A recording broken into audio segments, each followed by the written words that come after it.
Well, good morning, everyone. Welcome to the Orlando Kart Center in the Florida Winter Tour, round number 3. It's Championship Sunday.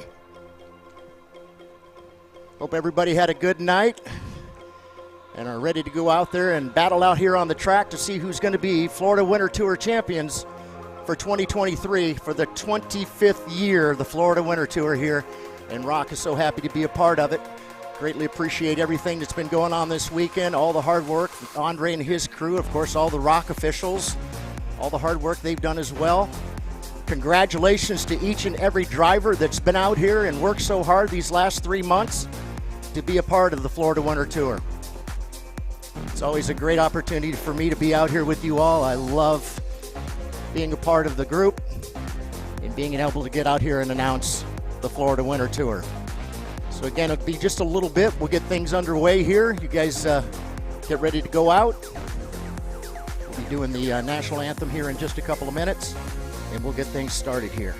So again, welcome to Championship Sunday for 2023 of the Florida Winter Tour. Thanks to ROK Cup USA, our friends at Vortex Engines, OMP,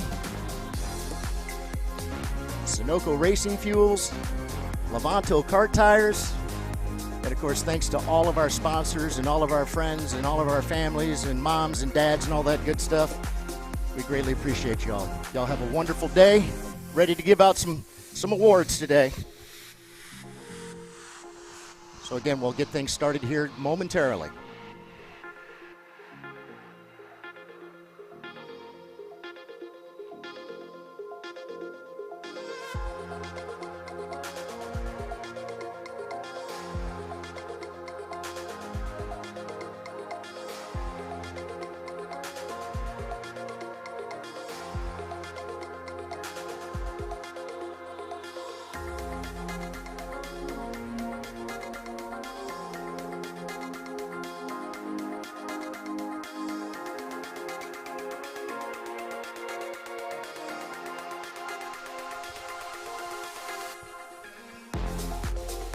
All right, once again, we'll be getting started here in just a couple of minutes. Our first group out will be our VLR Juniors. Of course, the day is split up.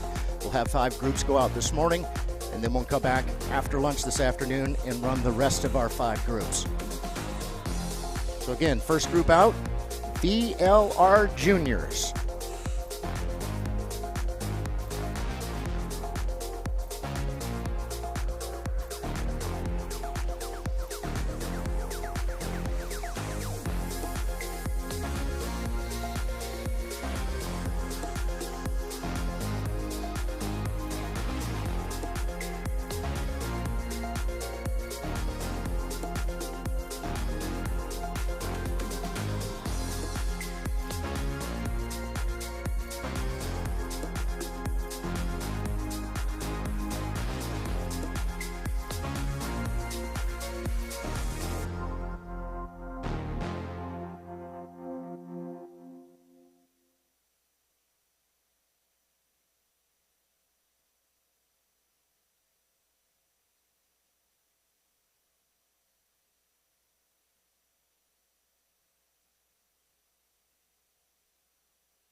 Well, for those of you here in the paddock today and for those of you tuning in from live around the world, welcome back to Orlando for one final time in the ROK Cup USA Florida Winter Tour Championship Sunday. And boy, oh boy, do we have a couple of classes here that are going to be gunning all the way down to the wire for the championship title. My name's Xander Clements here in the booth. Alongside me, Ron John Ebersole. Some great racing yesterday, a little bit of desperation. Part of that was to be expected as the day wore on. But for classes here like VLR Jr, like VLR Sr, it is going to come all the way down to the final lap, it looks like. It sure is. And looking at the numbers this morning, we've got some real exciting racing ahead of us for today.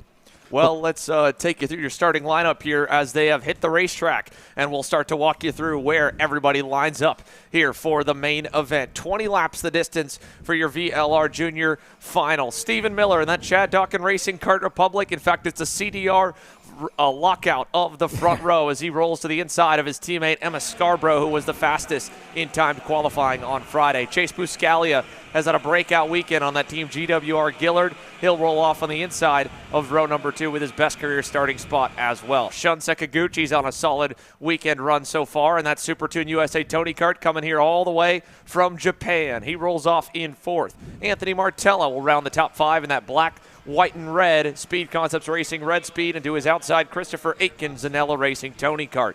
Christian Cameron from the West Coast on that PSL Karting Factory Barrel Art rolls off in 7th. Alongside him, Ernesto Rivera, who again inside the championship fight, but a long way to go in what's been kind of a lackluster weekend by his standards in VLR Jr. He starts 8th. Leo Scorpioni and Victor De Alencar make up row number 5 to round off your top 10. And as you go back down the order, it'll be David Ibarra and Oliver Weldon on row 6. Salvador de la Vecchia and Peyton Westcott, row 7. Quentin McPherson and Martin Ramirez, row 8. Ty Fisher and Alexander Jacoby back on row number 9. To round off your top 10, it'll be Lillian Scarborough and Austin Dromalev. And then starting deep in the field after some issues in the pre-final, Max Weiland, Charles Ropke, John Antonino, Landon Cardwell, Sebastian Blanchett, Quinn Tires, and started shotgun on your field in that Goodwood Cartways X-Prix, Jordan DeLeo.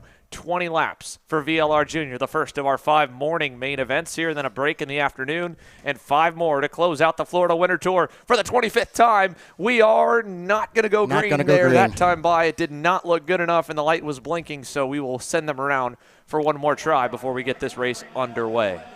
Well, to say the least, I'm sure there's a little nerves out there amongst our drivers. It is a big day for them. They've been working so hard these last couple of months to finally get to this position. And that is Championship Sunday here, the Florida Winter Tour for 2023. Really excited to be here. This morning a little different weather for us, a little cooler, overcast, no liquid sunshine in the forecast. So we're going to have a clean and green day of some really, really good racing ahead of us. But the day, of course, very different than where we've been all weekend long. Started this morning here at 52 degrees Fahrenheit, about a 20-degree drop from where we started every other day here this weekend. Overcast skies. Again, like you said, it looks like the R word will not be joining us here today as we got problems for the 879. I think that's Quentin McPherson there in the 879, if I'm not mistaken. Yeah, indeed. The Rollison Performance Group Cosmic, Quentin McPherson, that had an issue there. He'll get back underway, just stalled it out coming out of turn number 9, so hopefully he'll be able to get his spot back in line. Starts out midway through the grid, just around the mid to upper teens. So Stephen Miller will bring them a little bit slower this time by. I think it was mainly for the back of the grid, not formed up enough, but they were also a little bit early on the power. So the CDR Kart Republics have been quick all week. Stephen Miller trying to snag himself some first career Florida Winter Tour Championship hardware. And for Emma Scarborough, looking for that big-time first-career national win. It's all up for grabs now. They're in the start box on the power, and we're green down to turn number 1. Look at Leo Scorpioni jumping down low there as a couple get tagged together. Christian Cameron and one other car got collected. I think that might have been with Anthony Martella, and there's more scrambling back behind the top 6 or so as a couple go wide in turn 4. But up front, Miller, Scarborough, Sekaguchi, Buscalia, Aitken, and then great start for Ernesto Rivera. He's up to 6th, challenging there for the top 5. Already making a great move there for Ernesto on the move up the ladder here as they come through turns number 7 and 8, now heading down towards turn number 9. Down the backstretch, here comes Stephen Miller. Emma Scarborough right behind. And look at Shun Sakaguchi, already up into that 3rd position. So a good run so far for Shun, and puts Chase Biscaglia right now in that 4th spot. So a little gap for the top 6 as everything has shaken out here through the opening lap. Victor Day Alencar and Christian Cameron 7th and 8th as we cross the line, leading the next group in that bright blue Nash Motorsports EOS kart. In fact, he'll come under fire. There goes Christian Cameron down the inside. He'll take over 7th in turn number 1 as the leaders, again, single filed out for now.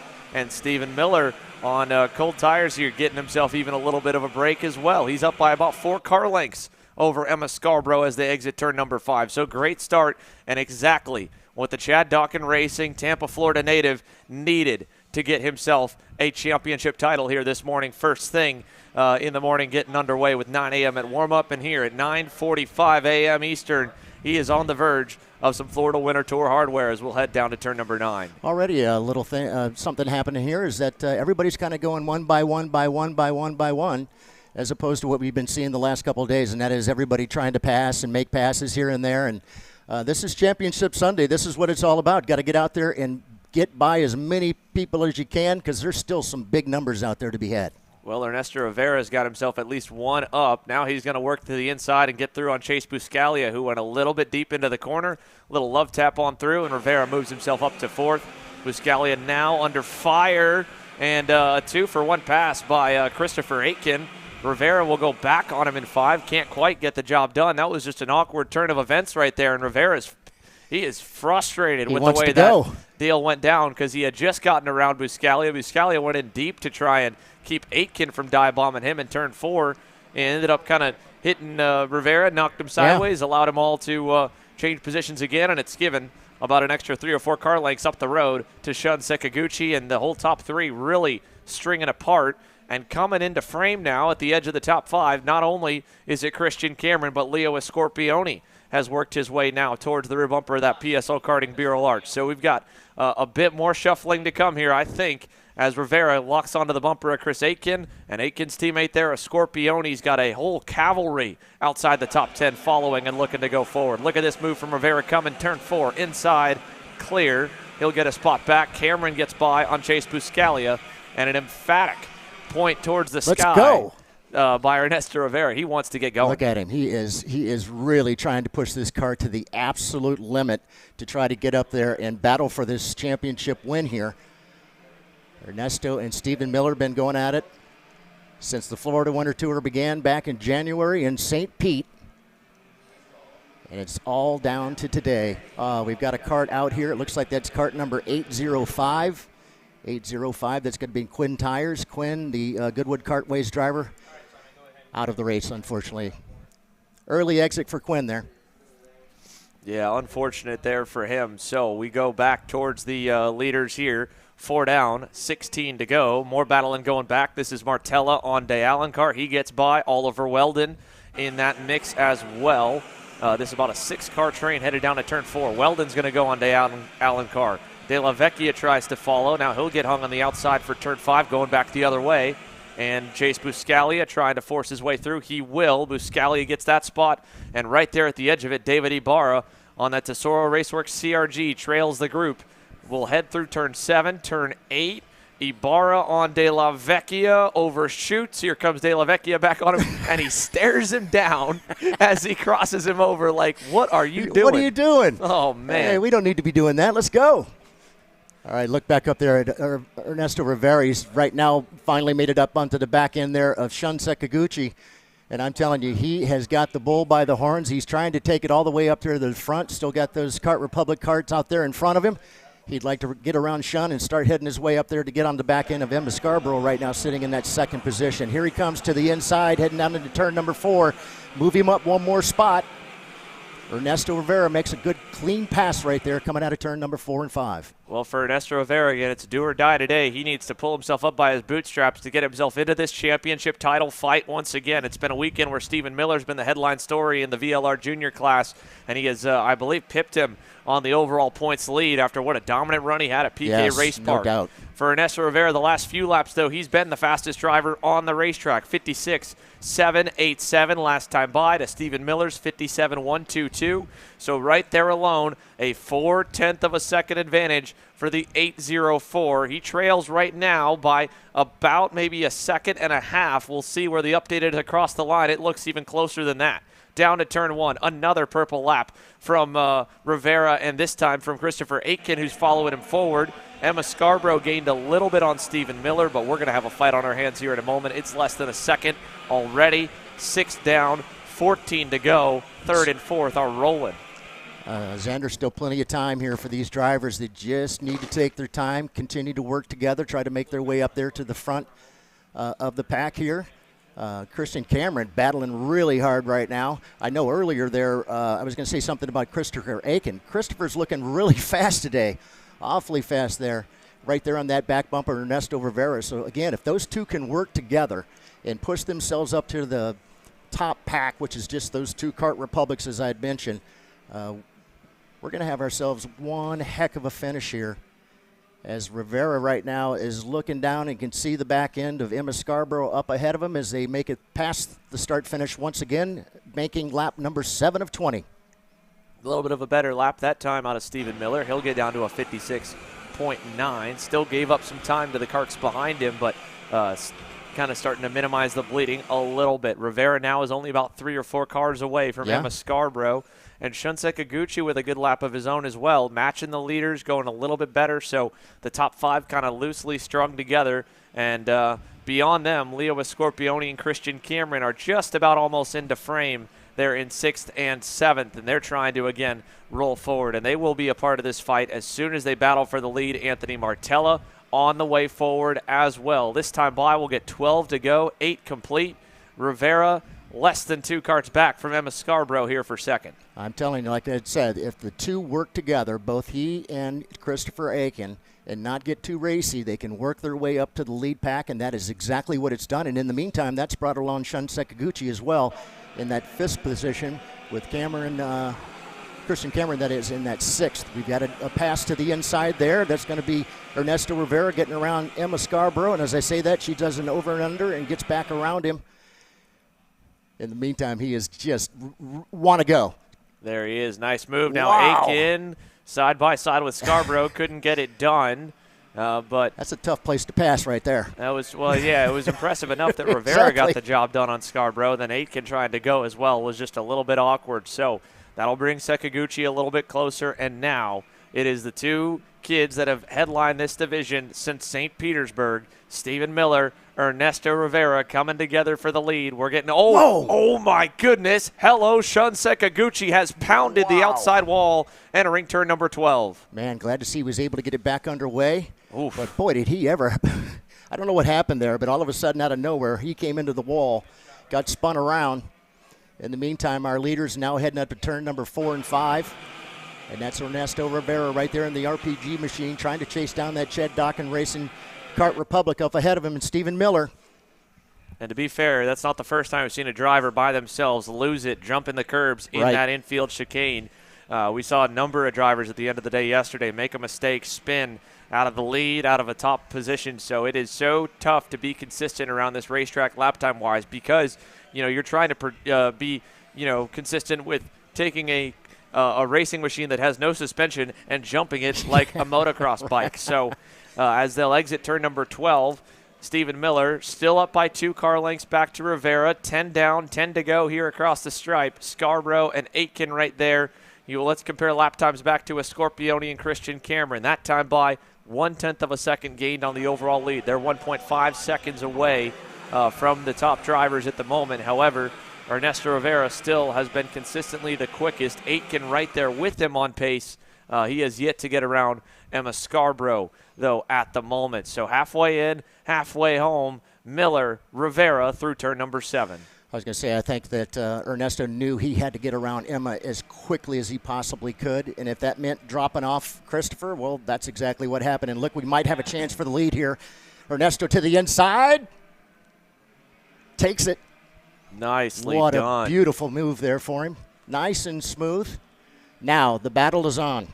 Yeah, so now let's see. Does Scarborough get a little bit more new life? Does Christopher Aitken, again, Aitken, he's not thinking championship. He's looking for a first-time win, and he's going to love this right here. Miller back on Rivera, and he's going to purposely drive him a little bit wide and go a little bit slower. Doesn't want to get clear too early. It brings his teammate on through, and Aitken, also realizing how quick Rivera is, just trying to fight for himself, goes through to third. But that was a very, very smart move by Stephen Miller. Wasn't dirty, but he took his time as long as he could, as slow as he could with making that pass to make sure that Rivera would go in the dirty part of the racetrack for a longer period and, again, open the window of opportunity for Emma Kate Scarborough and Christopher Aitken to potentially go by, and that's exactly what happened. Very, very smart racecraft from Stephen Miller to try and, again, throw his championship rival back into the wolves. I was not sure that was going to be able to make that particular pass, but you're exactly right. He pushed him just far enough out to allow the others to kind of cut in there too. That means he's got 2 karts now between him and Ernesto Rivera now. So Christopher Aitken is fast, very fast in that kart, and he has been showing it. He's managed to get around Ernesto Rivera. He's loved to make this move right here and get around Emma Scarborough. He's going to push her out high as well.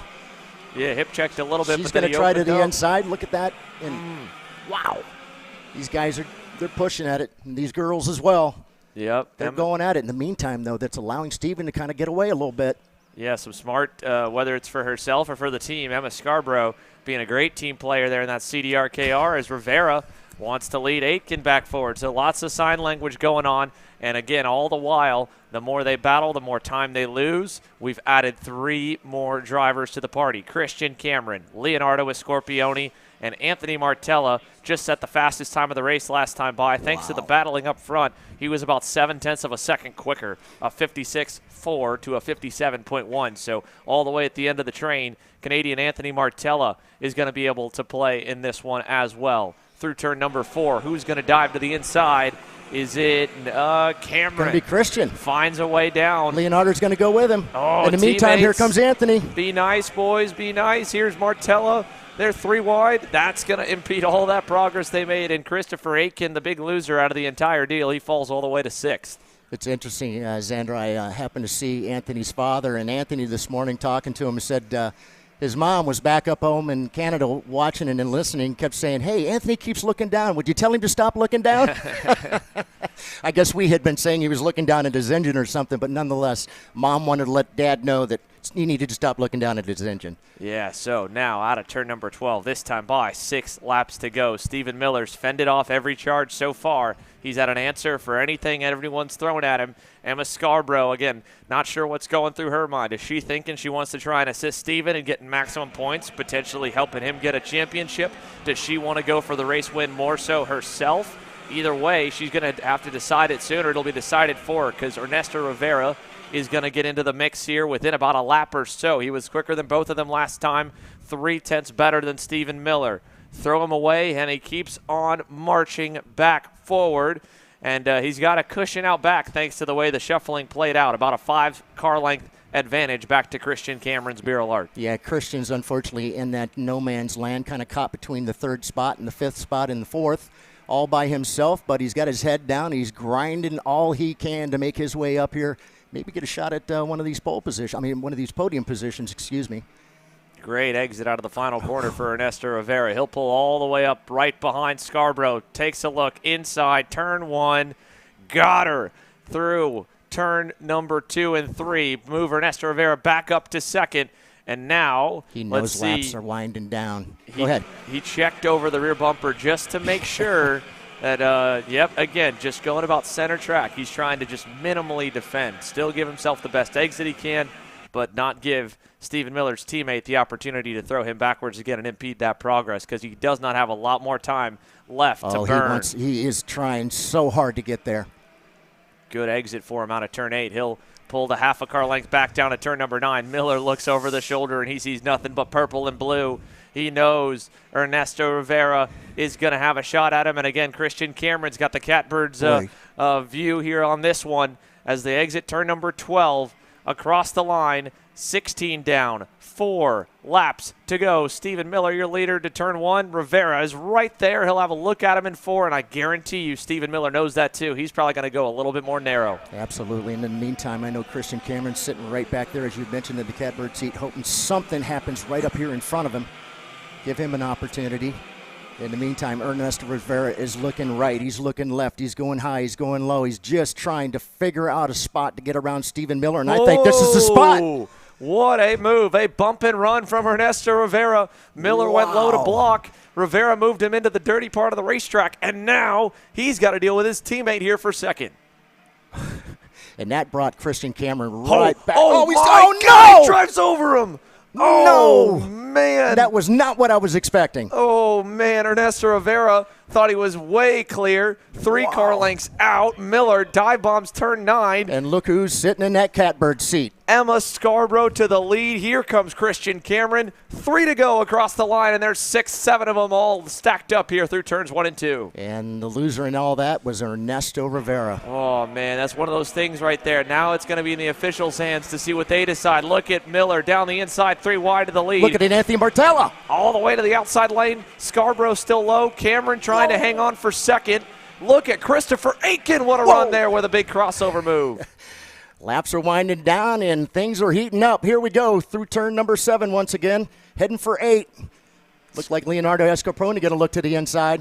And Rivera takes back 6, so it's damage control for Ernesto Rivera. It's not over. Christian Cameron and Anthony Martella looking for their first career win here in the Florida Winter Tour. And Christian Cameron, he really hasn't been making too much noise this weekend, but coming to the 2 to go signal, he's going to be in a shot within striking distance, really, of race leader Stephen Miller, and potentially, again, if the officials intervene with Miller or Rivera, if either one of them gets docked, Christian Cameron right now, his nose so far seems clean. So through turn 4, we go. No one close enough to dive up in the top 3, but Cameron has been fast all main event. And that PSL karting group, they've had a stellar weekend. Marian Kremers almost locked up Pro Rock Shifter yesterday. Mateus Morgado just needs to start the main event today, and they could kick things off before either one of their headline divisions gets underway with a win in VLR Jr. A lap and a half to go. Stephen Miller has gotten his elbows out. He wants this championship, and he will do anything it takes to get it in a race win.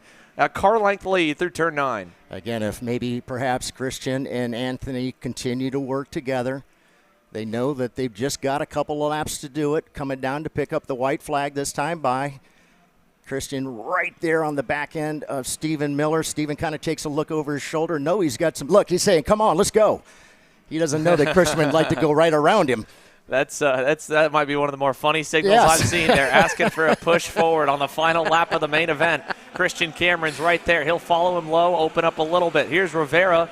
Oh, no! He goes over top Emma Kate Scarborough, and they crash, and they are stuck together. Oh, my In turn number 4, gracious. Rivera tried to send it on the inside, and Scarborough is just tapping him like, hey, get your cart off me. mine.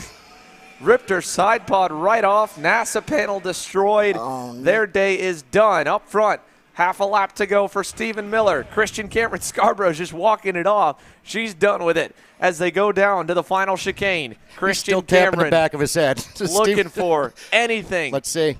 Stephen Miller over the curb. Should be enough. Will the officials say anything? We only know what happens across the line. Miller at the line, pumped his fist a little bit early. 17 thousandths. Christian Cameron nearly got there. What a tremendous run for Christian Cameron. After his injury he had the last race, this time he gets out there and absolutely puts on a show. Congratulations to Christian Cameron. Ends up in that second spot by 17 thousandths. Great run between he and Stephen Miller as well. But credit to Ernesto Rivera. Gets back going. Never say die. He's going to cross the line way down the order, all the way down to what looks to be about 18th and 19th for the RPG Cosmic. So Ernesto Rivera gave it everything he had. Stephen Miller the same. And a lot of contact in this opening VLR Jr Main Event keeps us pretty unsure of how things will unfold when they head to the stewards box. And with a championship on the line, you see right there the damage that comes out, and I have to imagine, Ron John, no matter which way the officials go, the other side will file a protest. No doubt. We'll file the appeal. We'll try to take it all the way down to the wire. So we won't know probably the race winner or the champion from this class. I'd bet for at least another hour or so. But we do know the unofficial results as they cross the line. Stephen Miller unofficially there, your winner.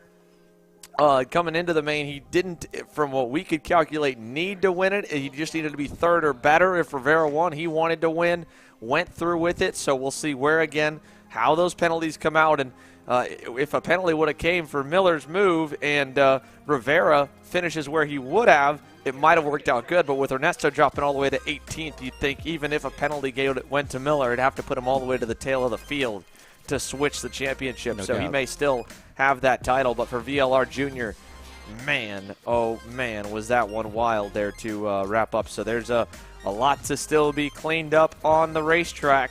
Again, there is the disabled Kart Republic for Emma Scarborough. Heartbreak for her. What a great weekend she has had rolling here in this class. Top qualifier, won a heat race, ran in the front the entire way, and just the final lap battling with Ernesto Rivera.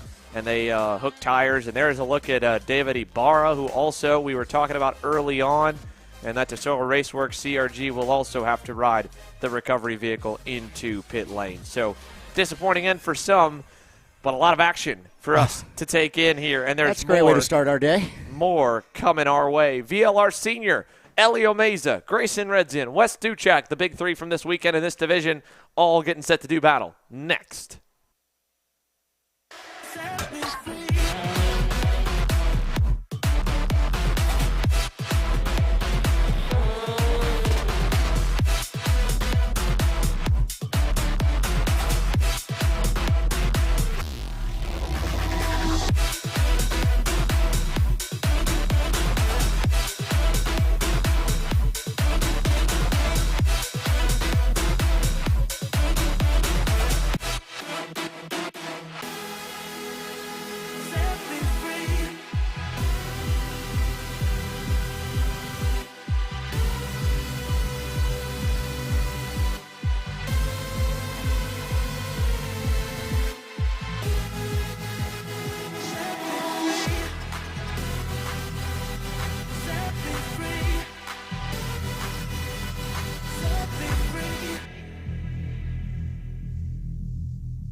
Want to know a crucial part of the magic that's taken AJ Myers to multiple national championships? Check out Greyhound Racing Seats and their full catalog of options, from their R1 and R1 Extra Soft seats for high grip conditions, their Viper Medium seat for medium grip, and the RS2 Stiff seat for low grip conditions. It's time to win. It's time to see why Greyhound makes the difference. If you're looking for your first foray into car racing, the Formula Inter F4 Series is for you. It's an arrive and drive championship costing a fraction of the price of the US F4 Series or USF Junior Championships, utilizing a spec fleet of cars that are randomized at every single round. You can start with International Motorsports Karting Team and advance through the ranks to the Formula Inter Championship. For more information, follow us online at Formula Inter on all social media. Welcome back here to Orlando Kart Center, and the engines have come to life for VLR Seniors. So that VLR Junior Championship, that was going to go down to the wire. This one should be pretty close as well. Wes Duchak, your PK Race Park main event winner, and especially with Elio Meza having a DNF there at round number 2 after sweeping every week session in St. Petersburg, has them both coming in pretty close in the championship. Grayson Redzin has had a rocky season, lots of highs and lows. It kind of has him out of the championship points, but this has been the fastest he's been all season long in this 3-round winter championship. He rolls off second alongside Meza. He doesn't care about the points. He's going for the race win. One cool thing about these 3 senior drivers, though, we've seen a lot of respect out of all 3 of them. All 3 have had points where they've been the dominant car, or even when they haven't been, but they've been able to outrace and outbattle each other. But it really should be a very, very entertaining but clean show here in VLR Senior. And it's a good standard to set for all the kids watching as well, that it's been clean up at the front of the field with good racing for the top 3. That's very interesting you mentioned that, Xander, because I had said that. It said I told some of the older kids that one thing they need to remember is the younger kids are watching, right? And by their whatever they may do out on the track, the kids are also noticing as well. So sometimes when you see some of these kids make some of these moves, it's because they've seen the older kids do them. So I love the fact that we have intense racing and all that, but I want the racing part, right? Not the dive bombing in the wrong spots and the last couple of laps here. We're talking about a championship and stuff. It just makes things a little too crazy. I love good, clean racing, and that's what I want to see. And hopefully that'll be what we're in, I think we're about to see store for here. I mean, all three have been clean all weekend. Hopefully that continues. Right. Elio Meza chasing to be a part of a very exclusive club to win a junior title the year before, move up to senior in his rookie season, and win a senior title as well. Your 2022 Florida Winter Tour VLR Jr champion, Elio Meza, trying to become the 2023 VLR Sr champion. That would be pretty mega for Wes Duchak. First career national level title on the line. He got his first career national win just a month ago. Now he's in contention for his first championship. And then again, Grayson Redgen has never tasted victory on the national stage. Could today be the day? We'll know in 20 laps. And they're not the only ones in it here. Colin Aitken just watched his brother Christopher have one of the fastest go-karts all race long in VLR Jr. There's an Ella Racing Tony Kart rolls off fourth. Joshua Sumvalis and Haopeng Zheng, row number 3. Aiden Shimbashi, Miles Hewitt, row 4. James Brassel, Franco Savalio, Sarah Vico. Keep an eye on Joey Botting and Alexander Dalbon Jr. They start tail end Charlie, but have been top 5 contenders all weekend, so they've got a way to go forward. Let's see it. Into the lines, through the box. We're green, down to turn number 1, and it's a clean start up at the front. Good start for Meza as well as Redzen, and we got one a little bit slow there going wide out of turn number 2. I think that might have been Aiden Shimbashi, but everybody low lines it to 4. Can we make it through clean there? We do, and we're underway over to turn number 5. Couldn't help noticing that Haleo took that inside line to kind of protect there on the very first lap. He knows everybody's going to be trying to get back around him, able to maintain out there in front, but he's got friends right there on his back bumper. Grayson Redzen, and is that that's the 9? That's Colin Aitken. That's right Colin there. Aitken had gotten around Wes Duchak. That'll put Wes back into that 4th position. In the meantime, Colin's trying to get up there and race with Gretchen Redzen. So Redzen there, a little bit of defensive driving. Haopeng Zhang side by side right now with that Pro Kart, or no, that's going to be one of the prime. That's the Prime Power Team BRLR to Joshua Sumvalis, I believe, in the 969. So these two continuing to fight for 5th is going to allow the top 4 to break away.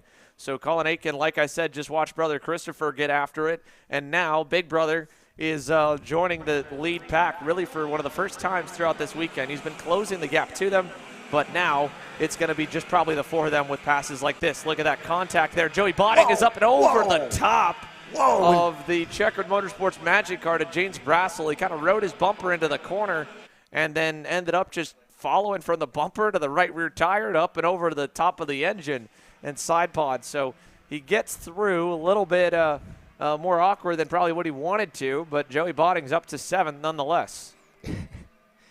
Yeah, again, it's so important. Just get out there. We got plenty of laps yet still to go. It's not about winning the race on the first lap. So, well, here is. I say that as they continue to try to walk away from the 5th place driver of Joshua Sumvalis. Yeah, they're able to continue to add to that margin. Haopeng Zhang up to P5 now again with the pass back in turn number 4. Sumvalis back in 6th. Up front here, Duchak just kind of riding in that 4th spot. Surprising to see him doing that at the moment as they exit turn number 4. He's just, again, walking right in the tire tracks of Colin Aitken, and that would only be fine, but they're losing a little bit of time. That time by Elio Meza was about 0.2 of a second better than Duchak and about 1/10 better than Grayson Redzen. So he's starting just a little bit here on lap number 3 to stretch away. And Duchak has to be careful because that won't just be the race walking away from him. That could be potentially the championship as well. They'll head towards the infield chicane this time to put 3 laps in the books. And Elio Meza, the Iron Rock Motorsports Texan, will lead them across the line. 17 laps to go. Still early, but he's opening that gap just ever so slightly. Looks like Wes is actually just fallen back a little bit. Looks like he's a little more squirrely as he comes into the braking zone heading into turn number 1. Allow the guys kind of get away from him. Keep an eye on that because it just seems like he's just sliding out a little bit further. Doesn't quite have that cart underneath him just yet. Yeah, you watch him come out of turn number 5 there. Even through 4, he'd get up to the bumper of Colin Aitken, and Yeah, maybe a little bit lower on air pressure, maybe just struggling on the colder tires. Again, we touched on it right before that VLR Jr Main Event. Track conditions vastly different here. They're running, still around the same time Heat 2 was yesterday, but 15 to 20 degree or 15 degrees roughly cooler air temperature, probably 30 degrees cooler right. Track temperature. No sunshine at all, overcast skies. That's a different kind of racetrack here. So that all factors in. I mean, you can see it even there through the final corner. Duchek, full counter steer, just the rear end not wanting to stay underneath of him, so he'll have to adjust his driving if the kart's not what he's used to try and get it going, or again hope that the kart will come to him, which is another possibility. Here he is on the bumper of Aitken again. Looked like he could have maybe sent it on him, has not though. I don't know how confident he feels with the pace of that RPG Cosmic, but 4/10 slower right now than race leader Elio Meza. They have fallen already over a second and a half back from the top two, and Grayson Redzian at least was able to match Meza last time by, so he's not losing time just yet. That first win still not out of reach fully for Grayson Redzian, and we're talking about this as if it's do or die. It's still early, but again, you're going to need to see a major turnaround. The quicker you fall back here, the more you've got to kind of pull yourself back out of a hole as the second half of the race gets underway. Here's Duchek finally, sends it on. Colin Aitken goes by for third, so he'll get around the 919. But it's a long ways up the road now, about half the distance of the front straightaway with 5 laps complete. Good move there for Wes Duchek to get around. Now perhaps he's got those guys up there in front. If Colin Aiken could get behind him and the two of them work together instead of start trying to battle for that particular position. In the meantime, we've got another pass being made coming through turn number 9. I believe that was the 912. Oh, excuse me, the 919. No, it is the 912. Or is that 72? Maybe I'm seeing 70. That's what it is. It's Aiden Shimbashi right there. Aiden right now in the 972. Made a great pass to get around. I believe that was Hopane Zhang. See as they come down towards turn number 9 here. Actually, not only to get around Hopane, it looks like he got around Colin Joseph Botting as well. But Botting continues to move up too. Joseph, the last time by, it showed 5 spots. Now I believe he's going to actually be up 6 this next time by the start finish. As you said, we've banked now 5 of the 20 laps. Working lap number 6 here. Still Haley Meza out in front, stretched out to what, 4/10. But guess who's coming? Looks like Gresham is starting to get a little more racy as the laps are starting to go by. Yeah, he was quickest overall in sector 1 and 2 en route to the fastest lap of the session so far last time by. Not a surprise, they're both pretty draft-dependent sectors of the racetrack. He'll get a big toe down the backstretch as well, and this is hopefully some good news for Wes Duchek and Colin Aitken back there, that if Redzian goes on by, maybe they'll battle a little bit, cost themselves a bit of time, but it's already 2.5 seconds back to 3rd and 4th. So this could be the battle. Grayson Redzian with the best missile he's put together, driver, engine, chassis package for that Technocar USA Tony Kart operation. 7 laps complete, 13 to go, and he is right on the bumper of the kid that's really been the benchmark here for the class at all 3 rounds of the season. Elio Meza has been on everybody's stopwatch as the driver they've compared themselves to before official timing gets underway. And for Grayson Redzian to be running right with him, to be competitive, to be battling with him this weekend, that's a big boost of personal confidence for the driver of the 984. And there's no doubt, and you can see it. You can see he's a much more confident driver in this this particular race as opposed to some of the races we've seen him in. And today he's definitely very, very confident. He's staying on the back end of Haley Meza, who normally in this particular spot, normally out there and kind of walks away, but not this time. He's still got Haley right there in his sights. Still just working lap number 7. They'll put number 7 in the bank, so we're working lap number 8. 8 will now go into the bank as they come back by the start-finish line. Still Meza, Gretchen, and I believe that's going to still be Weston Duchek and Colin Aiken. I will say here this weekend, one thing that's especially impressed me about Grayson Redzian is he showed a lot more patience and a lot more kind of thought when driving out there. We've seen so many times, even this season here in the Florida Winter Tour, where he's had the speed to contend for the race win and up front, or at least had the speed to maybe, run better than where he qualified, and just one misjudgment, one mental error, and he puts himself either in a bad spot or gets into a crash, and it's been a lot of checkers or wreckers for him, and wreckers more often than not. But that's not what wins you championships. And again, that's the only reason he's really not in this title fight. If he would have finished third all the way through, maybe a second, with Mesa, of course, going out at PK Race Park, maybe a win in a heat race here or there, he would have been able to be contending for those ROK Vegas tickets and the championship title as well. But this weekend, Grayson Redzin has run up front every session. He's finished every session. He hasn't been making any low percentage moves. He's just been driving a very smart and controlled weekend here, much like a veteran driver. So to see that progression out of him, along with the fact that his speed has improved steadily over the last couple of months, I think is equally, if not more impressive, that he's really thinking with his head out there, driving with his head on straight.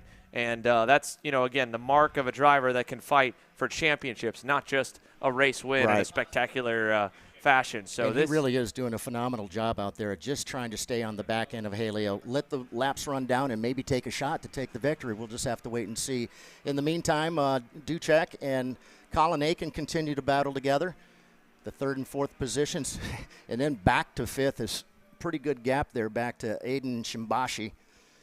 Yeah, 7 seconds back here from third and fourth to find the driver by his lonesome in that Pro Karting Canada Charles Leclerc card of Aiden Shimbashi. He's picked up a couple spots from his qualifying effort to get himself up to fifth. So there goes third and fourth on down to turn number 4 here, and I think they'll probably ride again third and fourth as well. Right now, the speed just not enough to contend for a race win, it looks like, for Ducek or for Colin Aitken. We mentioned a few laps ago, maybe we were holding out that they would be able to, have a little more late race pace, maybe just a slow start for them. But even the last time by, they lost a tenth to 2/10 to the top two drivers. And now it looks like Redzin wants to take over the lead, and he will. New leader, Grayson Redzin, takes over the top spot, and Elio Meza slots in line behind.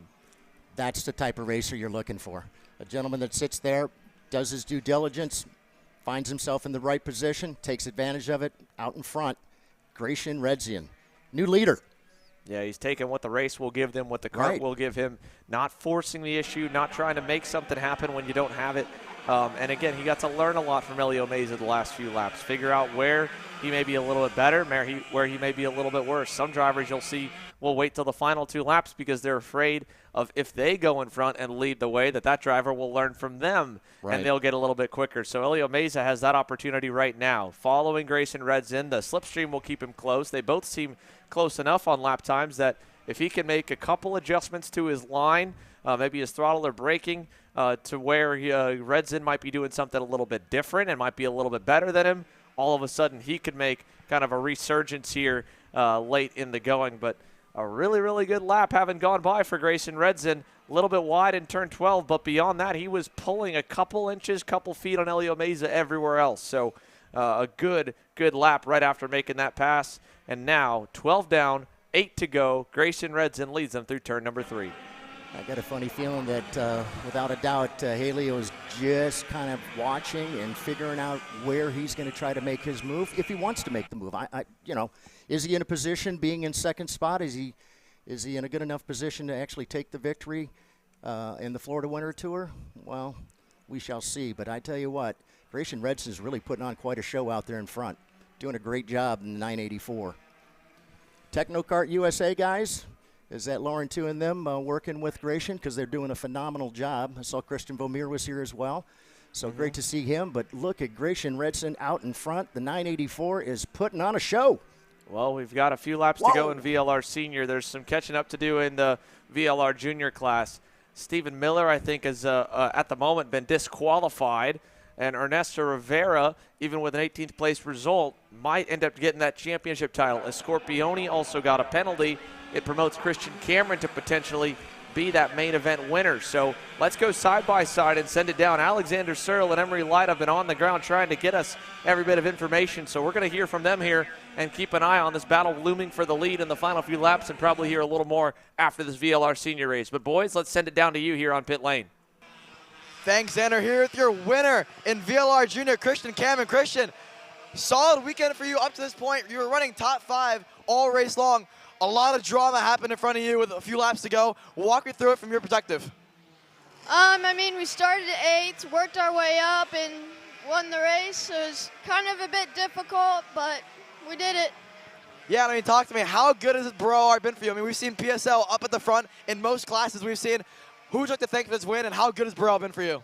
Thank PSL, Burrell Art, the boys, my mechanic, my family, my friends, and my sponsors, and Matt, and my mechanic. Thanks, Christian. Congratulations. That's huge. How about that, man? That's huge. First career Florida Winter Tour win for Christian Cameron in that PSL Karting Bureau Art. So a lot going down in the scale line in the steward's office, and we expected that with that much kind of contact that there would be some extra intervention here. So Christian Cameron, your winner in VLR Jr. Let's go back down for a little bit more while we keep our eye on the race as we come to 5 to go this time by. Thanks, Xander. Here with Leonardo Scorpione. Unofficially P3, you got a 2-place penalty. You said you're going to go protest it. So right now you're P5, but we're going to wait to hear word on the point standings because by my calculations, it's really close between you and Ernesto if Stephen Miller's DQ stands. Walk me through the race, obviously, with how much drama happened. I mean, the race was really fun since I went from like 9th and then I got a really bad start, so I fell back a bit and just made my way through the field. We still were lacking a bit of engine, so it was just more of sending it than just going by them really quickly. Yeah, I mean, who would you like to thank for how good you've been throughout the whole ROK Championship, right? Possible championship, P2 maybe. Who would you like to thank for this? I want to thank everybody in Zanella, Naka, who's worked super hard with the engines, and the team, always helping me out with coaching. Jeremy, who's been coaching me for this round, and my dad and my mom, and God for everything. Thanks, Leo. Coming this time by here to 16 laps complete, 4 laps to go as we cross the start-finish line. Elio Meza over Grayson Redson. Good move there in turn number 8 while we were away on the interview, Ron John. Yeah, that was a very, very good move. I was wondering how long it was going to take for Haley to try to get back around Grayson. And took him a few laps, figured out where he can make his best spot, and it ended up being right there in turn number 8. So right now, Haley Meza back out in front. VLR seniors. Yeah, so again, now Grayson Redson, having led for a couple laps, goes back, cleans the tires off. He'll have a good lap opportunity here this time by. It'll be coming to 3 laps to go. We'll go down trackside one more time here and then take you to the line here in VLR Jr. Alexander Searle, Emery Lida, take it away. Thanks, Xander. Here with Ernesto Rivera. Ernesto, you put together a championship caliber drive there from 10th on the grid, I believe it was, to P1 for part of that race. It looked like you had a bit of a gap there with a few laps to go. Contact with Stephen Miller in the hairpin. Walk me through it. Yeah, we fixed the kart, we fixed the engine, we worked very hard. We were like P1, like 4 laps to go, and he just took me out. Yeah, and I mean, obviously, you still fell back to P6, made a move there on Emma for P5, didn't make that happen. Walk me through that from your perspective as well. It was last lap, so I wanted to get like the most points as possible, and I make the moves. She closed the door pretty late, and we had contact. Yeah, I mean, we're still waiting word on Stephen Miller and Leo Scorpione's penalties. If Miller's DQ stands, I believe it puts you P1, possibly P2. Just talk to me about how RPG's been for you this whole championship. Yeah, we've been working very hard, especially with the VLR, and well, I hope I can be champion. Thanks, Ernesto. So, Ernesto Rivera again, and everyone in VLR Jr. waiting to see how everything tallies up. But we don't have to wait to find out who's going to win this main event here. It's going on right now. Great move in turn 5, last lap by Grayson Redson. And they are going at it for the lead with 2 laps to go. Down to turn 4. He'll block the low side. Meza opens a little, tries to find a way around. He'll follow him to turn 5, open a little more. Let's see, can he get up back underneath him? It'll put him on the outside for 6, so he stays in line. But Grayson Redson on the cusp of a breakthrough. Major, major victory here at Orlando Kart Center. A walk-off one for him. Out of turn number 8, he'll pull away a little bit here by about a car length. And at the moment, I think he's going to leave that door open. Now he'll close it off. He saw Meza closing up, locks up. Meza opens up to try and cross him over. Can't quite do it. White flag coming this time by. Yeah, it's going to be a fun last lap here between these two. They've been going at it the entire race. I thought perhaps Haley was going to take a shot at him earlier on in that lap. Wasn't in the right position. You see Grayson looking over. He knows he's coming. and he knows he's got just one more time around the layout here at the OKC to take the victory. Yeah, a little bobble there from Elio Meza in turn number 1. Now, again, he's kind of just trying to wait and adjust on the fly based on where Redzin puts his cart and find a way to put his somewhere else. But there's half a lap to go. Grayson Redzin. This would be a major, major step forward in his driver development. Laurent Mardan, we saw him not on the racetrack for all the heat races at VLR Master. I'm sure a big part of it was trying to make sure that his young driver here, Grayson Redzin, under the Technokart USA camp, could have the speed to contend for the win. Now he's 3 corners away, out of turn number 9. It's going to be one final opportunity. Meza looks low, can't get there through 10. Up and over the curbing here, down to the inside for Grayson Redzin. Crossover move. Meza pops the bumper. That'll do it. Grayson Redzin, welcome to the National Winners Circle. He wins in VLR Sr. Bam! What an awesome drive. Grayson Redzin makes it race. 3 winners in 3 main events. A great sign of sportsmanship there with a nice knuckle touch. And for Elio Meza, still second place here in the main today as Wes Duchek faded early on and just never really had what he needed. He ends up down in the 4th spot. Colin Aitken gets a first career Florida Winter Tour podium with a 3rd place result. Solid run for the Zanella Tony Kart driver. Aiden Shimbashi ends up in 5th. How about Alexander Dalbon Cologne? Great run. The LFB Racing Tony Kart from the tail end of the field up 7 spots to 6. Joey Botting up 5 to 7th. Franco Savalio 8th. Joshua Zumbalis 9th. Sarah Vico in 10th on that Prime Power Team Bureau Art. But Grayson Redzin is going to be pumped up after that one. doubt. First career national victory for Grayson Redzin here in VLR Sr. Man, what a main event. And again, by our calculations here, unofficially, with Wes Duchek coming home in 4th, that should be enough for him to win that championship by a mere 4 markers. That was 4-point swing. Holy moly. Wow. That is close. That is big. If Aiden wouldn't have gotten around Wes, it would have been the other way around. So right now it looks like it's going to be Wes Duchek to take the victory by 4 points. And again, everything here, just a note to those in the paddock listening in, that's all our provisional calculations. Yeah. Everyone's got their own Excel Absolutely, spreadsheets. they do. Calculators trying to get every scenario in, but Elio Meza in 2nd. And that right there, that battle for the win with Redzin holding on. Credit to Elio Meza. Wanted to win that one clean. Sure. Wanted to keep it out of the steward's office. Wanted to, again, drive Redzin how Redzin drove him all weekend. He could have moved him out of the way. He could have dive bombed it, sent it for some contact. Elio Meza, very, very clean finish to that one, and a lot of kudos need to go out to that rookie. Yeah, congratulations to all the drivers. And yeah, what another great run there for Helio. You know, he knew he would like to have had the victory, obviously, but a great run from Grayson to get around him and take the victory. But again, great run for Helio. Congratulations to him for the Florida Winter Tour. It's been a great tour for him. Well, the engines have already come to life here for the Mini Rockers, so we'll take you through the starting lineup as they make their way out onto the racetrack here, coming out of turn number 4. Rocco Simone in the Motaz Sport Parolin. The Canadian will lead your field to the green. To his outside will be Florida-based Santiago Namnum in the FLC Racing Parolin as well. Row number 2 will be the Team Penick 167 of Kai Johnson, who entered this weekend as the championship points leader. He'll be joined to make an all-Penick 2nd row as Royce Vega will start in the 4th spot. Row number 5 will have Antonio Pizzogna-Nito on that Orsolin Racing entry. To his outside, the Goodwood Cartways Formula K of David Zhao, who has had a, just like Redzin, kind of an up and down Florida Winter Tour to this point. Row number 4 will find Fion Shi in the Super Tune USA Tony Kart, one of the many drivers from Japan and China.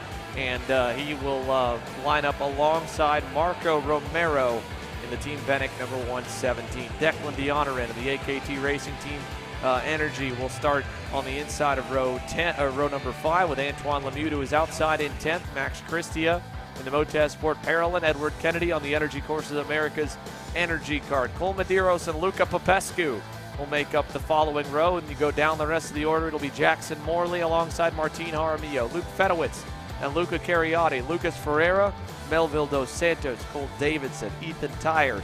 Max McCarrum is the only driver not on the lineup here for this one, as the U-Race Tony Kart driver had a wild ride yesterday back at turn number 8.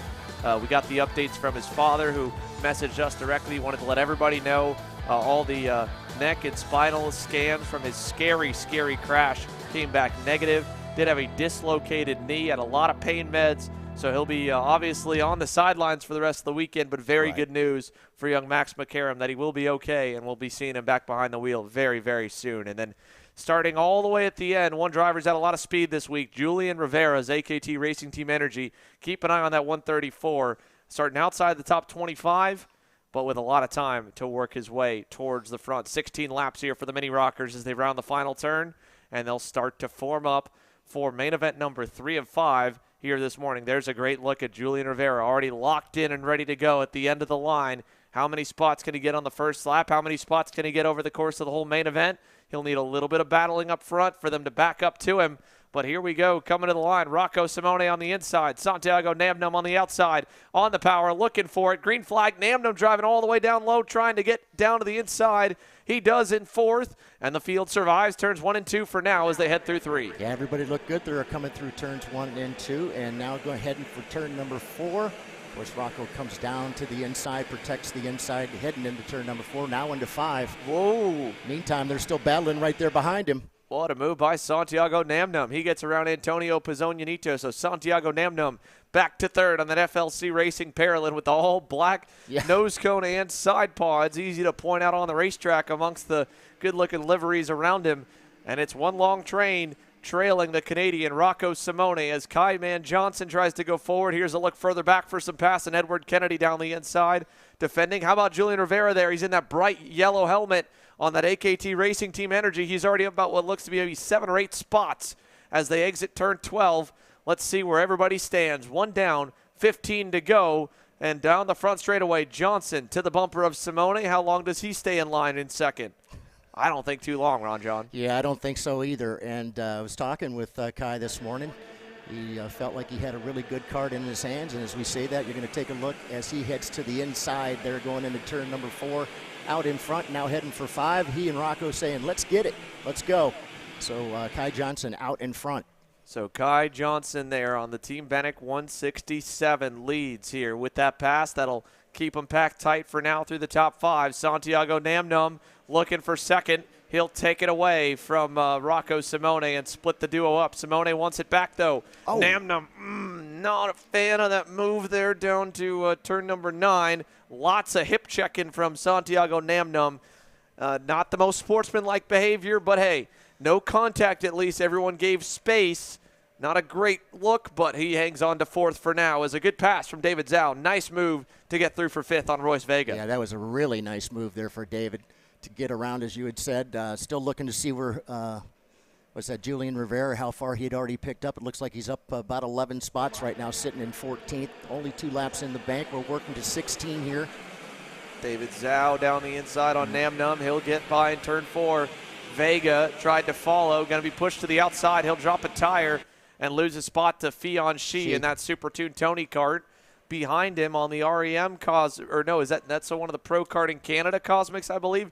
It's a REM Colors. It's, indeed, the Racing Edge Motorsports 124, Declan D'Honoron goes by, and now Vega's going to lose 2, 3, nearly 4 spots. Here comes Edward Kennedy down the inside on the Factory Energy kart, trying to crack the top 10. He was purple last time by. He'll pick up another spot. So Edward Kennedy moving forward. Next up on the list, Marco Romero as we go down to turn number 12. Wow. They continue to amaze me, some of the passes they were able to make and do it pretty cleanly. In the meantime, though, Kai Johnson is saying, hey, you guys continue to race. I'll go ahead and pace you out here in front. Right now about a half-second lead over our second-place driver, ROK Simone. Well, don't look now here. Julian Rivera went purple that time. If they can get to Kai Johnson and battle a bit, he could get there. Rivera's all the way up to 13th, and he's in the middle of this long line, only 3 seconds back from the leaders. With that pass now, he'll put himself up into 12th, I believe, as he gets around the Pro Karting Canada Charlotte Leclerc kart of Cole Medeiros. So for P12, Rivera's forward. We also saw on your screen that pass for 2nd, Antonio Pizzonianito up there to P2. Kai Johnson still up the road a car length away as they go through turn 9, but it's one long line of karts here in Mini Rock. We say it I say it all the time. At that big of a party, at some point a fight's going to break out. It will explode, and there may be some tears flowing. So hopefully it stays how it is, and we get a big pack up front that stays clean. I just don't know if that'll be the case. Across the line, 4 down, 12 to go. Here comes Antonio Pizzonia-Nito. He'll be close enough to Johnson. He could dive bomb him in turn 4 if he wants it. Here he comes. Bumper looking, not going to go just yet. Not just yet, but you can see he definitely is a little bit faster through that particular area as they now come through turns 5 and 6, heading for 7. This little sweeper and that up over the curb there and heading into turn number 8. Been one of the spots that everybody loves to make a pass in. So here I thought maybe he was going to drop down there. Thought better of it. Sticks right there behind him. In the meantime, our couple are now turning into about 10 carts here. Like to be nose to tail heading into turn number 9. Good pass there. Good pass. Finally gets the lead away from Johnson. Stalked him for about half a lap. And now Antonio Pizzonia-Nito shows the way to turn number 12. Rocco Simone getting a bumper full from David Zhao. He closes the gap. They've got a little gap back to Fianchy of a couple car lengths. That could dissipate here with one more move. Here's Zhao, looks for 3rd, gets it. Simone back to 4th. Yeah, as soon as he gets around him, you saw him tap him on the back of the head. Let's go. Yep, and now he's going to go back on him. He doesn't want to push him. He'll take 3rd back away. Simone back to P3. Blocks a little bit low going to turn number 5. And another thing to keep your eye on, the Julian Rivera update. He was up to 11th across the line that time by. Closing in on Edward Kennedy. He's now only 2.5 seconds back from the leader, so he's in this group from last place on the grid. There he is. The AKT Energy is going to follow his fellow Energy Chassis driver of Edward Kennedy around Max Christia. So Christia loses 2 spots in turn 8. Rivera is now inside the top 10. So Julian Rivera, in only 5 laps, has clawed his way from 25th up now to 10th. Will hit the curbs through the infield chicane. The leaders have gotten away a little bit. Rivera now going to look for 9th and not going to get it. Edward Kennedy hangs tough on the outside and holds on. Boy, Edwards had such a fast car. I was thinking perhaps if those two work together, they might be able to push themselves up a little bit further. And we'll just have to wait and see. In the meantime, I believe they're just going to try and pass one another heading into turn number 5 here. Excuse me, turn 4, heading for 5 and 6. And as I say, that's exactly what happened. He jumped to the inside, able to get around him, put Edward Kennedy back down 1, and move Julian Rivera up another spot. Just a very easy corner to pass into. It's so wide on the entry. It's so inviting to open up for the corner. It's such a heavy braking zone, but you're, again, just really inviting someone to, come drive down the inside of you and take the spot away. And if you block it, you lose a lot of time as well. So it's why we see it a lot of the times, these lower horsepower classes where they got to go wide for the momentum, that they're passing in turn 4 every single lap. It is such an easy corner to get around someone in. Now, Julian Rivera closing up to Marco Romero. Romero looked back for a little bit of help. He's not going to get it. Rivera gets by. So Julian Rivera now up to 8. That's 2 spots that time by, and he's inching closer. Look up for 3rd as well. David Zhao got back by Rocco Simone, just like how he did a few laps ago. Turn 1, David Zhao, he said, all right, I've pushed you. Now you push me, and I'm going to make sure you do it because I'm going to go a little lower into 4 and block that inside off. And the 2 drivers, at least at the front, have settled their differences for the moment. Kai Johnson not in a hurry to lead. Nope. He'll continue to follow Pizzonia-Nito here as long as it benefits him. And right now, he's still got a lot of time on his side as well. It'll be 8 down, 8 to go. Now he wants to go, and he'll take the lead away over in turn 8. So commentator's curse of it, whatever you want to call it, here we go. This is exactly what Julian Rivera needs. He's all the way up now to or was around Marco Romero. I think Romero might have gotten back around him. Now where he is, no, he is up ahead of Romero. He's closing up to Declan DeHonorin. But all this fighting for the lead. Zhao back on Pizzonia-Nito. Johnson follows. David Zhao will lead his first lap of the main event here at lap number 8. Halfway in, halfway home. Johnson nearly doesn't even let him as he goes back by down the inside to turn number 1. So wow, these guys putting on a show. What a great battle here. Let's go side by side and send it down to pit lane as the VLR Senior Division has made it through the scale line. And we'll hear from some of our top drivers in that one as they continue to shuffle for the lead. Thanks, Sander. Here with Elio Meza. Elio, so close, but for the championship and for the race. Walk me through what happened those last few laps and how kind of your mindset was going through the race. Yeah, so we got off to a really good start. Going into the race, I knew that everyone's going to be a bit quicker with the new tire, so I didn't really know how it was going to shake up, but on the beginning of the race, Grayson was right behind me pretty much the whole time. Around halfway, he got around me. And then just towards the end, I didn't really have the pace that he had to get back by him. All right, and talking about the championship as a whole, I mean, you had the one DNF at PK, really kind of thwarted your hopes. But looking at the season as a whole, for your first year in senior, what lessons did you learn from Winter Tour, and what are you looking to take away heading into the summer and beyond? No, I thought it was a really good season, especially for my first senior season. I mean, what I took away is I learned a lot, just especially moving up with all the weight, the power difference, just driving as new drivers, and yeah, I learned quite a bit. All right, one last thing. You're starting inside the top 10 for ROK GP later. Any thoughts on that? Move forward. We're going to move forward.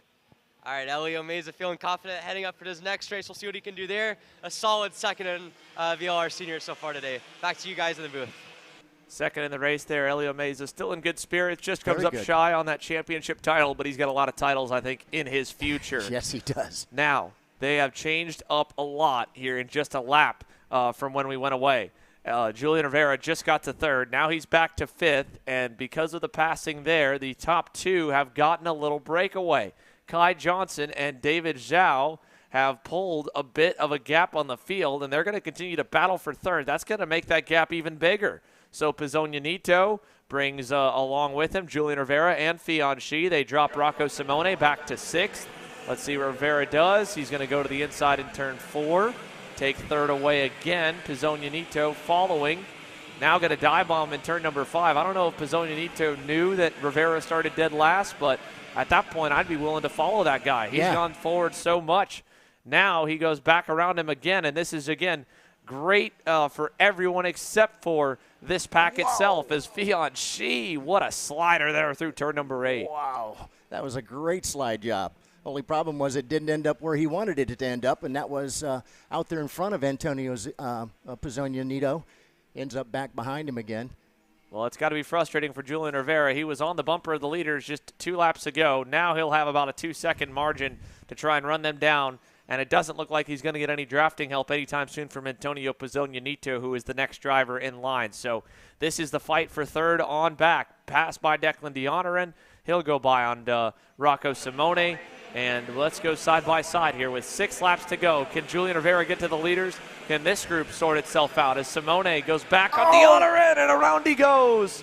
Oh, man. Julian Rivera tried to get the pass done, tried to kind of push him a little bit wide, and he wheel hopped with D'Honorin, and he is spun in front of the field. And the Canadian who started on pole will not be in the fight for the win or the podium here in this mini ROK Main. I think he looks like he might be a little high-sided there, too. Yeah, he's stuck. Just that one little spot right there. Pull himself off, fire back up, but probably just enough to pull into the pit lane at this point. Rocco Simone, the leaders, are going to be coming in about 10 seconds. Pretty quickly here. Yeah, there's more back markers going. He'll fire up and at least be able to get to the scale line. But disappointing end for Rocco Simone. But 5 laps to go. Let's go back down trackside to Emery Light and Alexander Searle.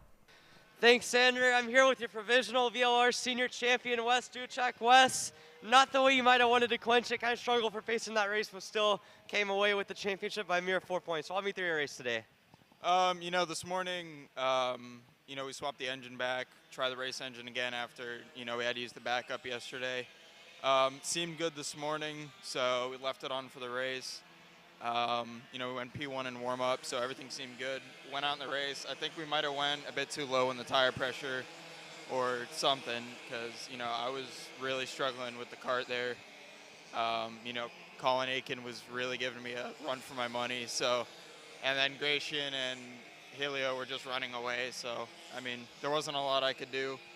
But seems like I came away with the championship, so. Yeah, and I mean, looking at your development as a driver, I mean, last year a lot of the 125cc stuff growing with Rawson Performance Group.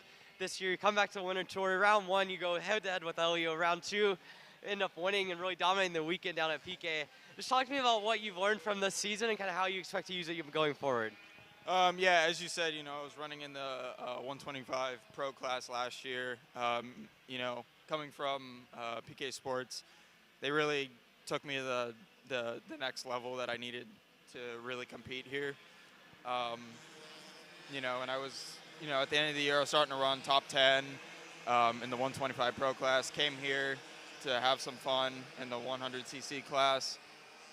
You know, started battling with Helio and St. Pete.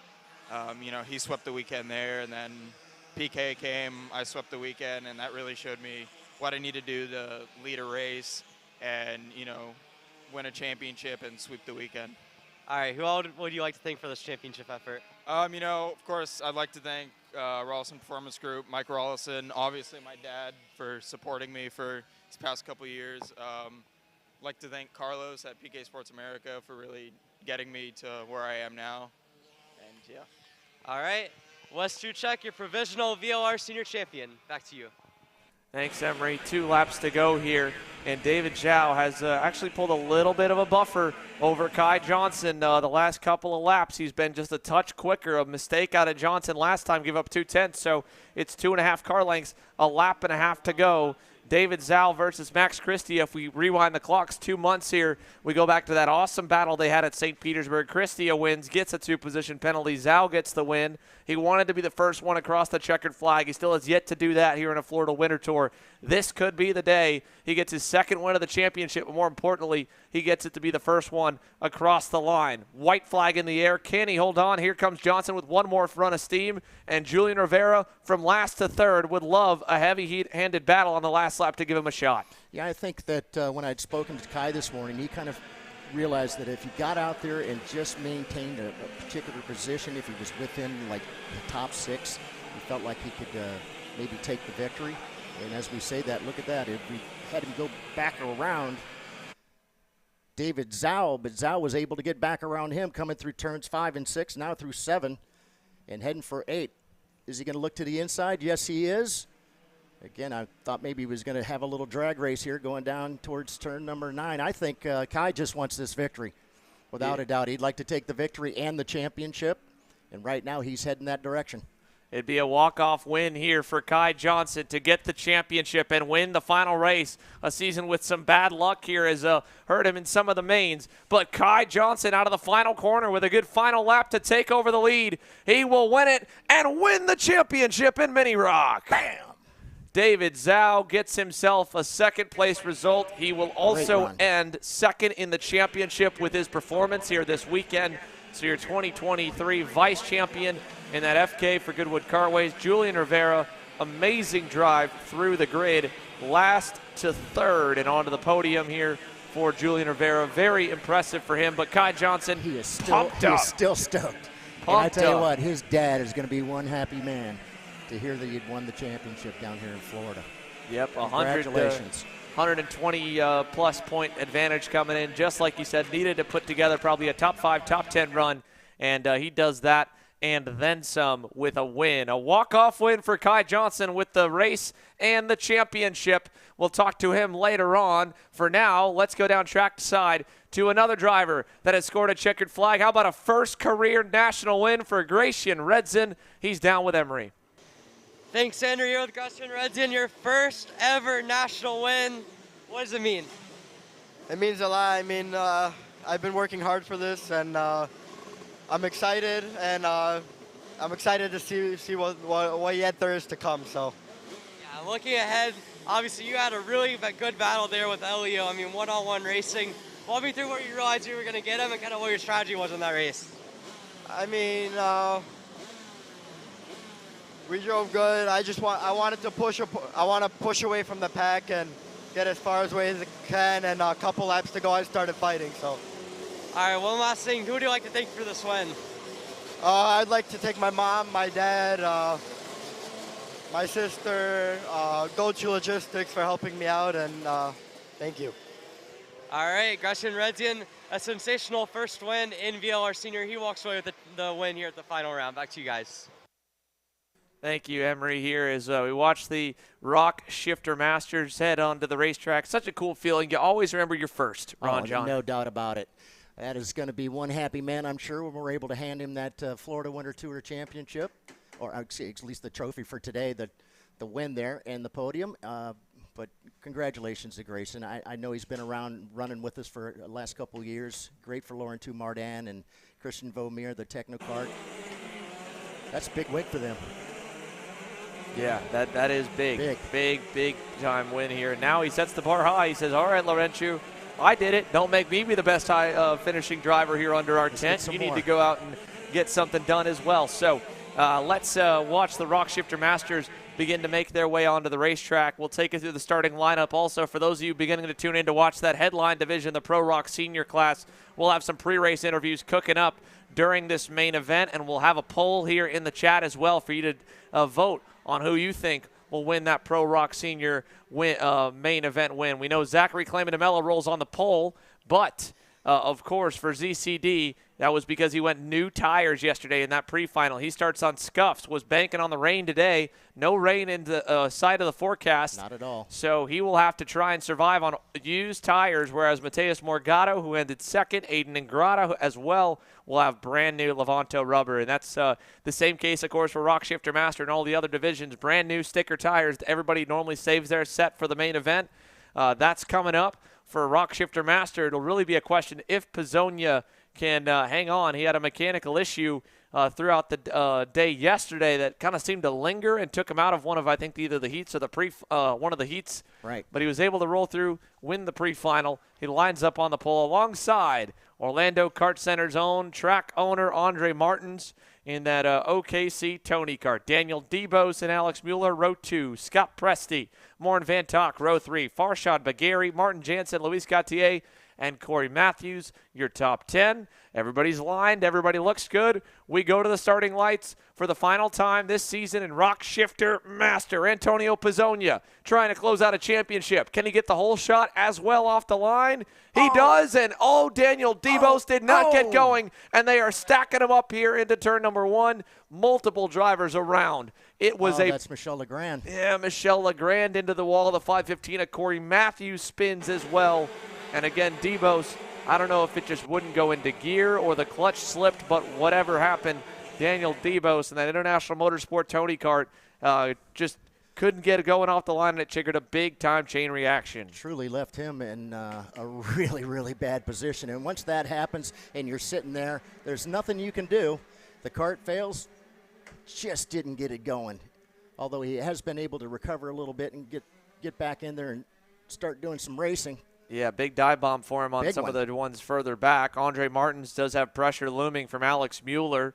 Although it's single file for the first half, it is chaos in the second group. Pizzonia leads lap 1 easily there by a good mile over the rest of the pack. But look at this here. So Debos got around 1, then kind of got crossed up coming out of turn number 9. That was on Martin Jansen's PSL Karting Bureau Art. Look at this for second here. I thought Andre Martins might have a little more time before Alex Mueller arrived. He's right there. So Andre's going to have to hang on here for the 20 laps because he's got youthful exuberance right behind him, and Alexander Mueller right there looking for second. It'll be his best career finish at the Florida Winter Tour to date. Man, Alex is all of a sudden looking awfully fast. You're right. It's going to take a whole lot to keep Alex there back behind Andre. There they come through turn number 9 there. Looking good. Beyond that, Morn Van Tok running in the 4th position.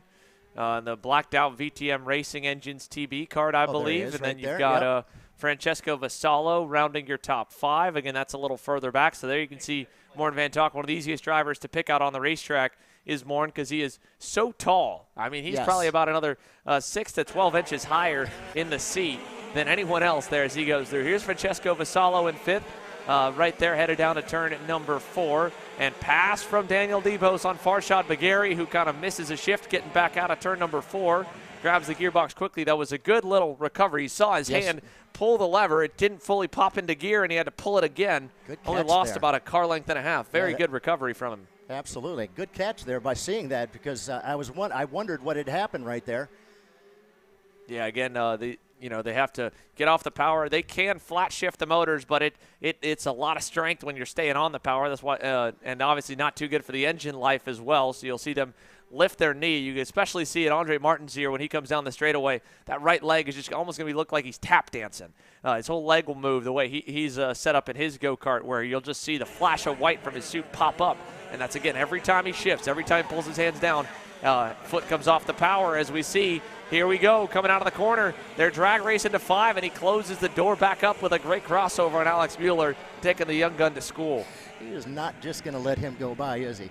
No, Alex definitely tried to put a pass on him right there, but Andre said, no, no, no, not this time. You're going to have to do a better shot than that. Again, with Andre Martins, it's a whole new meaning for a hometown hero to say, you're coming into my house. This is literally his house. His house, right. Yeah, he owns the place. So I told him yesterday, though, it was really great that he was out here racing with us. Great to see him out here again.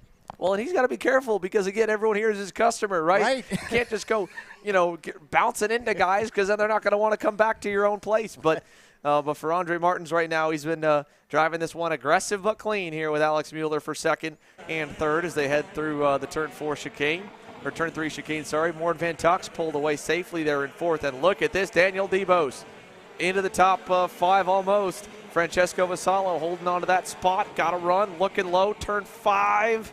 Just didn't want to force the issue there. No, and tripped him up a little bit getting out of the corner. Now he's got Luis Gautier trying down the inside. Slams the door on him, and it's like, all right, I got the door slammed in my face. I'll slam it in yours. Yeah, that International Motorsports driver stuck in the middle of a couple PSL drivers as they come down the long stretch there and into turn number 9. Look at that dive bomb back behind. Brian Chatfield on the Carblos Racing Team Maranello trying to get around on Martin Jansen. Couldn't quite do it that time. That was back for 9th.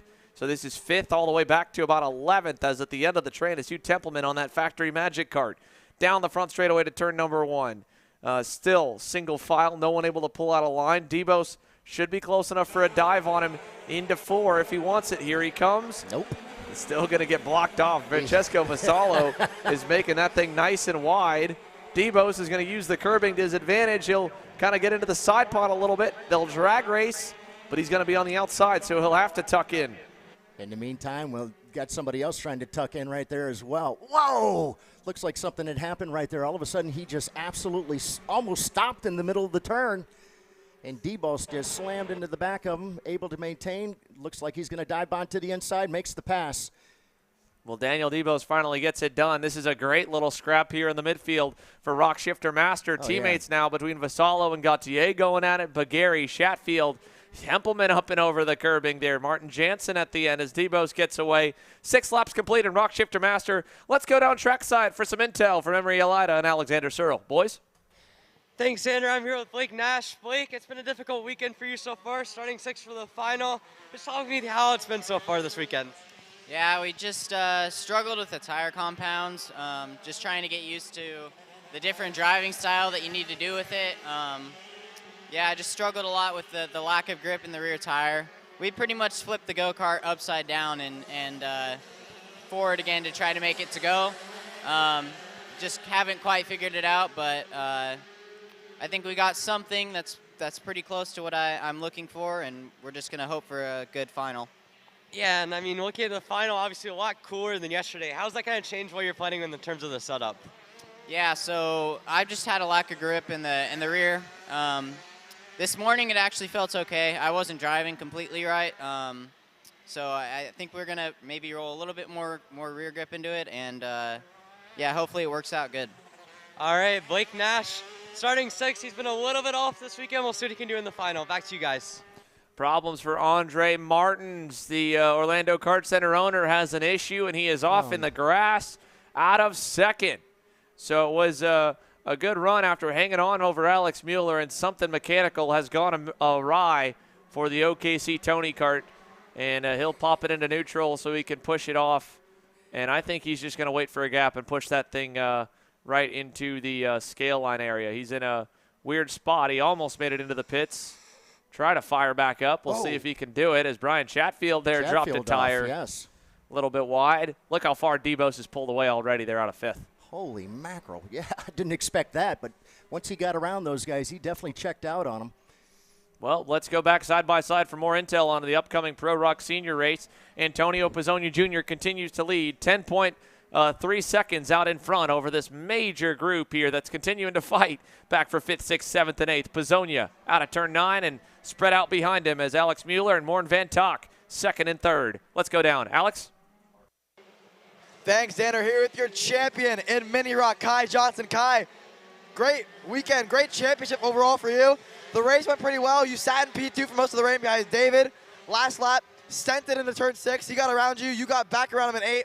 Walk me through your race. I mean, It was a pretty relaxed race. We got a good start. We passed Rocco. After that, we got passed by Pizzonia. Then I stepped behind him.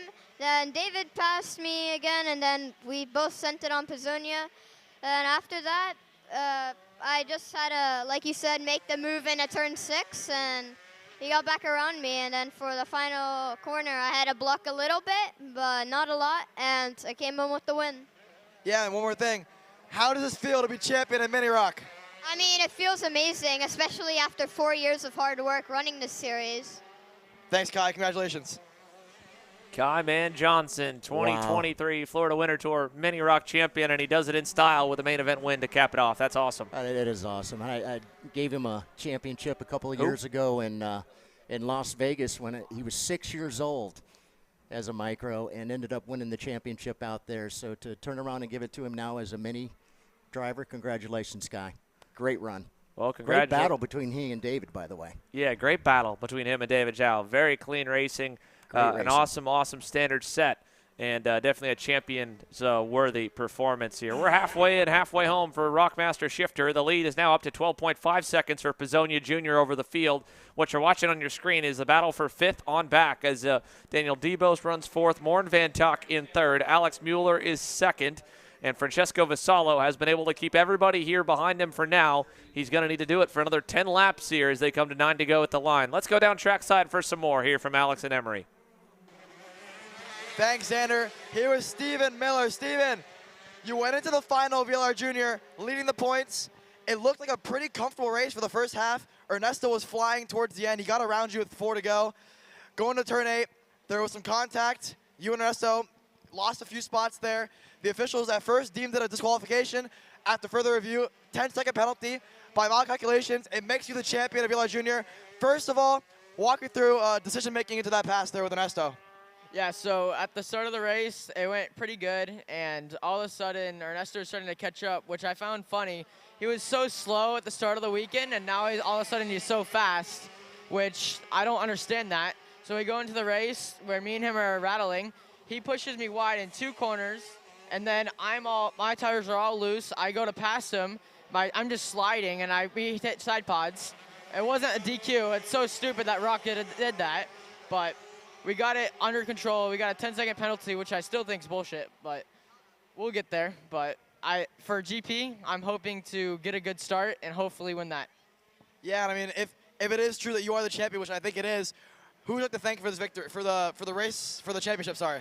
I'd like to thank my mechanic Chad, my parents, my teammate Emma, which Ernesto took out Emma, and he only got a 2-position penalty, which I also find strange. But I'd also like to thank my Allison Engines from Brendan. He makes amazing engines. Everything is perfect this weekend, and that's about it.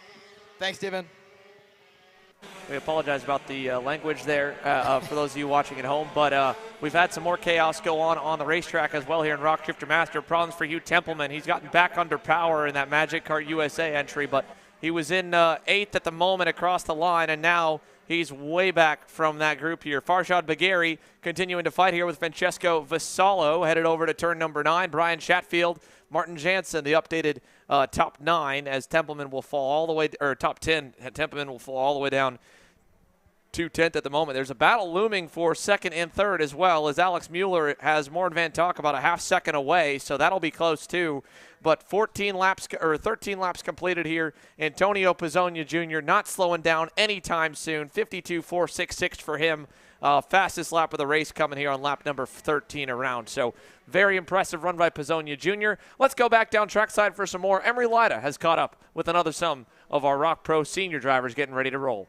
I'm here with Jorge Ortiz. Jorge, it's been a pretty good weekend for you up until the pre-final, and then you were in 5th into the last lap, and it just did not go well. Walk me through what happened and where you're starting. It was going to the pre-final. It was pretty good. We're in a pretty good spot. We're in P4. We're catching up to Aiden a little bit, just a sad bit. Sebastian was catching up to me, and 2 laps to go, I started blocking pretty well. And then coming into the long right, I blocked, and he just hit me again, and then I went into the marbles.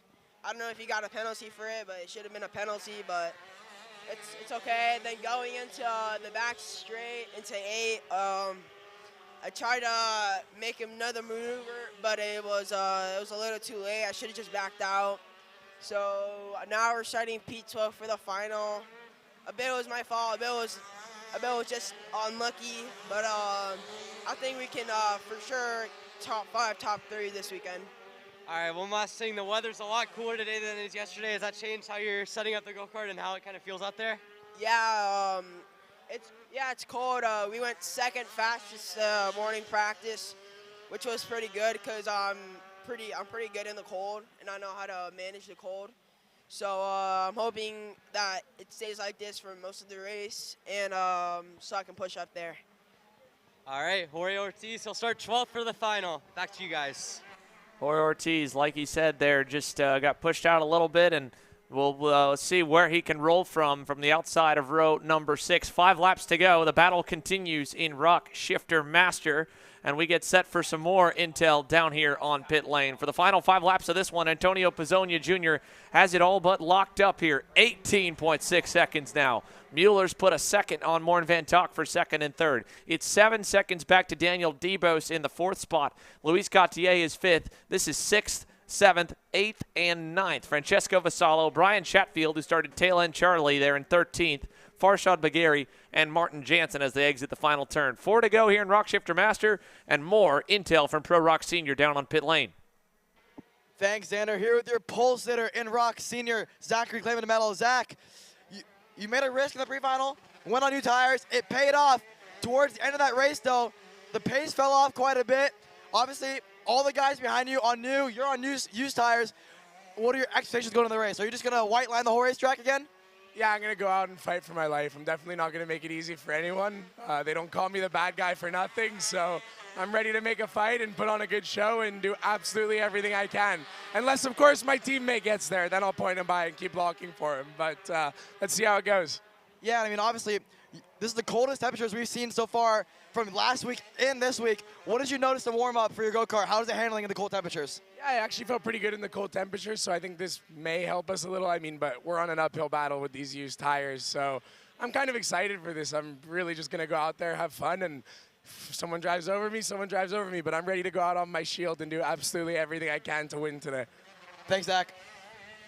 Well, I can tell you one thing, Ron John. If there is a Zachary Clement de Mello win, it's a polarizing figure, but there will be a party somewhere in the paddock for Team ZCD. Again, he rolls off pole on used rubber, and it is going to be a show and a half in Pro ROK Sr. 2 to go here. A lap and a half really remaining for the field. Francesco Vassallo has done a phenomenal job playing defense. Hopefully ZCD's watching to see that one as well. And Vassallo probably learned a little bit from the Pro ROK Shifter defensive driving masterclass given by Marin Kremers yesterday in that final heat race as well. But no defending needed for this guy. In fact, he might as well be on a Sunday drive. Former Formula One driver Antonio Pizzonia Jr. Watch his son battle it out in Mini ROK. Still going to run in Micro ROK later.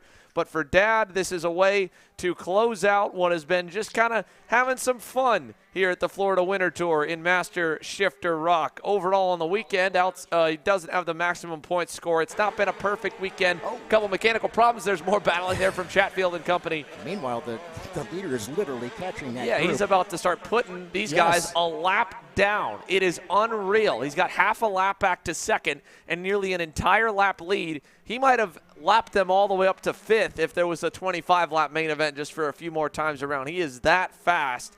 Antonio Pizzonia will head down the backstretch for the final time here. Ron John and that Orsilon Racing BRLR. Amazing.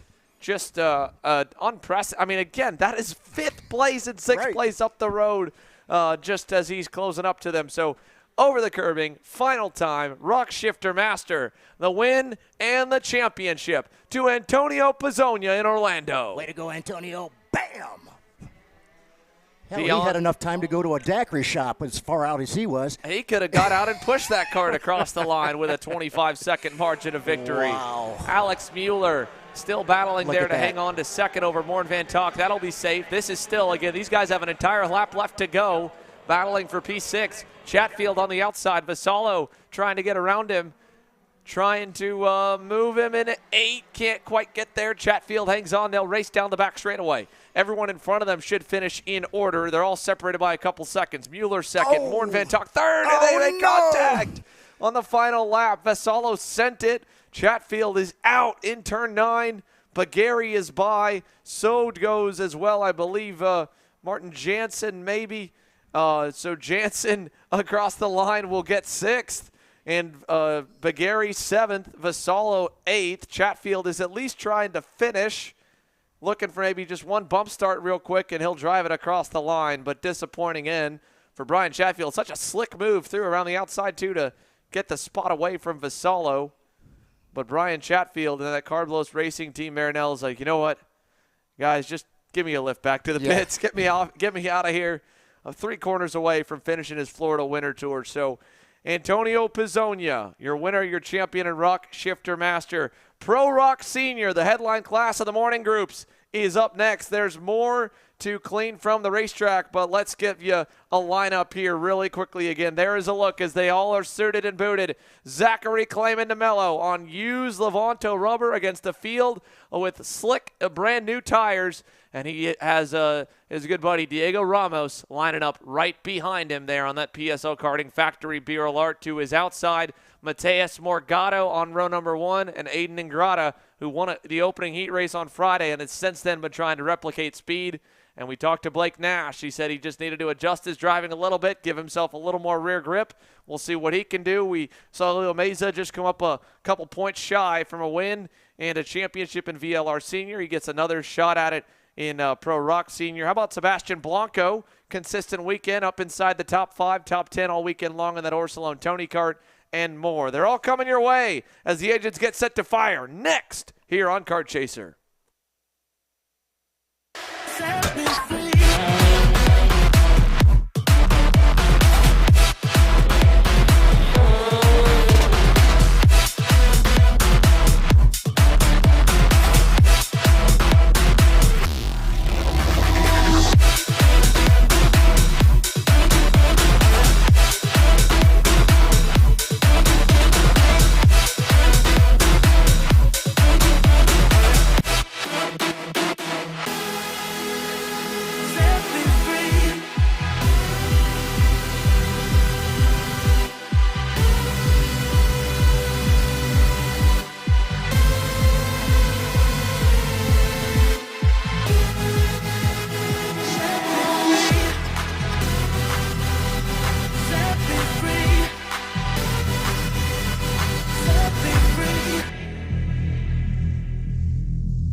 If you're looking for your first foray into car racing, the Formula Inter F4 Series is for you. It's an arrive and drive championship costing a fraction of the price of the US F4 Series or USF Junior Championships, utilizing a spec fleet of cars that are randomized at every single round. You can start with International Motorsports Karting Team and advance through the ranks to the Formula Inter Championship. For more information, follow us online at Formula Inter on all social media.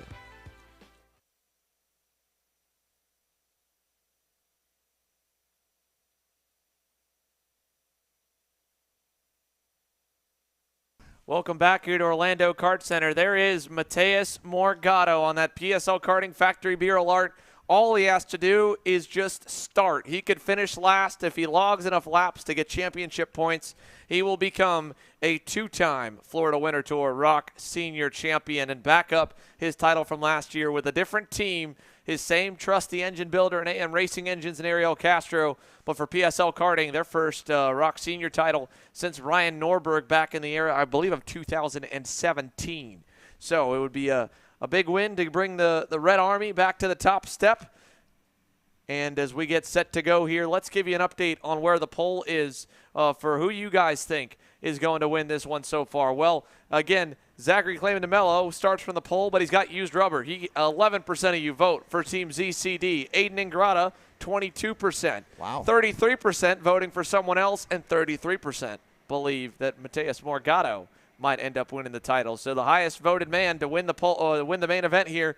He's got a good shot starting on the outside of row number 1, but don't count on his teammate Diego Ramos. Those two are good friends. They know Morgado has the title locked up. Morgado has in the past. Oh, we got one around. One just spun around coming our way over at turn number 9. It is one of the Prime Power Team VLRs. That was Nolan Bauer. Spun it on the outlap.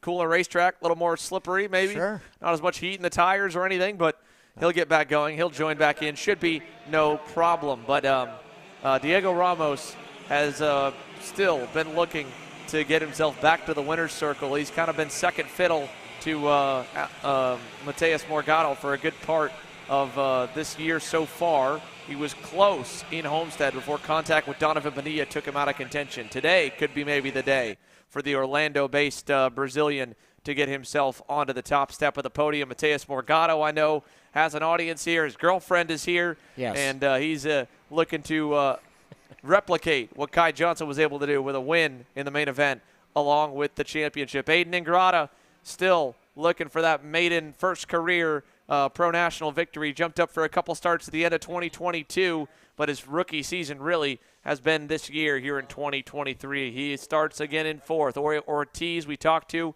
rolling off in 12th. And again, Blake Nash also looking for a first career victory, just like Sebastian Blanco. So lots of drivers with a lot to prove here in the final Florida Winter Tour main event of the year. For the headline division of the morning group, you can see the top of the containers, the viewing decks all filled. We're ready to get things started one more time for the 25th anniversary of the Florida Winter Tour. Pro ROK Sr into the tram lines. Zachary Clamanamelo on used rubber for International Motorsport and Lenzo Kart. Mateus Morgado the first on new tires on the PSO Karting VLR banner. We're green down to turn number 1. And around goes Sebastian Blanco, locked up, got way too deep into the corner. He drops out of it, and just like that, we lose one there in the first turn. Instantly, DeMello to the bottom side. Morgado goes high. Ramos stays low to defend for 3rd as well. Ingrata on him, and they're going to kind of knock into Morgado a little bit. And at the end, in the 5th position, who's that we've got on that VLR there into the top 5 already? That is Frankie Esposito, I believe, on the Prime Power Team entry. So good start for Frankie. And look at how much ZCD is low-lining this thing already as Ingrata loses a couple spots. Sure did. Here comes Kevin Cavedo there, claiming DeMello's teammate. He's up into 4th already. Gets around a few. DeMello staying low, blocking from Morgado. It's really going to be a matter of if Morgado can probably move him out of the way, because Zachary claiming DeMello, with the experience he's got, is going to make that cart as wide as possible for 20 laps, and that's great news for Alessandro De Tullio, who had to start tail end of the field after flipping in yesterday's pre-final. Look around the outside. Kevin Cavedo, are you kidding me? Up to 2nd here, and now he goes to look on his teammate. What a start for Kevin Cavedo. What a Here we go. We knew this was going to be it. Let's go. Get out of my way. We're going. DeMello said, hey, maybe if my teammate's there, I might let him go. So right. Kevin Cavedo's arrived on the scene. Is he going to block the way to try to help the International Motorsport Camp get a Lenzo Kart win? Cavedo's gotten down the inside. DeMello sees that Morgado is there, so he may just clear himself. No, he's on the outside. Morgado into the bumper of Cavedo. DeMello tries to stay on Ramos. Ramos runs him off. Back to 4th. Kevin Cavedo, the leader for the first time in his Florida Winter Tour, anytime on the Pro National Circuit. He leads the way. What a tremendous run so far by Kevin Cavedo. Didn't expect to see him up there so quickly. Thought maybe perhaps Zach was going to be able to keep him back behind him, but nope. Ends up in that 3rd position right now, though. Morgado has gotten ahead of him, though. Kevin Cavedo started 16th, Ron John. He's got himself to the lead. DeMello's blocking from Ramos. Morgado's starting to get away. DeMello got around Ramos with a great crossover in the last turn. And now Ingrata's going to go on Ramos for 4th. So this is a chaotic start here. All again kicked off by the Canadian Zachary DeMello trying to low line and hang on old rubber as Kevin Cavedo would be looking for a first national win as well. Look at Ortiz, and we got contact further back. Frankie Esposito up and over the back bumper of someone going into that corner. And DeMello, big hit from Ingrata, and they get hooked together, and they are on top of each other. And DeMello said, well, I'm going to white line it till we get collected. And now the Speed Concepts Racing Red Speed driver, who was in the points, is struggling to get the cart off. DeMello's slow to get out. He doesn't care. His day is done, and they'll both get back in.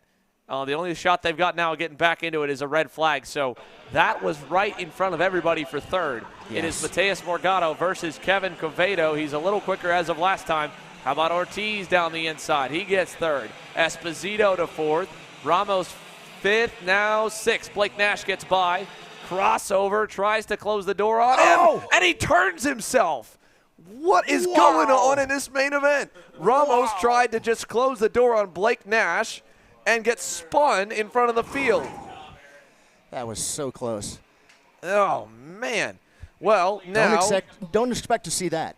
Look, Blake Nash and Diego Ramos, we saw the two of them getting into it, and Ramos was not pleased with how their battle went down at PK Race Park, said he felt it was a little bit dirty, didn't like it. So there's history there, and you could tell that neither one was going to give the other an inch. As Morgado to the lead, turn 1, gets by on Kevin Quevedo.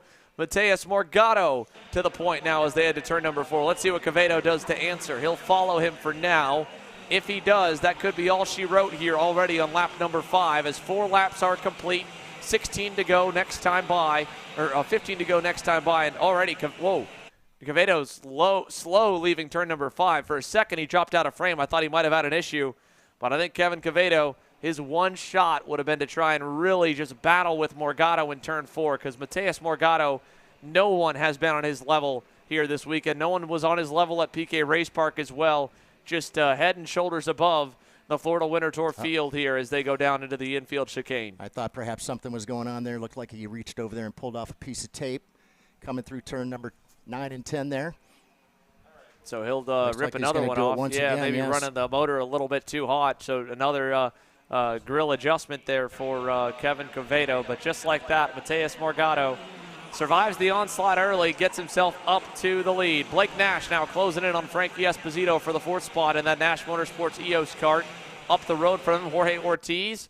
Be a major boost in confidence for the young SCR driver to start 12th, drive forward, and get himself some hardware here in only his 5th start so far in the pro senior divisions. Yeah, he's really doing a great look at job. Blake Nash. And look at Blake. Nice pass in turn number 8 showing for some Ford. real speed, too. And looming there, Alessandro DeTullio's got himself up to 6th.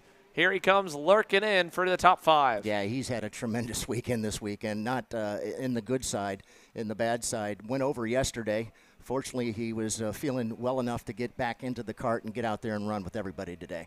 Tell you one thing that's a big bummer here, Ron John. Aiden Ingrata went purple that time. He was a little bit quicker than even Mateus Morgado was this time by. So for the SCR red speed of Aiden Ingrata to know that he would have been maybe the only one to have the pace to challenge the 362, and he's 30 seconds back, it's got to be disheartening to know how fast he was and for all the mechanics on the Speed Concepts tent on the line. Elio Meza, meanwhile, making a pass there on the 375, and Nayland Shaw. He'll pick up a spot, go to 7th. Right behind there is Lucas Nanji in the HMP Motorsport Kart Republic in 9th. And Geronimo Gomez inside the top 10 with all the chaos that's gone down. But the top 5 battle will be heating up here in about a lap or so. DeTullio continuing to roll. That time by, he was 0.2 better than Frankie Esposito, or a 10th or 2 really. We'll see where they are this time as 7 laps are complete, 13 to go. Blake Nash in 4th, Esposito 5th, DeTullio 6th. Where the lap's going to fall. DeTullio 54.51, quicker than even the race leader, Mateus Morgado, and Esposito of 54.8, Blake Nash 54.8 as well. Amazing to think that Kevin Quevedo there went from, 12th position? 16th to the lead. 16th to the lead in the second lap? But here comes DeTullio. Watch this on the bumper, looking for him. Esposito knows it, blocks it. Teammates right here blocking for 5th early on. DeTullio not happy about it. How close their helmets are as well. Yeah, he's going to go down the inside now and say, dude, what are we doing? They just lost probably about, there it is. There's the what are you thinking emotion from DeTullio, because they probably cost themselves about a full second up the road to Blake Nash, who was not that much faster than Esposito that time by. And now Esposito, by fighting harder for that 5th spot, he's got 6th already under pressure as Meza gets to catch up. So yeah, Haley's on his way for sure. Just a short-term gain, long-term loss type move right there. Right. Yeah. And again, look what ends up happening in that particular move. Allowed Haleo to get up there. Now Haleo going to split up those couple of drivers. Yeah, Elio Meza now he's going to try and get up there on the back of Alessandro and work his way forward. Yeah, and so we'll see if Elio Meza can roll forward more here. He had a 54.47. That was equal to the leader. Jorge Ortiz nipped the fast lap last time by. Then Ingrata went even better. So Ortiz catching up to Kevin Quevedo. Mateus Morgado, 2.5 seconds up the road, should be more than safe here to win the race and the championship. A dominant run in the Florida Winter Tour for PSL Karting's new leading man here in the single speed classes, and no better way you could ask for him to debut it. But this would, again, match history of what Danny Formal was able to do last year by winning all 3 main events. As we see Ortiz looking on Quevedo for second. He's got it. Jorge Ortiz up to second. It would be a best finish yet for Jorge Ortiz to get himself a runner-up spot to last year's reigning world champion. What a great run forward. Kept his nose clean. That's tough to do here with as chaotic as it was in the opening few laps, starting as deep as he did. You know, it's so important that you just be focused. Maintain what you're doing. He knows he just needed to remain focused, put his cart where it needed to be. Don't get out there, get too crazy, and work your way forward. And that's exactly what he's done. I believe this is a little home cooking for him, too. I believe this is home track. So he's happy to be here and right now sitting there in that second position. Yeah, home cooking. His father has been grilling out just about every night. They've been having a good time here. Good. It's been, a very fun weekend for him. And, I spoke with his father, at the very first round back at St. Petersburg about when he called with Mike Speed to get him linked up with them for this season. And Mike told him, Jorge, I've been waiting on this call for about 2 years right now to finally get your son to come drive for me. And it's obviously paid off well. They've helped continue to nurture the development of Jorge Ortiz, and he's got himself in a very safe spot as he's chasing down, again, the reigning world champion and pulling away from everybody else on the racetrack nearby. Quevedo's fallen back about 0.7 of a second. Blake Nash still there in fourth, making up a little bit of headway on Quevedo, not too much on Ortiz. So Blake Nash could end off his Florida Winter Tour with a podium. And for the Nash Motorsports EOS kart driver, just a string of consistency here. Being a week in, week out contender is all you can ask for here in his second season, where last year it was a lot of hot and cold streaks for him. Yeah. Just, sparks and flashes of potential for Blake Nash. Now he's really starting to put it together, and that first breakthrough pro national win is going to be coming very soon for the 362, or 364, sorry. Just going to take a little time. Blake obviously was very, very fast, but it just seemed like when he would get to race, once he'd get around some other karts, the cart just did not respond the way he wanted it to. But nonetheless, he's right there again, kind of in that zone, in between everybody, all on his own. Doesn't have anybody get up there and work with him, try to make his way up. The bunny hop, now that Ario was doing it earlier, now we've got some of the other drivers doing it. I saw Kevin just do it. Blake is just hoping Kevin slows down enough that he can get up there and get onto the podium.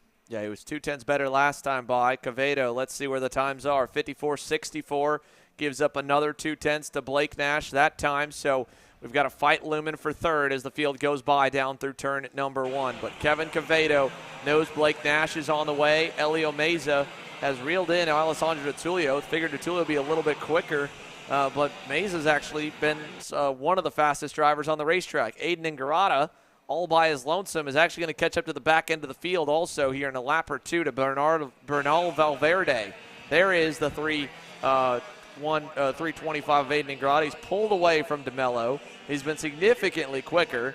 He was the fastest driver overall last time by, so he, again, race-winning potential pace for Aiden Ingrata. But the crash with Zachary Clayman DeMello just has him on the back foot trying to make up for lost time. Across the line this time by, 13 laps complete, 13 complete, 7 laps to go, 13 down here in this 20-lap main event. And Alessandro Tullio with Elio Meza following him forward are tracking down Blake Nash and Quevedo. Nash still gaining on Quevedo on his own as well. We're going to have a four-way battle for third here before we know it, Ron John. It's not going to take very long at all if those two continue to work together.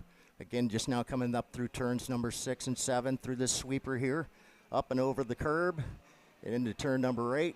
Elio was not close enough to Alessandro. Again, if he can just get up there in that back bumper and push him forward, you can see that they're definitely all in the same shot here. Blake Nash is going to have company real soon.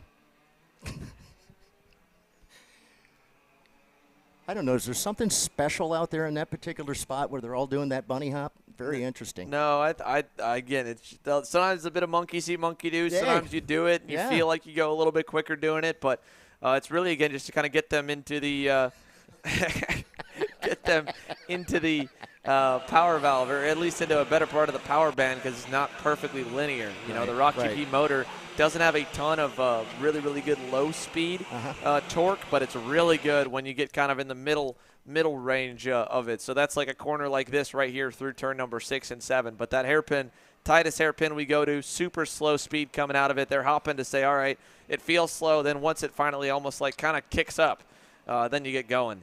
Down to turn 9, though, Nash, I think he's going to get caught before he does the catching, because Kevin Cavedo is 2 cars up the road, and Alessandro DiTullio is half a car length back.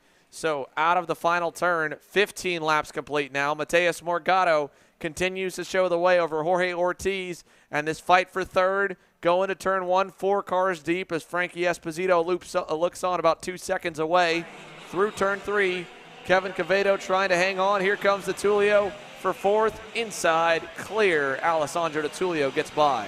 Now Blake is like, let's go. Let's work together. Let's push each other back up there again.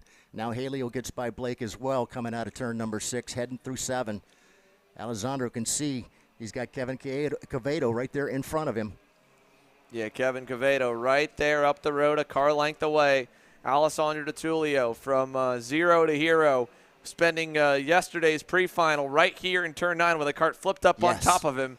And then today, to start last on that Prime Power Team Bureau Art, only a second weekend with the operation to get them at least a podium would be a solid way to start the relationship. So down to turn 1, now 16 complete, 4 to go. Kevin Cavedo's got company, and DiTullio and Meza are right there. Turn 4, close enough, looking inside. DiTullio gets by for 3rd. That's exactly what he was looking for. A good run in there going into turn number 4. Got around through 5, now through 6, heading for 7. Still right there on his back bumper. Cavedo is Helio Meza. Now that Alessandro's got around him, Blake Nash right back behind Helio as well. Kevin Cavedo's now started defending from Helio Meza. Meza might have been even a little quicker than DiTullio, but he's got Cavedo all the way down in the dirty part of the racetrack. Meza opens the door, tries to cross over Blake Nash. He does. Now he's got to run again on Cavedo. Cavedo is just basically handing the podium to DiTullio at this point, but he's focused on himself to try and get the best finish he can. And the rookie, Helio Meza, is going to have to go to work. Here he comes. Big run, though, down the front stretch. He'll get clear down to turn number 1. Cavedo moves him out of the way. Wow, I'm surprised he's got this energy from Meza, but really just kind of laid over and laid down and let Alessandro DiTullio take 3rd. But now for 4th, he boots the rookie. Nash gets by him now. Here's Frankie Esposito. Meza back on Nash. Esposito just trying to find a way around him. But Kevin Cavedo, I don't know if maybe it was the little bit of contact here a lap ago in turn 6 when they kind of got tripped up with each other or what, but he was determined to not let Helio Meza go. He had no issue with it. Look how far it goes. Oh, no! Big contact as Meza goes wide. Blake Nash wheelies up on top of him. That was weird the way that happened down at turn number 8, Ron John. Again, those tires coming together there. I'm seeing Helio looking down. He kept looking down, wondering whether or not his cart is still under him. Wow. That turn number 8 there has been a pretty exciting turn this weekend with all the passes. Some have been good, some haven't been so good. Well, speaking of a pass. Yeah, Esposito there on Blake Nash gets the job done. That's back for 5th. So Kevin Cavedo gets away with it here in 4th as they collide, Blake Nash and Helio Meza. Now they've got to deal with the back half of the top 10, and Meza probably a heavily wounded Iron Rock Motorsports Tony Kart with both the impact with the wall and with Nash up and over top of him. Interesting to see. It looks like Blake Nash's front end doesn't look too tweaked, so he might be able to get back around to crack a top 5 as there goes Nayland Shaw down the inside on Lucas Nanji, so this will give Meza some room. And look who's in it. Diego Ramos was wrecked earlier. He spun around. He's back in the top 10 now with a lap and a half to go. Wow, great run there for Diego. Obviously not going to end up with the result he wanted, but still a tremendous run from the back end up to the front. Boy, look at these guys. White flag in the air. White flag is out. Blake Nash trying to get back by on Esposito. Meza, what a crossover. Launches like out of a cannon, Helio Meza on Blake Nash. He gets by. Now Meza takes back the fifth position. Esposito to 7th, Nash to 6th. All the while, here, while they fight for the top 5, Mateus Morgado heading into turn number 9 for the final time, is going to repeat history. Last year it was Danny Formal with 3 main event wins en route to the championship. This time, Morgado does that to repeat his championship. 2-time Florida Winter Tour Pro ROK Sr champion and all main events won, Mateus Morgado wins in Orlando. Bam! Way to go, Morgado. Second place to Jorge Ortiz, gets his best career Pro Senior Division finish. Third goes to Alessandro DiTullio. Fourth to Kevin Quevedo. Fifth, Elio Meza, Nash, Esposito. Ramos comes back to 8th, and I bet he's going to probably have some choice words for Blake Nash in the scale line for their incident because, again, no love lost on Diego Ramos' side for the two of them, but a wave to the crowd for Mateus Morgado as he cruises to the checkered flag and the championship. Let's see here as Ramos and Nash work their way over to the scales if there's anything from that one as well, because no surprise. Here's Zachary Clayman DeMello, stayed out there, ran the full distance on that International Motorsport Lenzo kart, tried to make it exciting, ends up all the way down in 17th. There's congratulations there for Mateus Morgado from the likes of Kevin Quevedo and Alessandro DiTullio, and well-deserved for the 362 machine. How about it for Jorge Ortiz? Jorgito gets himself an awesome run. Again, Blake Nash there in frame. Diego Ramos there, Nolan Bauer, and I think a couple of Prime Power Team drivers going up to probably congratulate Morgado on his run. There we go. Congrats all around. Congrats there for Alessandro DiTullio. And more catching up here at the end of this one for Pro ROK Sr. Along Sammy, with you look at those second, third, fourth drivers, 10 places, 15 places, 12 places, some great running going on out there. Congratulations to all the Kevin drivers. Quevedo got 14 of those in the first 2 laps. Yes. Yeah, amazing start. I'd love to see that replay on his start to go from 16th to, second, I believe, in the first lap? Yeah, I don't know. I don't know how he did it at all, but he did it some way or another. Aiden Ingrata picked up 1 spot by the end, got himself to 14th on the STR Red Speed. Would love to hear his point of view along with the Mellos on the incident that sent them to the rear of the field. And again, for Blake Nash, Diego Ramos, just a lot of aftermath here from this one. We'll take a commercial break and come back with post-race interviews and hear from our champion in Pro Senior ROK, Mateus Morgado. Stick with us, folks, here. The lunch break will get underway after, and we'll get started with main events here in the afternoon around a little bit after 1 p.m.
All right, took us a moment to get to the scale line because there's been a lot of official intervention for that Pro ROK Sr Main Event, but none coming the way for this guy, Mateus Morgado, two-time Pro ROK Sr Florida Winter Tour champion, a full sweep of the championship, set in history for the first time in a long time, and I think the first time in the history of ROK Cup's ownership of the Winter Tour someone's done that in the 125 single-speed class, and he's down with our very own Alexander Searle. Alex, take it away. Thanks, Xander. Here with Mateus Morgado, your champion in ROK Sr. Mateus, almost a perfect, championship for you. You swept all 3 finals.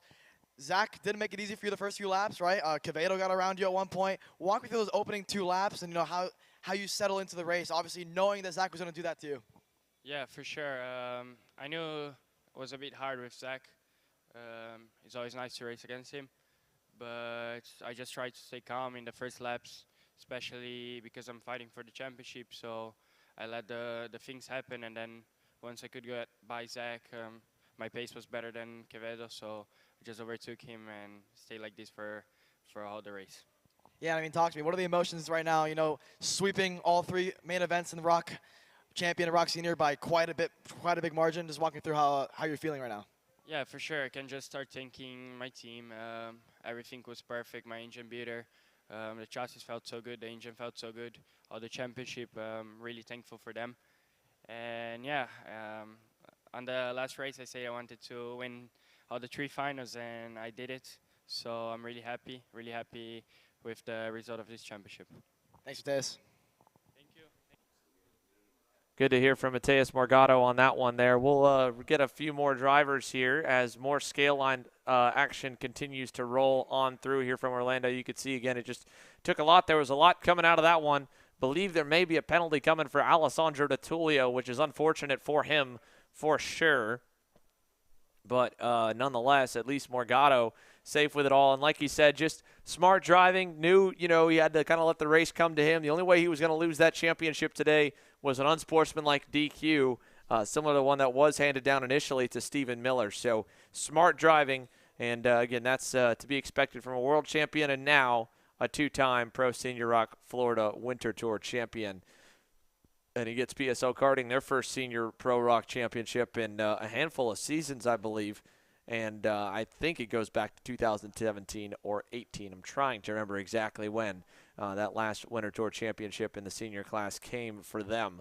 They're on the verge of getting that Pro Shifter ROK title as well and sweeping. It'll be the first time in the modern era that someone's won in both of the headline divisions, the championship, the same team at least, and the same manufacturer, with Marian Kremers coming up later on. But let's continue with our post-race interviews here for Pro Senior ROK. Jorge Ortiz gets his best career finish to date, 2nd place in the main event, some quick lap times as well. He's down with Alex. Thanks, Xander. Jorge Ortiz, the weekend was pretty rough for you up to this point, right? You didn't finish one of the heats, got, pushed wide in the pre-final, had to start P12 in the final, had a really good start up to P6 in the opening lap there, and worked through to P2. Just walk me through that race from your perspective. Yeah, going into the race, starting 12, obviously on the outside, starting to turn 1, there was a pretty big crash in front of me, and everybody just got collected. Luckily, it wasn't me. Yeah, I got up to P6. The first couple laps, I told Nash to push because they were right there just blocking it, like every single corner, every single lap. So we caught up. I passed a couple people, and then Aiden, and then there was a crash into 8 with Aiden and DeMillo. So I got around them, and yeah, I just started trying to push, and then I caught up to one of the international kids, Quevo, and passed him. Just started to gap him, and then try to catch up to Morgado, but I guess me and him just had kind of similar pace, so couldn't really catch up. Thanks, Jorge.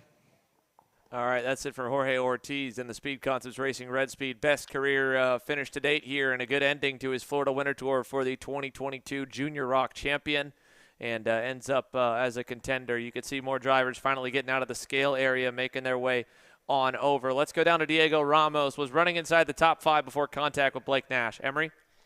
Yeah, Diego, it was looking decent for you at the start. Obviously caught up in a lot of the melee in the first couple of laps, and then you and Blake made some contact coming into the sweep section. Walk me through your viewpoint on that. I mean, the start was good. I just needed to finish in front Nash, and then when he passed me, I crossed him, and when I was in the middle of the straight, I just spin out. But we see with the penalties. All right, and looking at this season as a whole, obviously you and Blake both at the moment have penalties. Any plans to protest? I don't know. I'm gonna talk with my team and see what happened, because I didn't see, like, well, I was in the front and then I just spin out. But yeah. All right, Diego Ramos, an unfortunate way for him to end what was a solid championship campaign. He finishes the race with a penalty in outside the top 5. Back to you guys.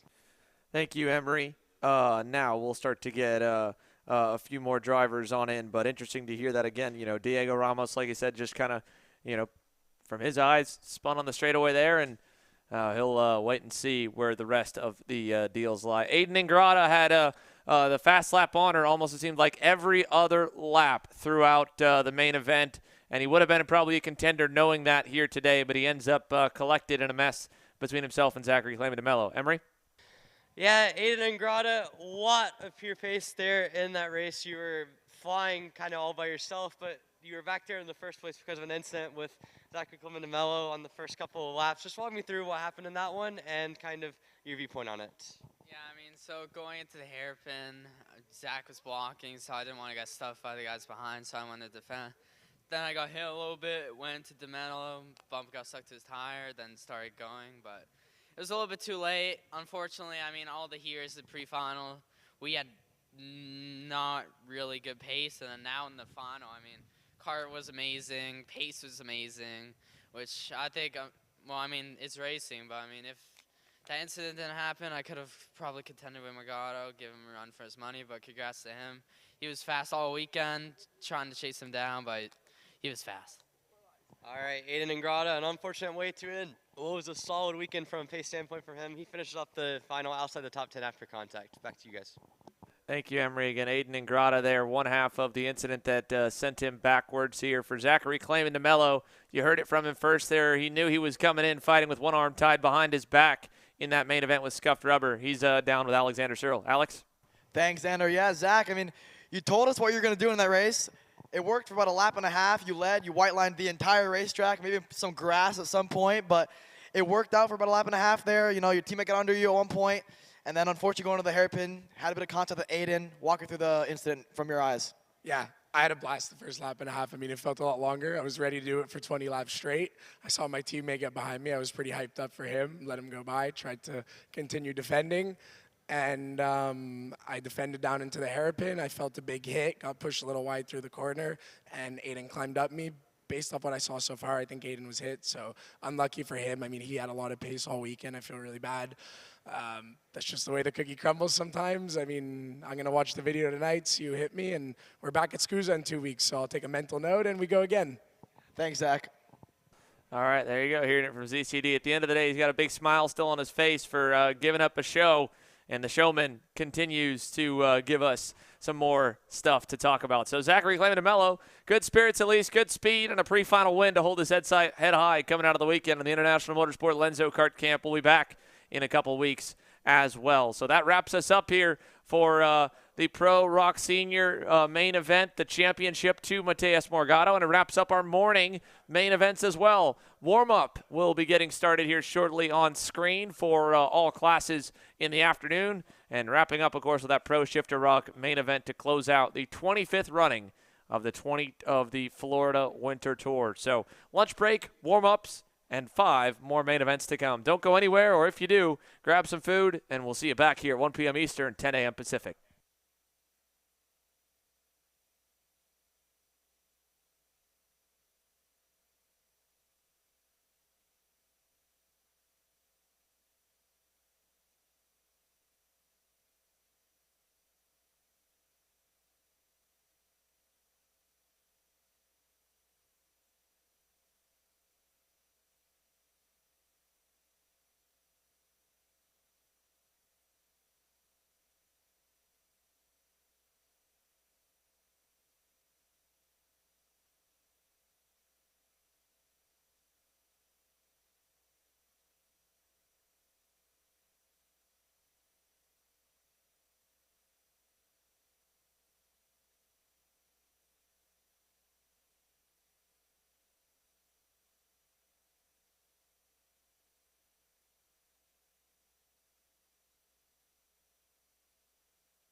Things underway with the second round of main events. The afternoon session here, kicking things off with ROK GP Masters making their way up and onto the grid for their main event, slated to start here at 1:15, I believe. So the first of the 5 mains all gridded, ready to go for the afternoon. Before we get that underway, we'd like to ask that everyone please rise and remove your hats for the playing of our national anthem.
Well, karts are headed onto the racetrack now. It's time to get things underway here with the second round of main events here with the afternoon half of the final round of the 2023 Florida Winter Tour. Master ROK had a bit of fireworks at the end of the day yesterday, Ron John, to say the least. Some Brazilian friendly fire. Andre Nicastro and Danilo Romalo were throwing haymakers at each other, it seemed like, from start to finish. Yeah, I told the guys when I was walking by, I said, okay, go out there and put on a great show for us, but make it good and clean. Well, it was definitely dancing the line of clean, but it was one heck of a show to say the least. And overall, well, it's shaking the grid up. Let's take you through your starting lineup here for your Master ROK GP main event. Mario Barrios will start on the point here in that Rawlson Performance Group Cosmic. He'll be joined to the outside of him by the Englishman Martin Stone. For the Racing Edge Motorsports camp. David LaPlante in the Premier Karting Cosmic will start on the inside of row number 2. Alongside him, the driver who was the man to beat here last year, Danilo Romalo, and the Team U-Race Tony Kart will roll off in 4th. Alex Mueller, hot off that podium run in ROK Shifter Master, rolls off to the inside of row number 3 as the privateer Tony Kart driver. To his outside, another privateer in Scott Carapalati on the Carapalati Racing Comp Kart.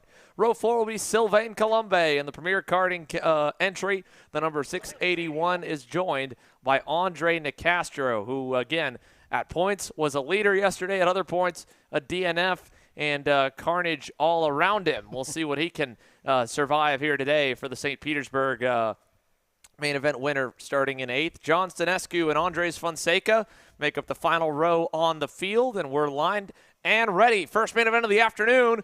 Lights are out. We're racing down to turn number 1. Great start for the inside lane. David LaPlante goes through to 2nd. Romalo into 3rd, and Martin Stone falls to 4th as they rocket down the hill to turn number 4 for the first time. Boy, what a great move there for David LaPlante. He knows he's got to get up there and try and get around Barrios.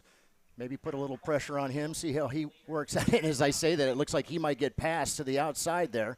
That is the 818, I believe. the 618. That's Danilo Romalo. Now sitting there right behind David LaPlante as they head into turn number 8. Again, just first lap underway. Pre-finals here for the Florida Winter Tour. This main is your events here. Yeah, main events. This is championship, baby. This is what it's all about. Well, there goes Andre Nicastro picking up another spot in turn number 9. He'll get his way up into 6th there with a nice move on Scott Carapolati as they jump the curves for the very first time here, and they'll come out of the final corner. Lap number 1 in the books, 19 down to go, and it's one big train led by the bright yellow helmet of Mario Barrios to turn 1. Danilo Romalo had a look to the inside of David LaPlante, thought better of it, tucked back in line, and they'll head down to turn number 4, about a car length to 2 car lengths apart. Any big dive bombs? Andre Nicastro wants to give us one. There he goes to the inside in turn 4, into the top 5 for Andre Nicastro here, already up 3 spots as he continues to climb up the order. You know, we talked about Andre yesterday. He's been really, really fast. Had some issues, but we'll have to keep an eye on him here as he's making his way already up the order. So as he rounds turn number 8, a very, very good start here for Andre Nicastro. He'll close up to his REM teammate into turn number 9, passing further back in the field. I think that might be the premier karting entry of Sylvain Colombe. Battling with Scott Carapolati or Andres Fonseca aboard the AKT Racing Team Bureau Art. One of the two passing back there for 7th or 8th. But the top 5 is where we've got our focus right now because here comes Andre Nicastro and Martin Stone. 1 lap ago, made a pass for 5th in turn 4. I think it's coming for 4th here this time. Hops the curb through 3. Big run, looking inside. Stone just going to let him on through. Said, all right, I see you got speed early on, buddy. Teammate, go ahead. Nicastro. Let's go. Let's go forward. Let's go forward, exactly. Yeah, so that was a good, clean move there by Andre. Now, again, the two might be able to work together here and make their way up the ladder. Still heading through 7, heading for 8. They'll head down the backstretch again. Already Nicastro, great launch out of that hairpin. He's able to really get the power down nicely and starts, like he said, there to work his way forward. He's another spot higher inside the top 5, closer to the lead. Mario Barrios starting to edge away, but like we saw yesterday, you just never really know. Mario Barrios might be the most unpredictable Masters driver or karting driver I have ever seen. He'll put a fast lap together that's quicker than anybody else on the racetrack. The next lap, he'll just randomly miss an apex and go wide in turn 6. It cost him yesterday in the pre-final. He lost the lead that way. So he'll jump the curb a little bit sideways there, almost on cue through turn number 3 as they head for 4. And look at Nicastro already now down to 2 car lengths back from Danilo Romalo, the driver that he was going back and forth with throughout that pre-final. 3 car lengths back as they head for turn number 6. Yeah, just 3 laps in here of the 20-lap race. And they are on the move, trying to make their way up there to the front. And as Mario Barrios, as you had said, so unpredictable, not sure what's going to happen with Mario, but he obviously very, very happy to be here and racing with us, and right now showing he's got a pretty good card under his hands. Good pass by Danilo Romalo. Kind of roughed up David LaPlante a little bit, though, going by. He'll lose an additional 2 spots as Nicastro and Stone get through. So Danilo Romalo now gets up to 2nd, and it's Brazil 1, 2, 3. Mario Barrios, the leader here, with 4 laps complete so far in this 20-lap final. 20 laps around the old OKC layout here, and right now with Mario out in front, still a couple of guys trying to chase him down right there behind him. Andre Nicastro being one of them. Keeping an eye on him. He's been really fast. Just got to maintain his mind and his kart, but doing pretty good so far. So Danilo Romalo here through turn number 6. Andre Nicastro up and over the curb in 7 through turn 8. He'll close up to half a car length away, and it's almost like the theme from Jaws is playing here for everyone in front of Andre Nicastro as he edges closer and closer to Danilo Romalo. Both of them looking like they made up a little bit of time on Mario Barrios this time by here. We'll exit turn number 12 and head across the line to put 5 down, 15 laps still to go, another lap in the books. Where's the lap time's going to fall? Last time Nicastro was quickest. He's quickest again. Romalo matches him, and they knock 3/10 off the margin for Barrios up front. Again, here they come. If those two continue to work together, push those carts, make their way up there to the back end of Mario Barrios as they're just now coming through turns number 5 and 6 here. Just 4 laps down. Again, working 20 laps here in the pre-final from the championship race here for our Masters.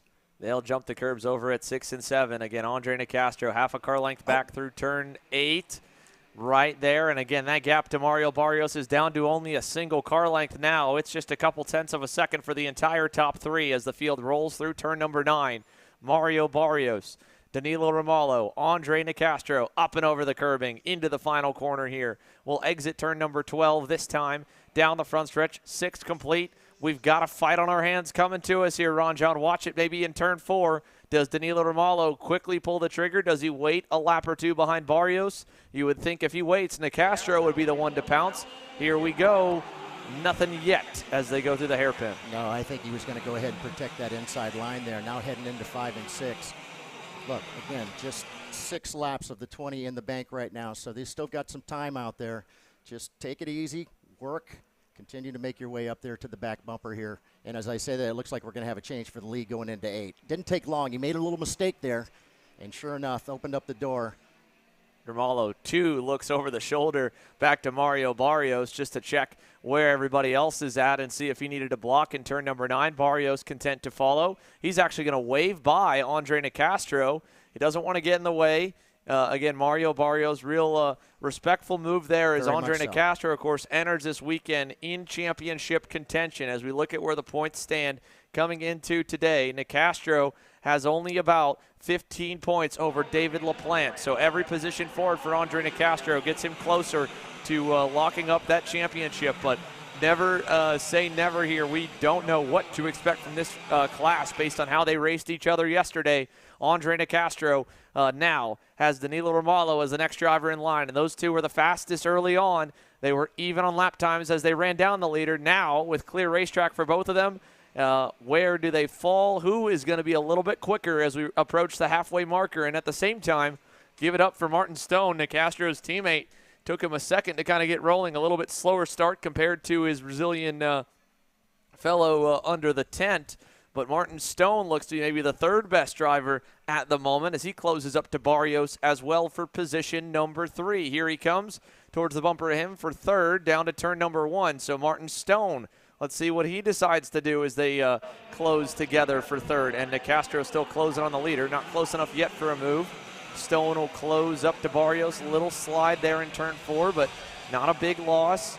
And I think he could be in a real good spot to get himself on a provisional podium at the moment here as we work lap number 9. Well, another one looking to have some luck happen for him is David LaPlante, who's sitting in 2nd spot in the points and right now sitting in 5th position out on the track.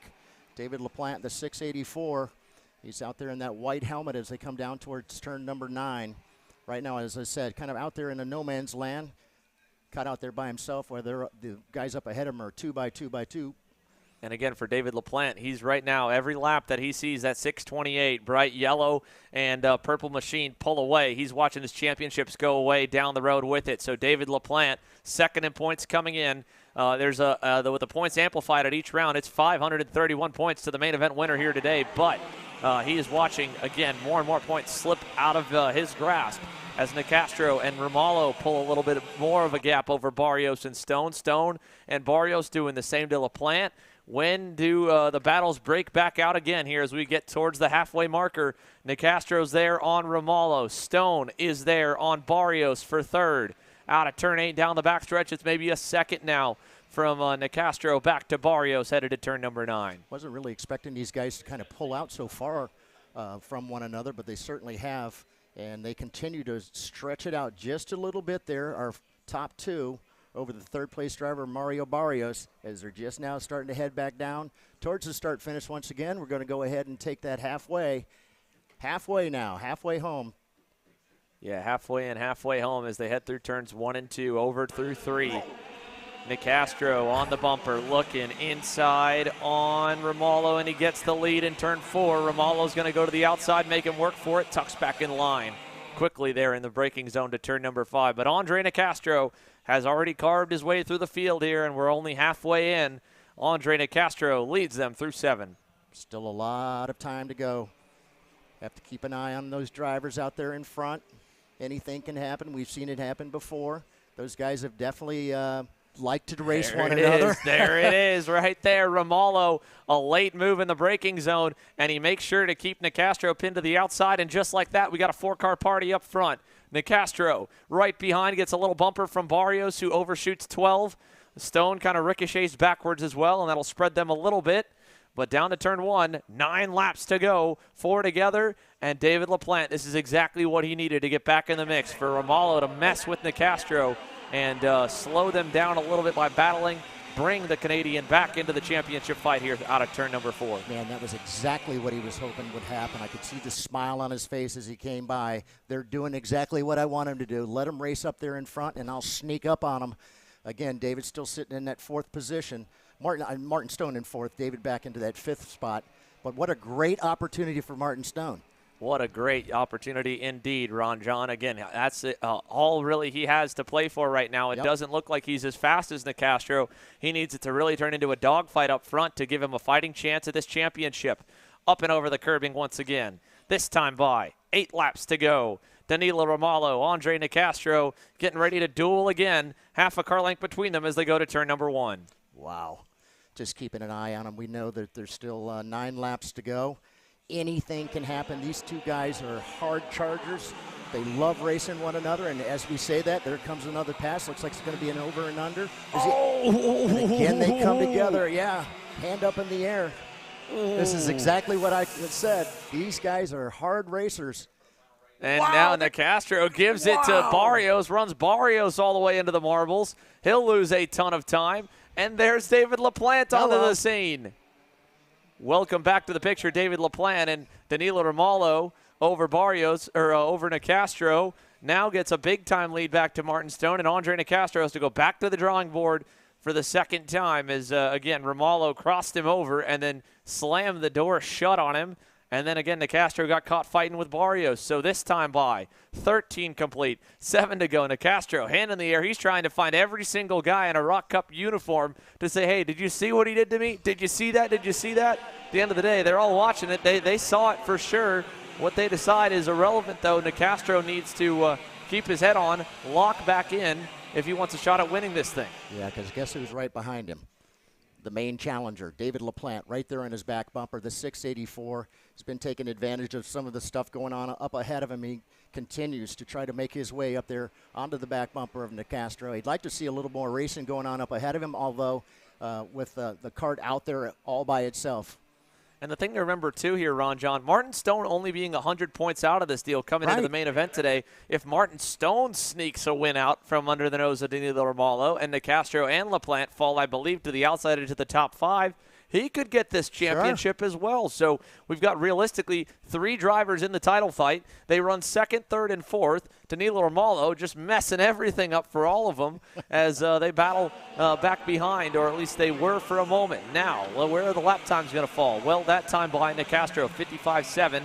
Romalo also a 55.7, so 1.8 seconds with 6 laps to go. It's a tall order for Andre Nicastro to get back to the lead and the win through turn 6, turn 7. He's closing up to Martin Stone, should be able to get by him for 2nd, and then it'll be how much can he turn up the afterburners? What does he have left in the tank to give Danilo Romalo one more shot? And I bet if he gets back to him at this point in the race, there will be no holds barred. No holds barred, without a doubt.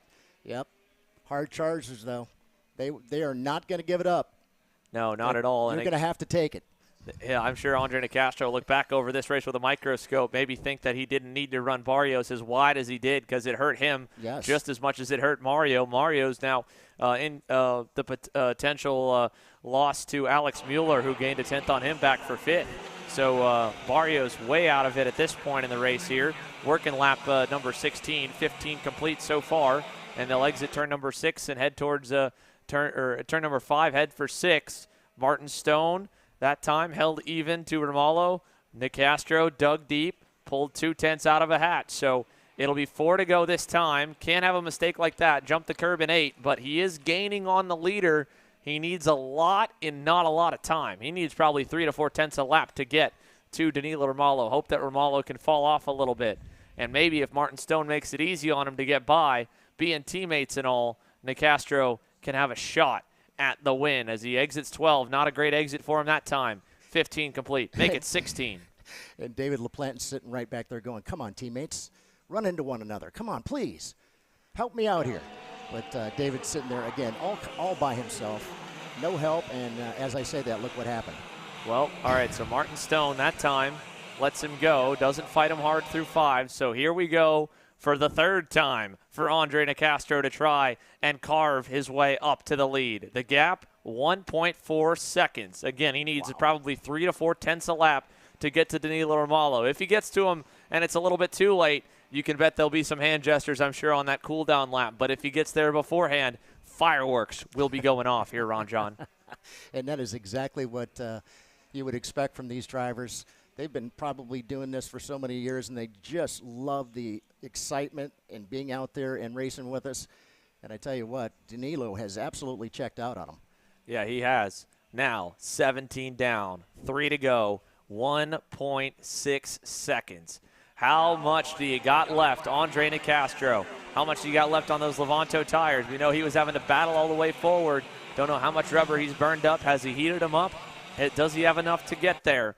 Behind, again, it is still Martin Stone third, David LaPlante just riding in the fourth spot. Yep. As they run here, Nicastro would still snag the title, but he would love to do it with a main event win as well. Racers here race each weekend like it's its own. You talk to any of these guys, if they think championship, they normally don't till the final day of action. They go for the win every single time. So how much is that championship weighing on Nicastro's mind? How much are his emotions telling him, no, go get up there and throw a side pod at Danilo Romalo? I don't know if he's going to get it, though, this time by. Romalo had improved his pace last time. I think he got a little bit closer, but it's not going to be much. A tenth of a second. He needs more than that. 2 to go now here for Andre Nicastro. He's running out of time. I don't think he's going to have enough time to catch up to him.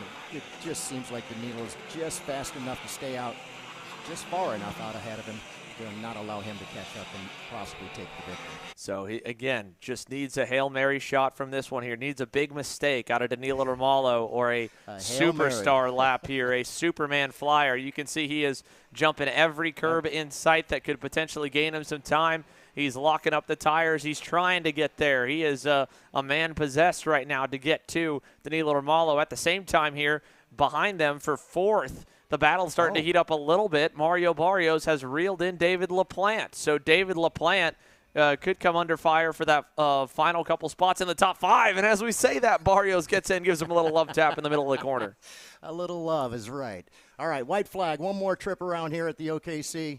And right now it's Danilo Romalo out there in front. Getting closer, though. Yeah, 1.1 seconds. He picked up 4 tenths that time by. Nearly half a second faster as Andre Nicastro. Romalo probably knows he's coming. I'm sure he's getting signals from the fence line and everything, but he can expend all that here on the final lap. The Team U-Race Tony Kart driver here. His first full couple weeks with the outfit led by Italo Silveira. And as they head down the backstretch, one final look over the shoulder. Danilo Romalo looking good. He'll lock it up into the braking zone. Nicastro is just going to run out of time. It'll be enough for the championship as he checks the mark over his shoulder, but he'll be probably feeling like this one got away from him and that he should have had it. The speed was there. The positioning was not. Danilo Romalo wins in Orlando. Bam! Nicastro again, another hand in the air across the line. Not happy with it. Let's keep the eye on these two guys here. Watch this on the cool-down lap. You know Nicastro was not happy with how that went down. Not going to signal to him there. Don't know if there'll be any choice words in the scale line, but they'll be Portuguese, I'm sure. Yeah, maybe a little bit of back and forth, but nothing on the racetrack there. Again, he's got a, and Danilo Romalo, not just the number one, giving the hush signal there to that one, saying, all right, stop the talking. I just went out and won that one. Well, elbows out to win it. Big time. Nonetheless. So let's see as they roll on into the scale line. There's Nicastro getting up and out of the go-kart. He is a champion nonetheless there. Thumbs up to the scale line. He gave it everything he had, drove through the field. There is Martin Stone with a big congrats there for the teammates. Martin Stone's run ends up third. I don't know if it'll be enough. I don't think it will to get him a 1-2 for the REM outfit in the championship fight, but that'll do it for ROK GP Masters. Their season comes to a close here. Romalo, yeah.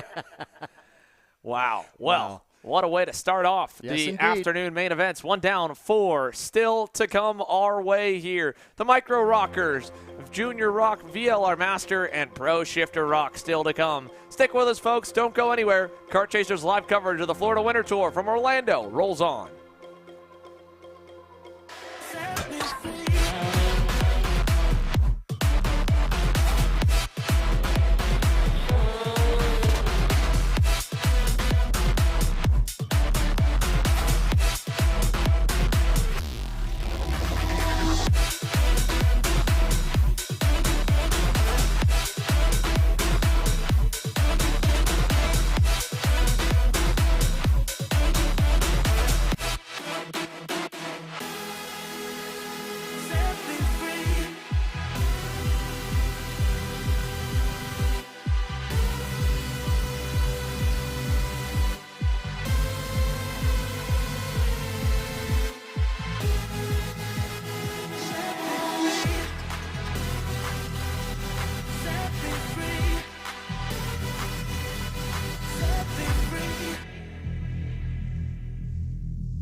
Want to know a crucial part of the magic that's taken A.J. Myers to multiple national championships? Check out Greyhound Racing Seats and their full catalog of options, from their R1 and R1 Extra Soft seats for high grip conditions, their Viper Medium seat for medium grip, and the RS2 Stiff seat for low grip conditions.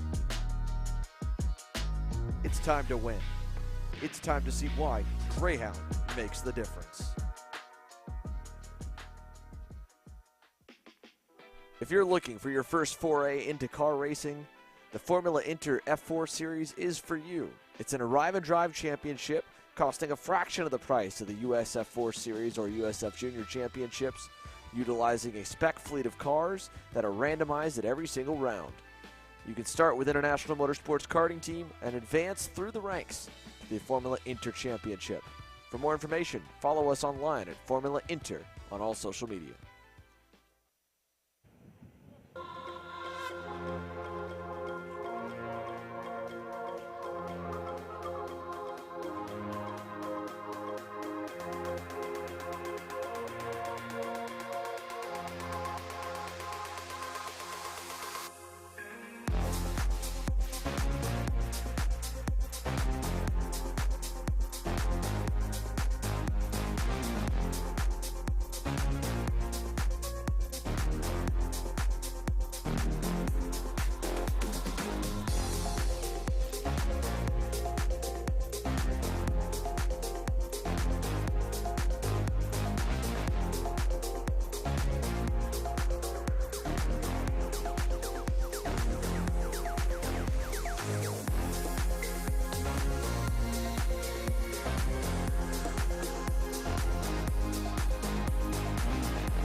Well, here we go for another one, Ron John. Micro ROK getting released onto the racetrack. You got a big smile on your face. This class was action-packed in every single session so far this weekend. All right, and this is championship time, so you know it's going to be action-packed.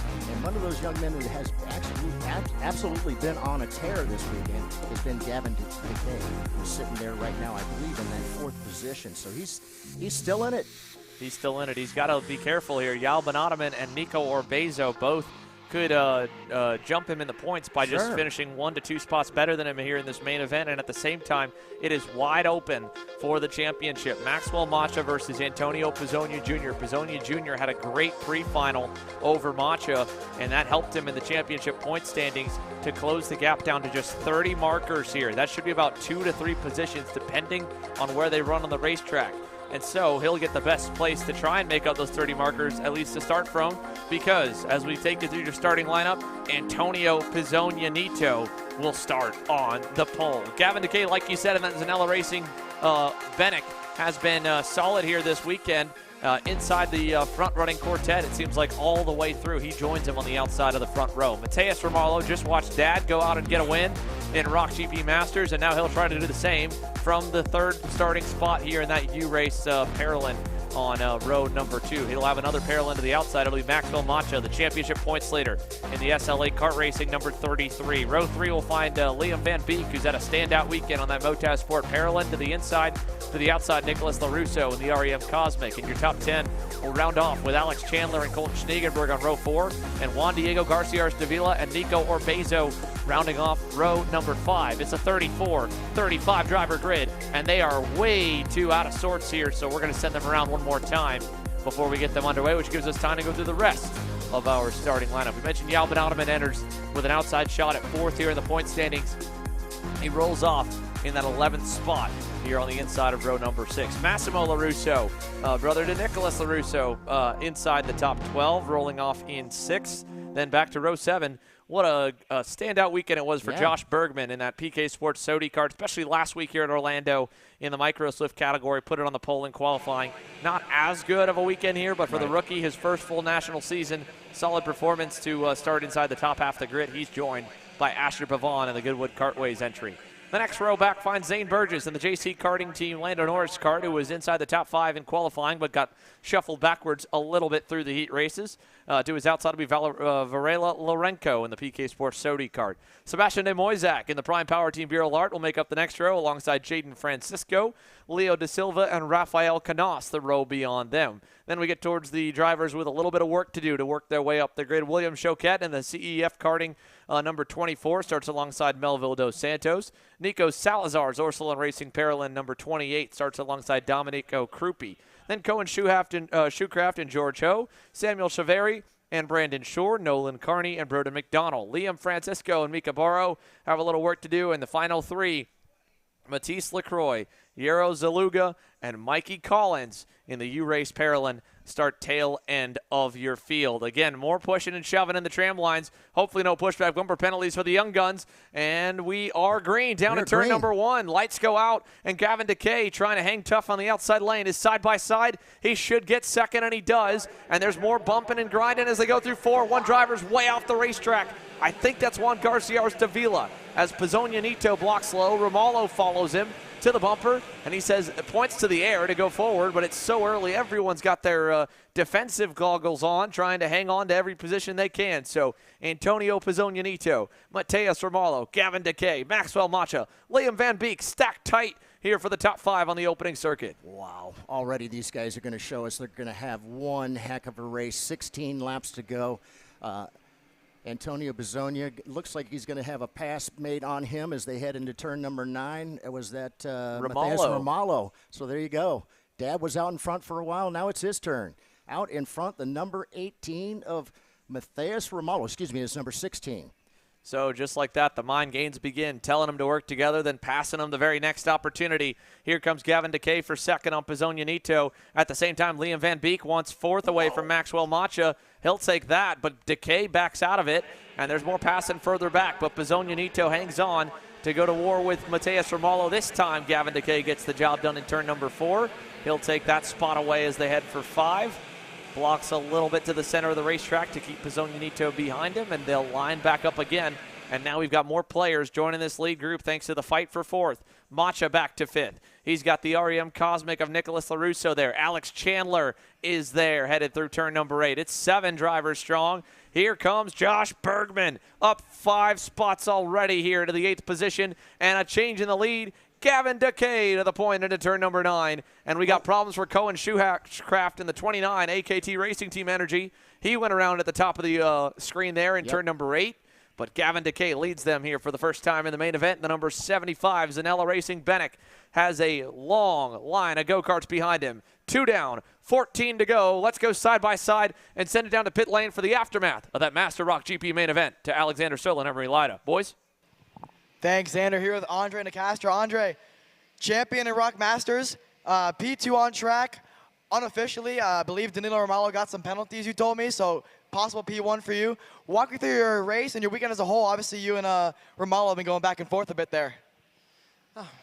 First of all, thank you for my team, Racing Edge Motorsport, my mechanic Daniel, and One Engines for helping me a lot, all the championship. So I'm happy for the future of the championship. The decisions of the stewards is for the stewards and not my job. I did my work in the track, and so I'm so happy with this championship. And thank you very much for OTK USA too for helping me again. Thanks, Andre. All right, there you go. Very classy response from Andre Nicastro. Obviously, you could see the frustration. You could hear a little bit of even disappointment in his voice, but at the same time, champion of the 2023 Florida Winter Tour for him. And at least, he was able to survive as we've got what a battle here going on. Colton Schneegenberg and that GWR Energy getting into the mix of it. I believe that was also Josh Bergman and Alex Chandler in that same little grouping. It's allowed the top 5 to break away a little further. Decay still the leader over Romallo, Pizzonia Nito, Macha, and more. Here's that 3-car group behind him. Is that Yao Benottoman? No, that's Garcia Davila in the 36. We saw him bouncing it through the dirt on the opening lap. He's got himself back to the top 10. Right behind him there is Nico Orbezo. There is Colton Schneegenberg on his bumper as well through turn number 8. Looking for number 33. That's Maxwell Macha, who's our leader coming into today. Right now he is sitting, I believe, in that 4th position. Is that correct? He's in 4th P4 still. for Maxwell Number 33. Macha. There we go. Everybody just trying to make their way up onto the back bumper of the lead 2, trying to actually spread out just a little bit. Yeah, and a little bit of a gap Just a here, little bit. beginning to work for the top 2. If Mateus Romallo, problems more. Another one of the energies. That's the 22 of Yero Zaluga. As pass made by Macha, he goes by on Liam Antonio Pizzonia-Nito, and Liam Van Beek follows. Yes. So Macha to third. Van Beek back on him, though, in turn 4, and Alex Chandler is going to throw Pizzonia-Nito backwards. That's good news for Maxwell Macha, as long as he keeps Antonio Pizzonia-Nito behind him, he's in the driver's seat for this championship fight. So Pizzonia-Nito is going to lose another spot. Potentially Josh Bergman inside clear on that PK Sports North America Sodi card. Boy, what a great clean move there for Josh Bergman. In the meantime, though, Antonio Pizzonia-Nito moving back, not the position he wants to be in. He doesn't want to go back. He wants to go forward because the gentleman that's ahead of him is ahead of him, and that's the number 33 of Maxwell Macha. Whoa, lots of hand signals going there. Juan Garcia Arstavila was frustrated with Zane Burgess, I think, as they exited the turn 9 hairpin, and now Yao Bonataman and him going back and forth. He gets by on the 27 of Yao Bonataman over in turn at number 12. 5 laps complete, 11 still to go, and it has shuffled the order completely. Gavin Decay and Mateus Ramallo continue to lead. Maxwell Macha can't seem to convince Liam Van Beek to push him forward. Van Beek back on him again in turn 4, block slow into 5. Macha trying to catch the leaders. Van Beek thinks it's better with him out front. Macha thinks it's better with him out front. Yeah. And all passing here, all this extra shuffling is allowing the top 2 to add to the margin. It's 1.3 seconds now for Mateus Ramallo and Gavin Decay out front. Wow, 1.3 second gap already? It's going to take those guys working together, not racing one or the other. Yeah, sometimes some of those moves down that backstretch are quite interesting, to say the least. But yeah, that was a big block by Nicholas LaRusso trying to hang back Antonio Pizzonia-Nito from going by him. Pizzonia-Nito has been eaten alive so far here in this Micro ROK main event, watching his championship hopes drive off into the distance. 6 down now here, 10 to go. Decay still the leader over Ramallo. It's 2 drivers out front, then a 4-car pack, then this big gaggle headed through turns 1 and 2, and they'll head out of 2 over to 3 and into turn number 4. But Gavin Decay continues to lead. Van Beek blocks a little low through 4, runs wide. Macha opens up. I don't know if Alex Chandler and Bergman are really trying to not get around Macha. I think they're all in the same agreement. They want to go fight for the win and not for third, so Macha's going to ride for the moment behind Liam Van Beek as they head for 6 and 7. So still good up front. Macha pushing Van Beek that time by. They gained about a couple hundredths. Macha looking for more help from Chandler. Maybe he'll go here in a minute or 2 as they exit turn number 9. And quickly, Gavin Decay and Mateus Ramallo have just kind of settled down and continue to run there out in front, allow the guys back behind him to battle. And battle it is. Liam Van Beek, man, he's showing he's got some real speed. And Maxwell Macha would like for him to continue going forward. Alex Chandler's tired of waiting. He wants to take that spot from Maxwell Macha, and he will as he goes by in turns 1 and 2. Gives Liam Van Beek a little more breathing room. They only equaled the leaders last time by. They did not make up any time. Chandler's going to block the inside in turn number 4. Macha still on the tail. Opens up wide in turn number 5.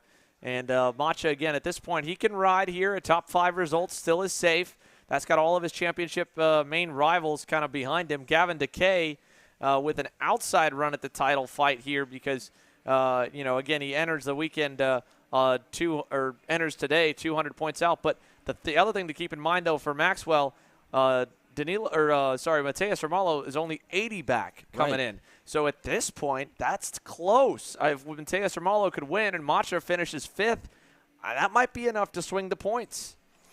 That's why Maxwell needs to pay attention up ahead and try to get around that number 26 cart of Alex Chandler. Either that or work together with him here. Still half the race distance to go. A lot could change. All it takes is a little bit of fighting for the lead from Mateus Ramallo to Gavin Decay, and this could open up because it's still only 1.3 seconds back to Liam Van Beek. Josh Bergman now going by on Maxwell Macha as they head for turn number 5. He'll defend that spot. Pushes the SLA kart racing parallel a little further back down the order. And again, it just gives Mateus Ramallo that much more of a run in the championship. So here we go to turn number 8. This time it'll be 7 laps to go. What a great run for Josh Bergman. He's really shown he's got great speed. Maybe a little too far out to make any sort of an impact there, but nonetheless a great weekend for him. And those two are continuing just to work together up there in front. It's left our 3rd place driver kind of out there on his own. I believe that is Liam Van Beek out there on his own. Doesn't have any help. Yes, he's all by himself. He'd love for the fourth-place driver to get up there and perhaps push their way up to the front. Just waiting for him to come back around here. Now through turn number 4 and 5. Yeah, no move by Romalo there. Nothing there, and Bergman still kind of defending a little from Maxwell Macha. They've at least pulled away from Orbezo, LaRusso, and Pizzogno, who's fallen all the way down the order to 9th. As for Romalo, like you said, he's not yet going on decay. I'm sure getting some signals to keep pushing with him. They've pulled an extra 1/10 of a second on Liam Van Beek as of last time by, so Van Beek on the Motez Sport Paralyn in a potential podium spot. Alex Chandler trying to hunt him down. Chandler that time by was a little bit slower, though. Bergman as well. Macha not much better either on the number 33. And as they head to the infield S's this time by, 6 to go. Gavin DeKay looking for a big-time win here at the Florida Winter Tour in Micro Rock as they cross the stripe. You know, it was somewhat of a slow start this weekend for Gavin DeKay, but as the time went on, he got faster and faster and faster, and today he's showing he's got a really fast kart in his hands, and he's trying to keep it right out there on the point, although Matheus Romalo right there on his back bumper has been there the entire time. So he knows he's got speed as well in that kart, so we'll have to keep an eye on our top 2. Good lap from Josh Bergman and Maxwell Macha. They pulled back up to the bumper of Alex Chandler. They may be close enough to get around him here in a moment for 4th, 5th, and 6th on the racetrack. If Macha can get to 4th, I think he should be safe. I'm trying to pull up where the points breakdown is here for the 3rd and final round to give you an exact position of where Macha needs to finish. But 5 to go here this time by. Still several laps to go. As you just mentioned, 5 to go. And as we say that, we've got a kart around. Bergman. That's Bergman. He's sitting right in the worst position. Oh, gosh, man, that is tight. Wow. Coming into turn number 9. Josh Bergman spins out of the top 5. What a great run he had going in there, even as he rejoins. A little bit of an awkward re-entry there. But nonetheless, Josh Bergman hangs on, and Macha now loses a lot more time, unfortunately, but he does get a position. So here's where they would go. 5th place here. That would be a 60 or a 58-point drop. So even if Romalo were to win, he should be safe with that. Okay. If he goes back further, then he could be in trouble. We know Antonio Pizzogno is out of contention. So at this point, if Maxwell Macha can continue to ride, he can finish as low as 7th. And if Romalo wins, he will still hold on to that championship title. Here comes Romalo for the lead with 4 laps to go.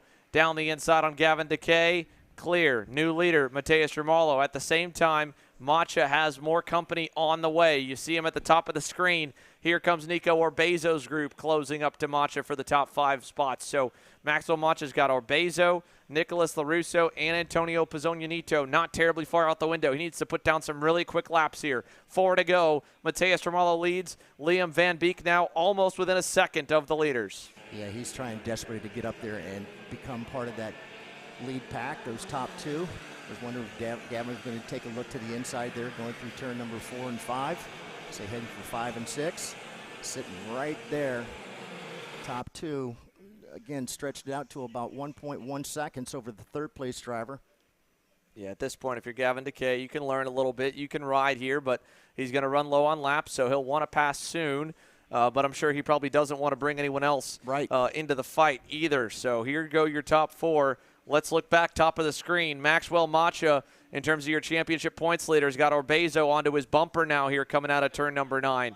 So the top 4, big gap from Alex Chandler. Here's Macha, Orbezo, LaRusso, Pizzogno closing in. If they fight and Macha again fades to 8th or worse and Romalo can win, Romalo can win the championship. So Maxwell Macha running 5th. 3 to go now. 13 complete. Matheus Romalo and Gavin DeKay starting to pull that gap back out over Liam Van Beek after the pass. Yeah, and again, just being out there on your own just does not help. It'd be so nice if he had another driver up there on his back bumper to help push him up. Meantime, Maxwell still maintaining out in front of, I believe that's the number 58. Nico Orbezo there, that bright white helmet under the Iron Rock Motorsports banner. So Nico, I'm sure, not thinking anything about championship. He's just looking at every position to get a little bit higher on his day so far as they go through turns 7 and 8. They'll head down the back straightaway here. still together. Antonio Pizzogno, at least the good news for Macha is he's not really making up any ground on Nicholas LaRusso or Orbezo. Orbezo had a really quick lap to close to Maxwell and seems to be content to ride with him. Maxwell Macha has also picked up his pace a little bit. We'll come to the line this time by to 2 to go and try to keep you updated on where the points lie because, again, this Micro ROK final, the championship, going to come all the way down to the checkered flag. Mateus Romalo doing everything that he needs to do, everything that could be asked of him to go out, get to the lead, get separation, push Macha and Pizzogno as far back as possible, and just try to hang on to a race win. Gavin Decay out of the championship top 3, looking to clinch a 4th place spot. Might even get Pizzogno with as big of a point swing as he potentially have.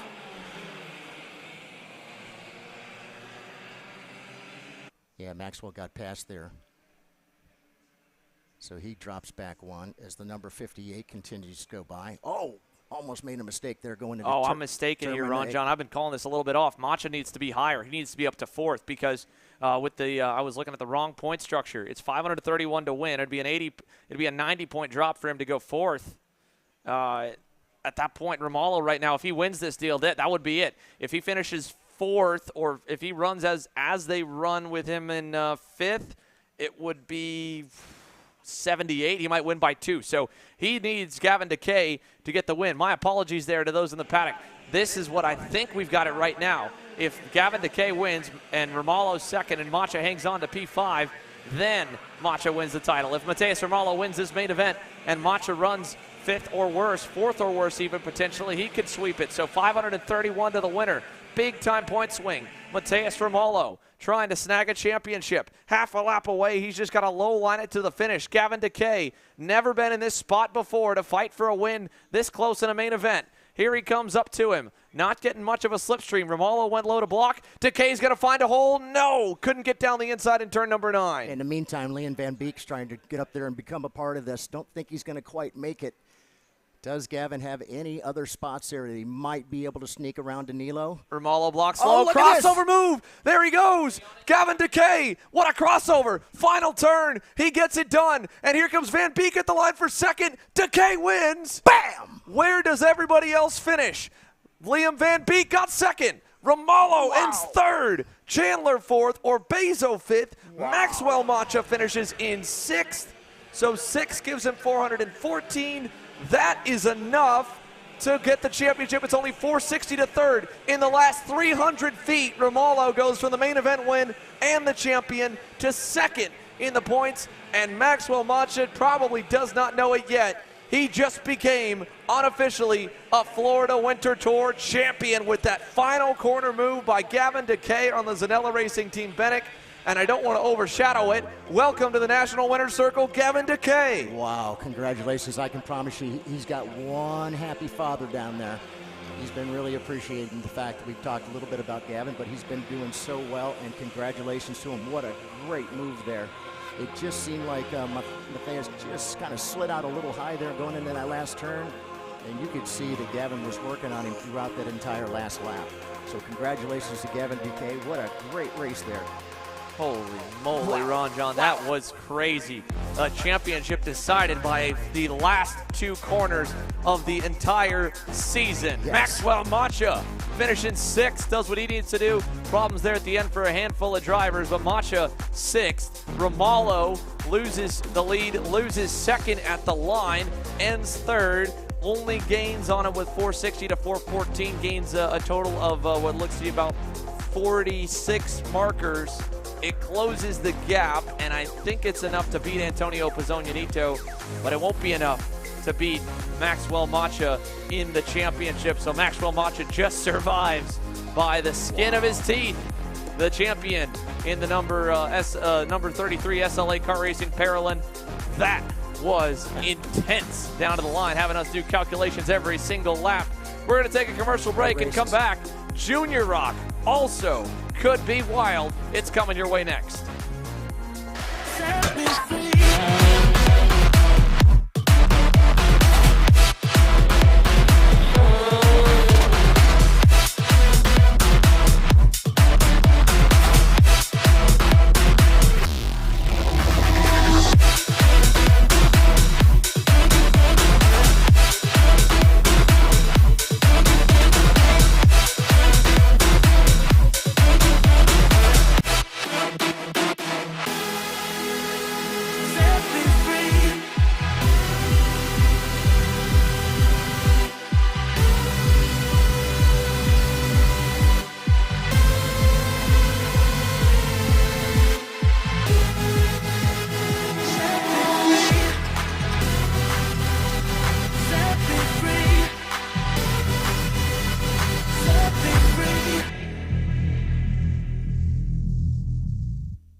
If you're looking for your first foray into car racing, the Formula Inter F4 Series is for you. It's an arrive and drive championship costing a fraction of the price of the US F4 Series or USF Junior Championships, utilizing a spec fleet of cars that are randomized at every single round. You can start with International Motorsports Karting Team and advance through the ranks to the Formula Inter Championship. For more information, follow us online at Formula Inter on all social media. Welcome back to Orlando Kart Center. Junior ROK onto the racetrack here. Ernesto Rivera enters today with just a little bit over 300 points on Stephen Miller and Anthony Martella. Nearly 400 back to Martella, actually. Start here and no unsportsmanlike conduct for Ernesto Rivera should get him at least that ROK GP Junior Championship. Miller's outpaced him throughout this weekend thus far, but there's only so many up for grabs. 500 points in total. And for a grid here that's just under the master here for Ernesto Rivera, if he can just stay inside the top 25, top 30, he should be fine. So we'll see. There's already been, again, some fireworks. You heard it this morning for those that were watching early on. It got a little bit crazy in that VLR Jr Main Event. So where do they start? Do the drivers start with a clean slate? Normally they say, drivers may forgive, they never forget. They never right, Ron forget. John? Without a doubt, they don't forget. And so it's just going to put Ernesto to the outside, and Stephen will be our pole sitter. We'll have to wait and see as they slowly make their way around. Everybody just kind of taking their time. They're getting ready to take on 20 laps here. Championship Sunday underway here for the Florida Winter Tour, the 25th year. All right, here we go. It looks like we're going to get those that finger in the air. They're going to spin it around one more time and send them back around.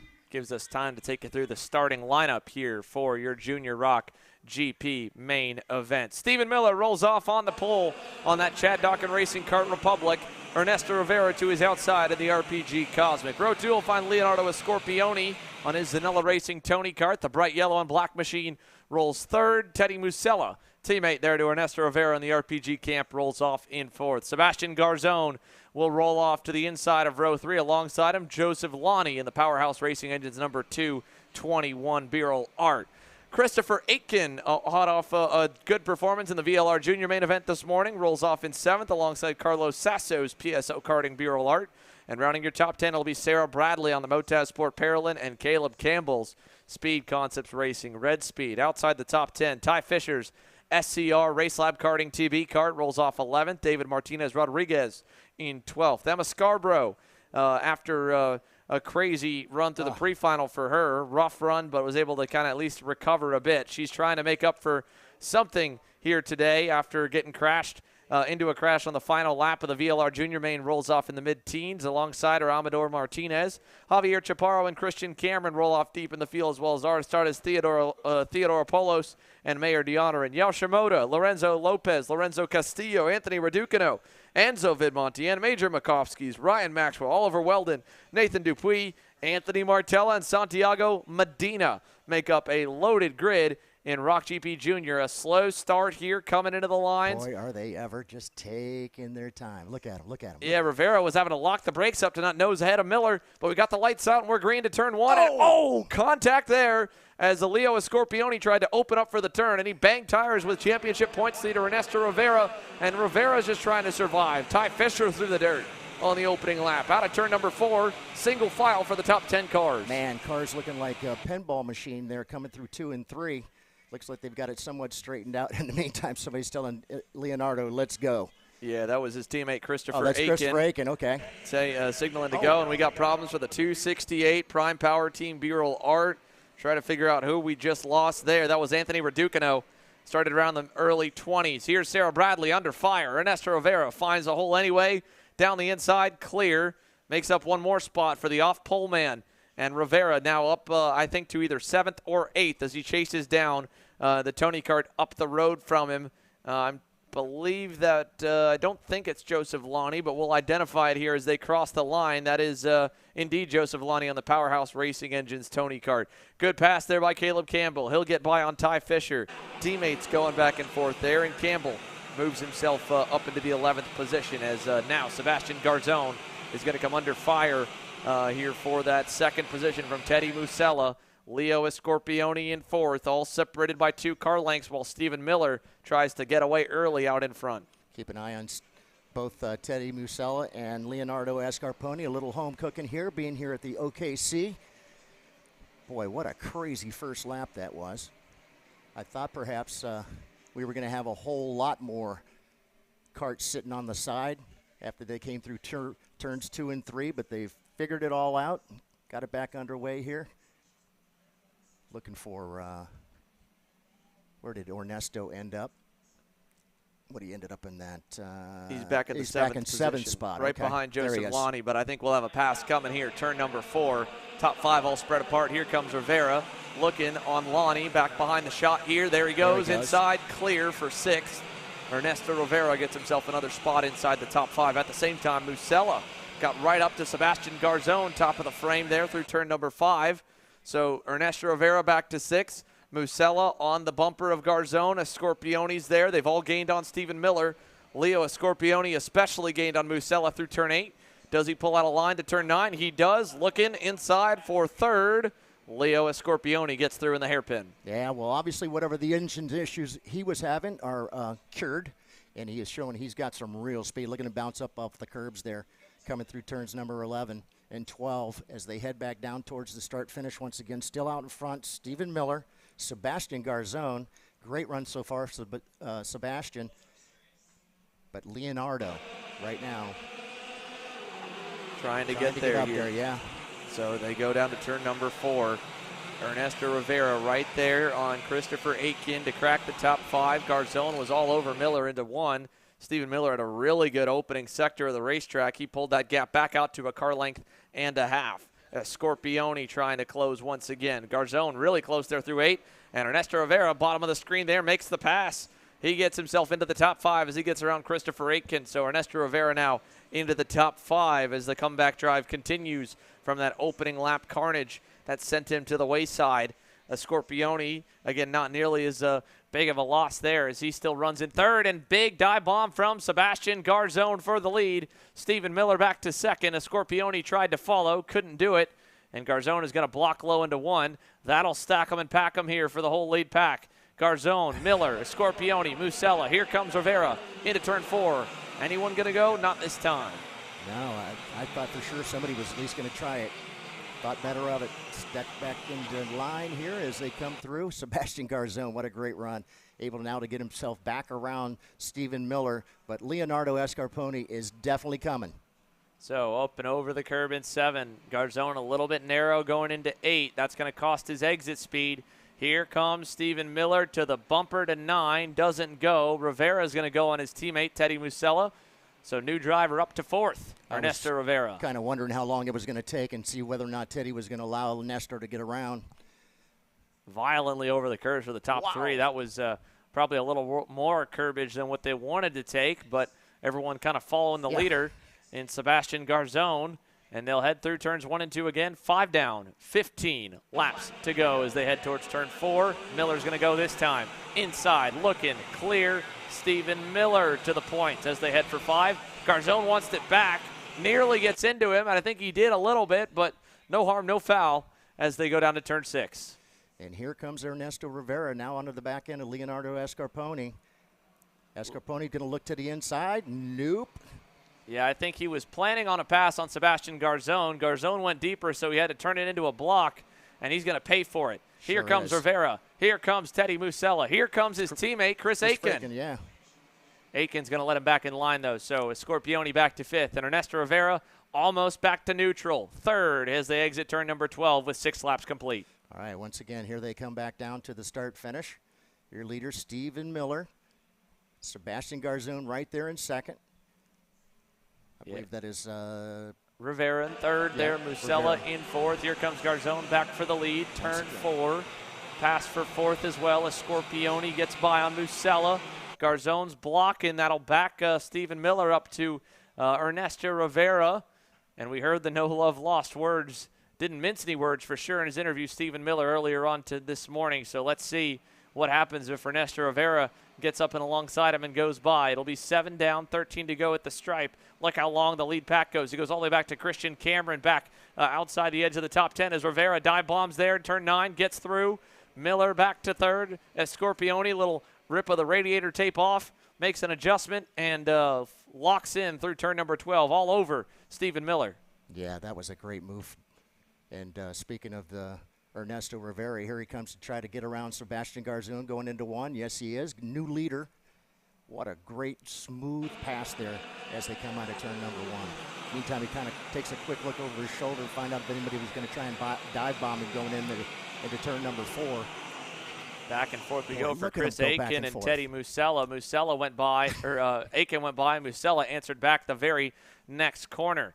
So 8 laps complete this time by the stripe. Still a long way to go, but a long line of go-karts. Ernesto Rivera leads the way. Let's go down trackside here as Emery Light on Alexander Serlov, the aftermath of that crazy micro main event. Thanks, Sander. I'm here with Maxwell Macha. Maxwell, outstanding job this season. You're the micro champion. How does it feel? Good. Good. Got you. It was a very difficult race for you. It felt like the 6th, but still a good weekend, all things considered. Who do you like to thank? My dad is my mechanic, Sebastian, my mom, and yeah, Watcher too. All right, Maxwell Macha, great season for him in Micro Rock. He wins the championship by only a few points. Back to you guys in the booth. Maxwell Macha, very short words there. He's got a big grin all over his face, though, so I promise you there's a little bit of the nerves of the camera and the bright lights, and it probably fully hasn't sunk in just yet that he's not only gotten here in this Winter Tour season in the first couple months of the year, a couple of national wins, his first ever, and now his first ever national championship as he wins the micro title in spectacular fashion. Ernesto Rivera still your leader here with the end of lap number 9 coming to us. Sebastian Garzon second, Scorpione third, Miller fourth, and Teddy Musella rounding off the top 5. Take a look back there to 6th, though. Chris Aiken has Emma Scarborough coming into the mix. The young lady out of Georgia has worked her way all the way up to 7th. Still has room to go forward for more. Here goes her teammate Miller for 3rd. Takes that spot away in turn 4, and Scarborough gets by for 6th as well on Aiken. Wow, that was a beautiful move as well. In the meantime, though, guess who's out front? Ernesto Rivera. We've seen him there so many times this year. And that's exactly where he's found himself once again, up there in front, head of Sebastian Garzon, digging. Boy, those guys are really going at it back there. Big pass by Teddy Musella on that bright blue helmet on the RPG Cosmic.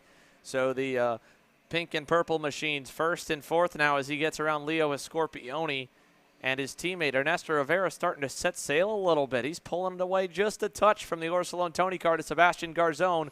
Miller knows it. He's trying to close up to both of them across the line. Rivera, the quickest, the 55.049.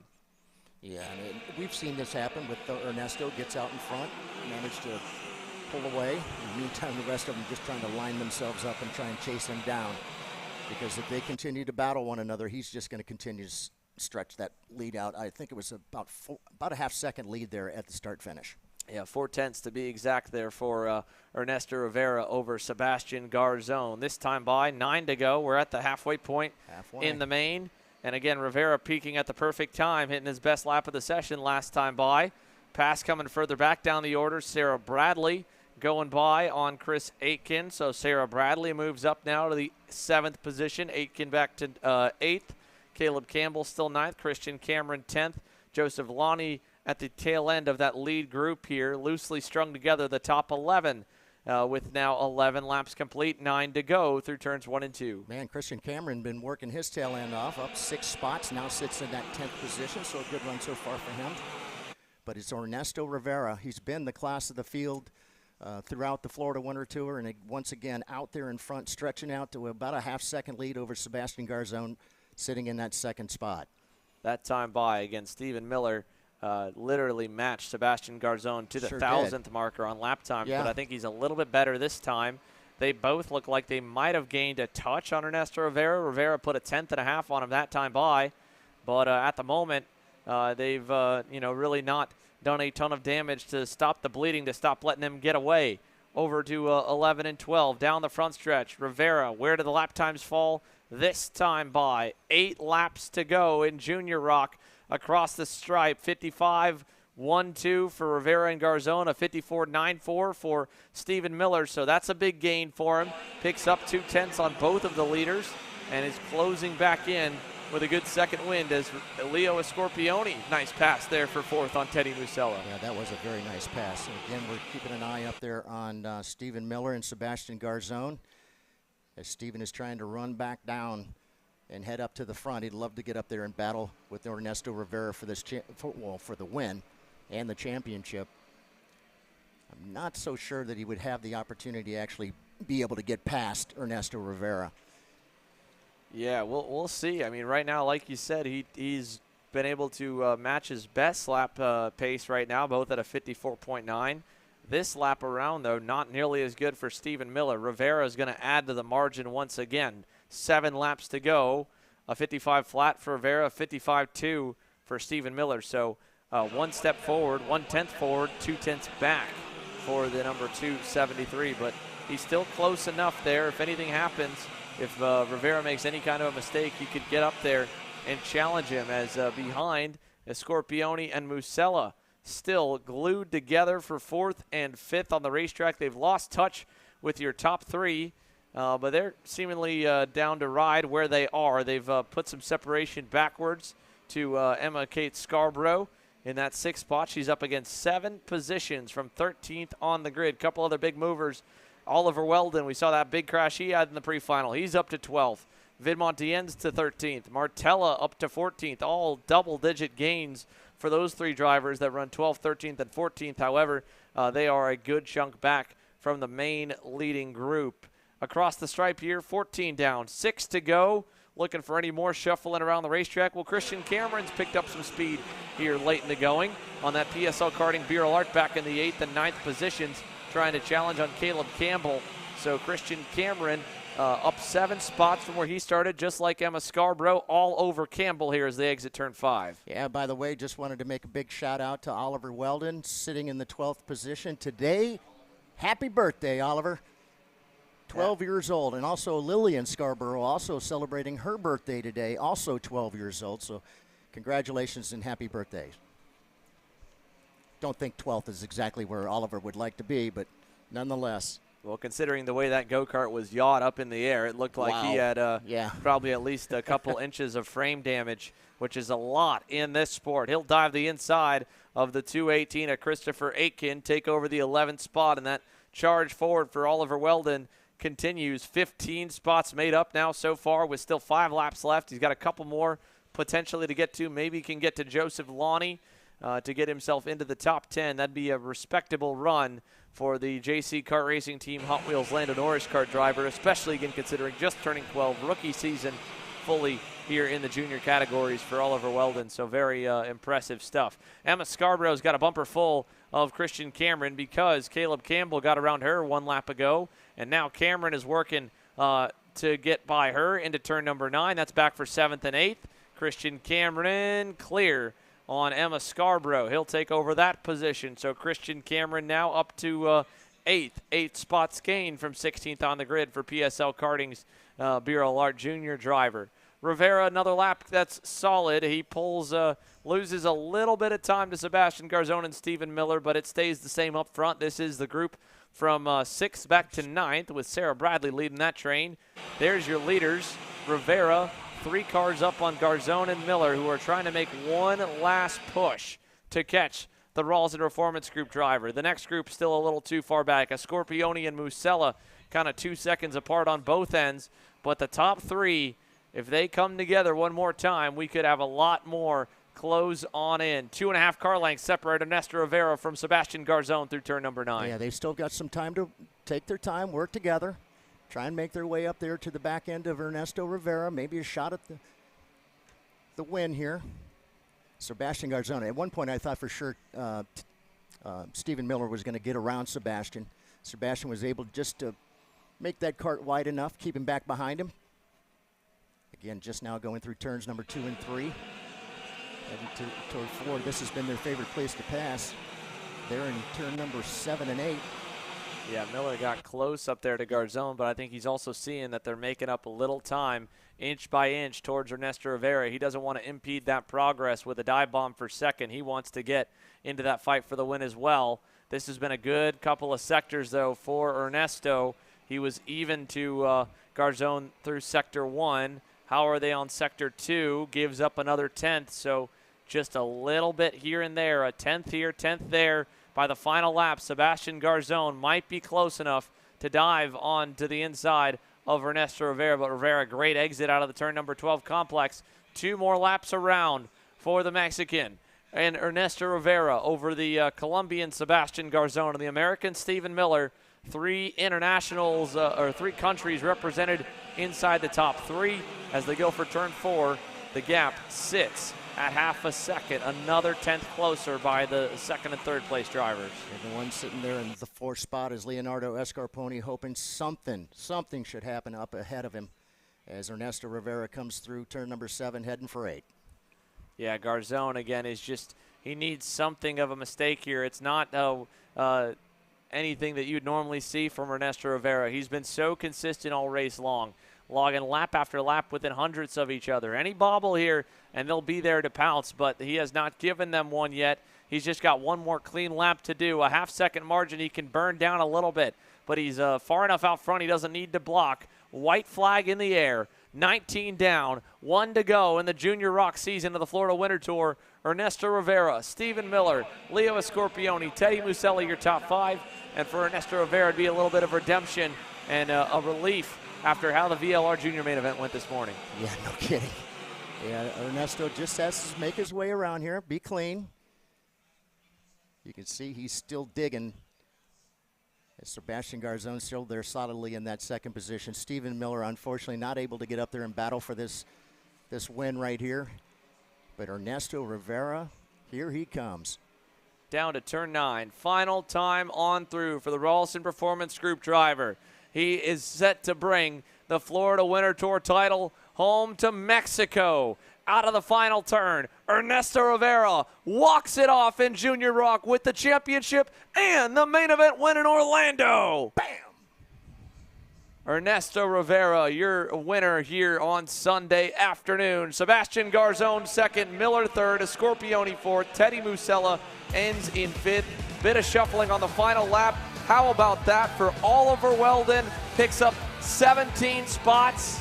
There is a good bit of congrats there from Sebastian Garzon to Ernesto Rivera saying, oh, so close, but what about that on the final couple laps there? Sarah Bradley gets 6th. Christian Cameron picks up 9 to finish in 7th. Emma Scarborough up 5 to finish in 8th.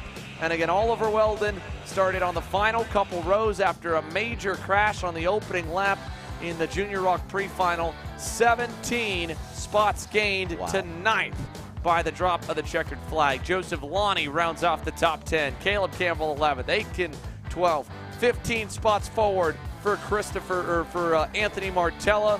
And the Canadian with the Speed Concepts Racing Camp also involved in that first lap carnage of the pre-final. Has a good recovery to 13th. Enzo Vidmontian 14th, up 9. Nathan Dupuis up 12 there in the Speed Concepts Racing Red Speed to 15th. Junior ROK wrapped. 2 more main events to go. VLR Master on deck. Pro ROK Shifter getting set to go your way.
Welcome back here to Orlando Kart Center.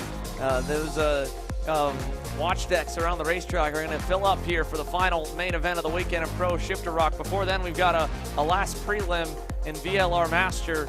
And what a show in the pre-final yesterday afternoon here to end off Saturday. Ariel Castro, Laurentiu Mardan opted out of a couple of heat races, had fresher tires, not in the points. And man, oh man, did they put on a really exciting run for us there. It's going to be very, very interesting to see how things shake out this time. I think Laurentiu would like to pay back that favor and take the victory here. Well, Ariel Castro is going to run up our bunny hop counter He here. sure is. But in this main event for sure, because he was jumping in the seat every time he came out of turn number 9. And now he'll be leading the field to the green. You can bet he'll be probably hopping in the seat again, no doubt, to get away from the pack. But it's a level playing field for everyone else that was competitive throughout the weekend, but maybe seemed to slack backwards a bit in that pre-final due to unequal tire wear. Well, all brand new Levanto tires for everybody here in the main event. So let's run them through and give them your starting lineup for VLR Master. Again, the man behind AM Racing Engines and his own AM Racing team, Ariel Castro in the black and orange colors, will lead your field to the green flag after such an exciting race in that pre-final. He battled with Laurentiu Mardan, the owner of the Techno Kart USA camp, alongside Christian Vomir. Laurentiu also, again, good battle, good run forward, ended up second. He makes up the other half of row number 1. Michel Legrand in the PSL Karting Viral Art was the first of the drivers that ran through all the heat races. The 778 rolls off in third, and Kim Carapalati in the Carapalati Racing 705 will join him on row number 2. Luis Quinones in the Rhino Kart race team number 729 makes up the inside of row 3. Alongside him, the Ursuline Racing 711 of Alfonso Santiago Santea. Mark Pavon in the Goodwood Kartways Lando Norris kart will roll off to the inside of row number 4 alongside Alexander Dalbon Sr. in the LFB Racing OTK. John Quifo in the team VSR. Tony Kart in the next row alongside Daniel Costa, who we saw really be the man to beat in some of those heat races. But then mechanical issues for Daniel in that opening couple laps of the pre-final had him drop to the rear. Robert Valenzano and Fernando Rodrigo Zuccato will complete the grid. So Ariel Castro is one of the most exciting drivers you can watch behind the wheel. Every curb you'll see, he'll hit it. Every corner he breaks in, he locks up. Sometimes he locks up for 100 feet straight. So if you once this gets underway, you'll see exactly what I'm talking about. He drives like as if it's still in the 90s and the karts didn't handle nearly as good. Good signs of sportsmanship coming to the line. Thumbs up, a knuckle touch for the front row. And now here you can see them, Ariel pinching that fuel line, trying to get the jump off the line with it nice and slow, and he's going to rock it away. Wow. No surprise, the engine builder is the one that gets a good launch there into turn number 1. He got a great launch. Unfortunately, it looked like a couple of them came together in the back there. Able to continue, though, as Ariel leads him through turn number 4 there. Of course, it's the engine guy making the jump. Of course. So now, Laurentiu Mardan, at least he recovered nicely, yes, pulled it back up just a couple car lengths here through turns 6 and 7 on this opening circuit. 20-lap main event here at Orlando Kart Center for the VLR Masters. Back behind, good pass and good start for Kim Carapalati. He runs in third. Behind him there, I believe, is Luis Quinones. And then we'll find a handful more still trading positions. What a great start for Daniel Costa. Yes. He's already up to 6 in that bright yellow helmet OTK. Well, he showed he's got a tremendous amount of speed. He had won a couple of the heats. Right now he's making his way around. I believe that's Michel Legrand right there. Yeah, went to the outside coming out of turn number 12. Thought better of it. Tucked back in. And oh no, Quinones into Carapalati for third in turn number 1. Luis Quinones flicks the hand back at him like, what was that for? And the two collide and drop all the way to the rear. Wow. Just not what you want to have happen on the second lap of a 20-heat final. Well, it makes it happens. It happens, and it at least makes things a little bit easier for Daniel Costa to move forward. That's two free positions, and he's gotten around Michel Legrand. Problem is the two leaders are way down the road. We got a spinner out of the final corner. Weird spin there for Alexander Dalbon Sr. But nonetheless, the 721 goes for a ride. He'll get back going at the tail end as well. Couldn't tell if he got a little help or he spun around there himself going into that particular turn, but Alexander Dalbon going to get back under, start trying to make his way back up the ladder here. It is championship day. Well, two veterans going at it here, two top-level drivers up there in years, but definitely still retain all that talent that they've had over time. Laurentiu Mardan and Ariel Castro. Laurentiu gained about 1/10 of a second on him that time by. And here is a midfield group. Mark Pavon leads it. Then it's Fernando Rodrigo Zuccato. Then Michel Legrand. Then Robert Valenzano. All that's right now 4th through 7th on the racetrack here as Daniel Costa's gotten away. So these are more of, I would say, your typical Masters drivers. Daniel Costa is a driver coach here at Orlando Kart Center, full-time mechanic and employee. And then, of course, you have two top-level talents in Ariel Castro and Laurentiu Mardan that have stood on international podiums in the Masters division, where the rest of this group, this is, again, just something on the side. It's not they don't own a business in the sport. They don't, build engines. They don't drive all the time. That right there is almost like a subcategory there for 4th on back. That was an almost. It was a good try, not quite able to get around, make that pass. I believe that was Zuccato trying to get around Pavon as the leaders now just coming through turns 4 and 5. And I don't know what Ariel Castro found that last lap around. He went from losing 0.5 to Laurentiu Mardan to finding 4.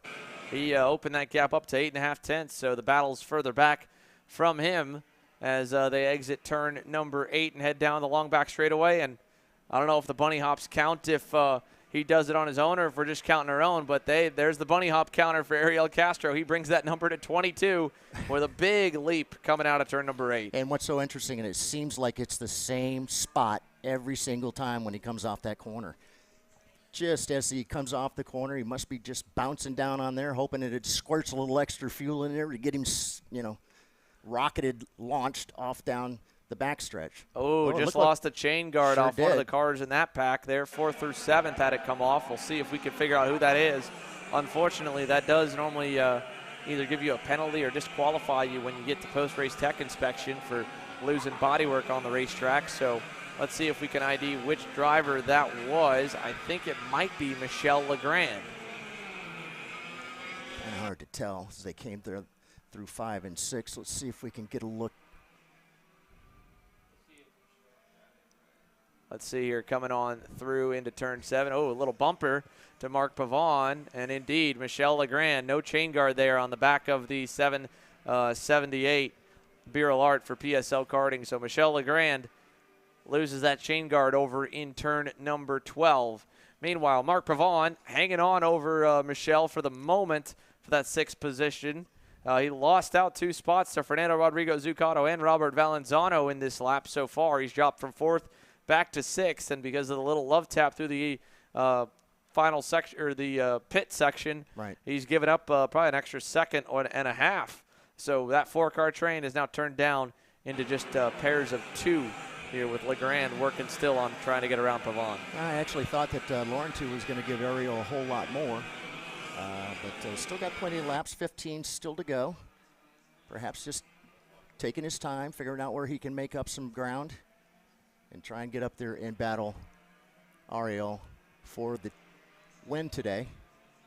But in the meantime, still other racing going on throughout the track here. We look down the backstretch once again, coming into turn number 9. There goes Ariel through turns 5 and 6.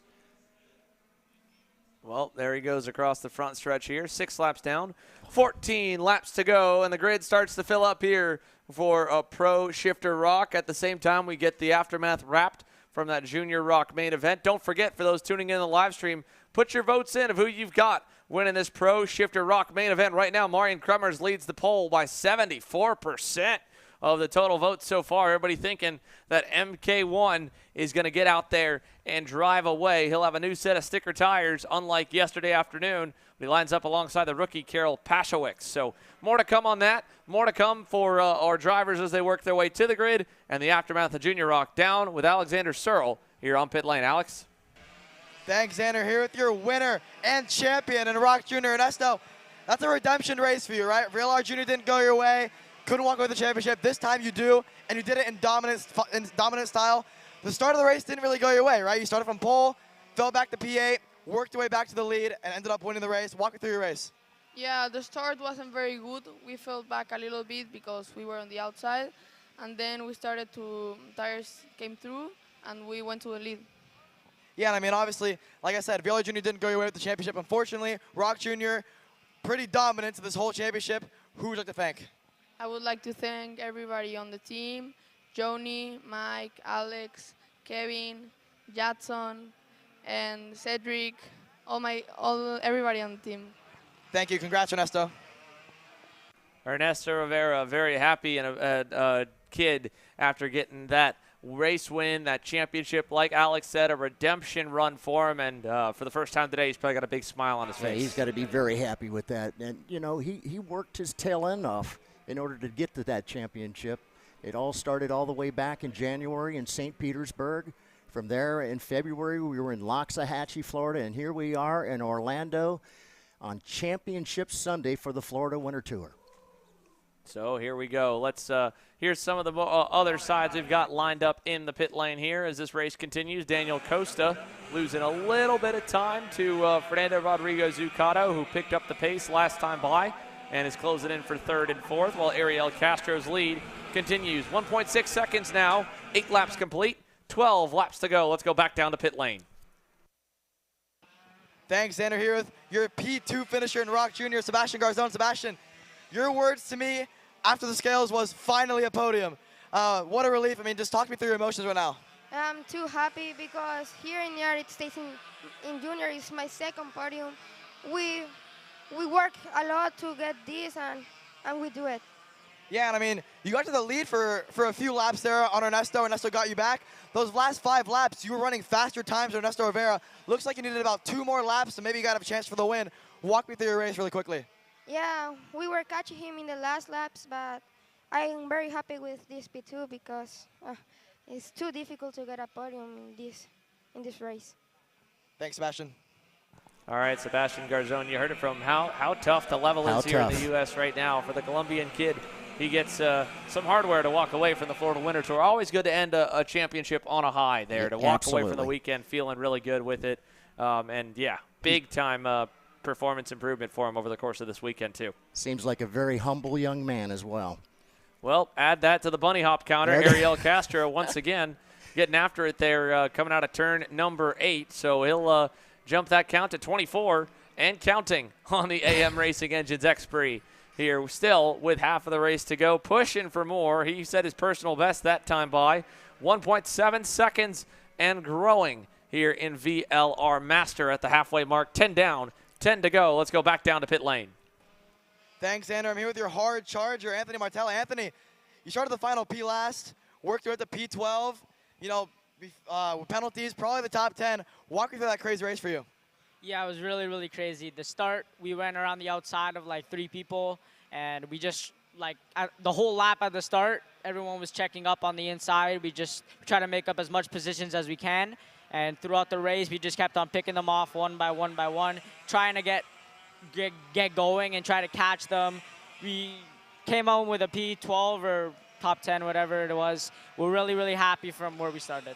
Thanks, Anthony. All right, Anthony Martella again, phenomenal drive through the field, and as to be expected, there's always a little bit of elbows up racing in that junior ROK class, so with penalties, he may get bumped up into a top 10 result. Very impressive in that 30-kart grid. Yeah, no doubt about it. I was wondering whether or not he was going to be able to make that run. We talked a little bit about it earlier today. He felt pretty confident that he was going to have a good kart under him, but unfortunately, things did not work out the way he would have liked for them to have done, but a good run and good weekend for him. Absolutely phenomenal. Yeah, very good weekend for him here. Let's go back down trackside for more. 9 laps to go here as Ariel Castro continues to lead the way in VLR Master. All right, I'm here with Marian Kremers. Marian, solid weekend for you so far. You've won every heat, won qualifying, won the pre-final, although it's close with Carroll. How you feeling coming to the final? Yeah, good. Saved my new tires for today, so yeah, confident going into the final. Speed seemed to be good this morning in warm-up, so yeah, very happy to get going. Looking ahead to the race, obviously you've got Pat Schwitzer on the outside of you. You've got 2 other guys on new tires right behind you, and Kyle and Hunter. What are you expecting in terms of running on new tires compared to the whole weekend so far, from the heats to the pre-final on the used tires? I think racing-wise not going to change much. I just need to make sure I get off to a good start, jump Caro, and then yeah, try to check out from them early on. I think Caro is going to fade backwards a little bit, especially early on. So yeah, try to distance myself early, and that's the game plan. All right, Marian Kremer's currently leading the YouTube poll in terms of who's going to win the race. We'll see what he can do in the final. Back to you guys. We'll see if Turbo Turkey can get after it here. 8 laps to go this time by, or 7 to go this time by. Ariel Castro now up to 3.5 seconds over Laurentiu Mardan, and an even bigger gap from Laurentiu Mardan back to Daniel Costa. Fernando Rodrigo Zuccato and Albert Valenzano still your top 5. This 3-car battle for the final spot on the podium should be heating up here soon. We'll keep our eyes on it as we go side by side once again down to pit lane. I'm here with Hunter Pickett. Hunter, you've had a solid weekend, a lot of pace in qualifying in the first 2 heats, a little bit more struggle the last 2, or the heat 3 of the pre-final. Walk me through your weekend so far and then kind of what you're expecting for the final. Yeah, so far the weekend's been fairly strong. First couple of heat races, we've been right there. The last heat was not there. I think our long-term pace is pretty good, so we'll see how the first couple laps unfold, and we'll see what happens at the end there. Yeah, and starting from 4th, you've had the opportunity to start on the front row on the outside every single start. Any differences in your approach starting in 4th compared to 2nd? Yeah, on the outside you can get a little bit screwed, so you just have to, you know, be diligent and stay, not try to get manhandled too much. So we'll see what happens, see how it unfolds, and see how quick the lights are, if there's a pause, and we'll go from there. All right, Hunter Pickett starting outside row 2. We'll see what he can do in his VLR. Back to you guys. Hunter Pickett again outside of row number 2. Like he said, he's got to try and find a way to get down to the inside and hopefully just survive the start and then fight from there. Speaking of fighting, Fernando Rodrigo Zuccato has lost that 4th position to Robert Valenzano. 6 laps to go here in VLR Master. Ariel Castro continues to fly the flag out in front for AM Racing Engines and the AM Racing team. Meanwhile, for 4th, with the battle breaking out there, it's given Daniel Costa a little bit more breathing room here as he rides in 3rd. Yeah, Costa's unfortunately again going to be kind of caught out there in that no man's land all by himself, trying to make his way up there to the back end of Mardan. Don't think that's going to happen. He's got a pretty good gap. It's about 7 or 8 seconds all the way back to Mardan. So here comes Costa now coming down the back stretch, heading for turn number 9. That hard right-hander had a lot of action in this particular area in that turn. And here we go. He's getting ready to come through turns number 11 and 12, make that last turn and race back down towards the start-finish once again and put lap number 15 in the bank. 5 to go. 5 laps to go. Let's go down for some more intel here as Pro Rock Shifter gets set to roll down on the grid with Emery Lida and Alexander Cyril. Boys? Thanks, Xander. Here, Giorgio Carrara. Giorgio, I mean, considering the luck you've had or the lack of luck you've had all weekend, I think you take a P5 start. Yeah, I mean, P5 for a start, I think it's quite okay. I think it's a position that I can race from, so yeah, I will try to do a first lap, good first lap, and then yeah, from then on, try to push as much as I can, try to follow the fast guys, and hopefully I can keep the pace with them, and yeah, maybe we get another podium, maybe we get the win. Let's see. Thanks, Giorgio. All right, that's from Giorgio Carrara. Like you said, he can fight from there. P5, it's a safe spot to start from. Inside lane, row 3. Not too many guys left ahead of him, but everyone's still chasing. Of course, Martin Kremers. Carrara came in with an outside shot at the title. Kremers only needs to finish 14th or better to clinch it. 4 laps to go here for Ariel Castro. Not in the championship fight on VLR Master, of course. That goes to a number of different competitors beyond him as a one-off start for Ariel, just going for the checkered flag. Alex Dalbon Sr. Right now entered 100 points up on Luis Quinones. He was losing some ground by getting turned around on the opening bit, but then at the same time, of course, Quinones went around. So they're only separated by 2 positions coming into the main. That's not enough for a 100-point swing. I think Alexander Dalbon Sr. could be in prime position to take this championship title, even finishing all the way back in that 10th spot behind Kim Carapalati. So 3 to go here this time by. Daniel Costa got away for a little bit. He's got company back on the way forward here as they start to make their way towards the S's. Yeah, Robert Valenzano trying to make his way up there to Costa. Not sure he's going to have a whole lot of time there to catch up to him and then be able to pass him and take over that spot. In the meantime, Ariel is continuing to speed around the OKC layout here. Love the bunny hop coming out of turn number 8 there. I think our bunny hop counter is up to like 25 or 26 times. We've seen Ariel do that, so just got to keep an eye on him after he comes out of turn number 7 and 8. And that's, of course, all the ones that we've caught on camera. Right, that's just Not the ones. to mention when we do what we do right now, cycling backwards here to oh, there's another one, half bunny hop, maybe 26.5 on the counter for that one there. Yeah. Daniel Costa didn't really come out of the seat, but definitely tried to get a little more oomph coming out of turn number 5. And again, the drivers doing that mainly are just trying to spike the RPMs for a split second as he hops again coming out of turn at number 8. Behind him again, Robert Valenzano didn't really make a whole lot of noise in the first half of this final. In fact, he faded backwards for a bit. Right. But after getting around Fernando Rodrigo Zuccato, he's closed the gap to Daniel Costa. Been the third best kart out there, if not even a little bit quicker at times than Laurentiu Mardan. And with 2 laps to go, he might be able to just barely sneak his way onto the podium. All right, laps winding down. Just picked up that 2 to go. Lap 18 here. Florida Winter Tour for the 25th year. Think about the history of that. Lots of great names, obviously, have won the Florida Winter Tour, and a bunch of folks going to get ready to put their name in the books as well. Yeah, it would be, again, in the VLR Master classes, we see him almost get down the inside of Daniel Costa. All the Masters divisions, you're talking drivers that may have been running for the full 25 years. Maybe starts in the first couple of seasons. The storied history of the Florida Winter Tour through different ownership groups that have kept the brand, kept the series alive, and really, again, been a lightning rod for karting here in Florida, especially now a globally known brand, globally known team or race series that everyone wants to come here to sunny South Florida in the winter and get some racing in on what normally, beyond today, has been pretty nice. But the wind picking up and keeping the temperatures in the low 60s, high 50s in the morning has made it a little less than ideal. But for Ariel Castro, he's obviously thrilled about the performance here today. Flip the visor up, give him a little bit of air, cool him back off after running the full 20 laps distance. He knows that he's got this all locked up. Just going to tune that carburetor a little bit, maybe, just riching it up so he doesn't blow it up on the final lap. He doesn't need any more speed. He's proven himself more than enough. And as he tucks his head down one more time to have some fun over the curbs, takes it a little easy there. Easy, especially by Ariel's standards. He'll come out of the final turn, cross the line. Ariel Castro wins in VLR Master. Bam! Great run there for Ariel.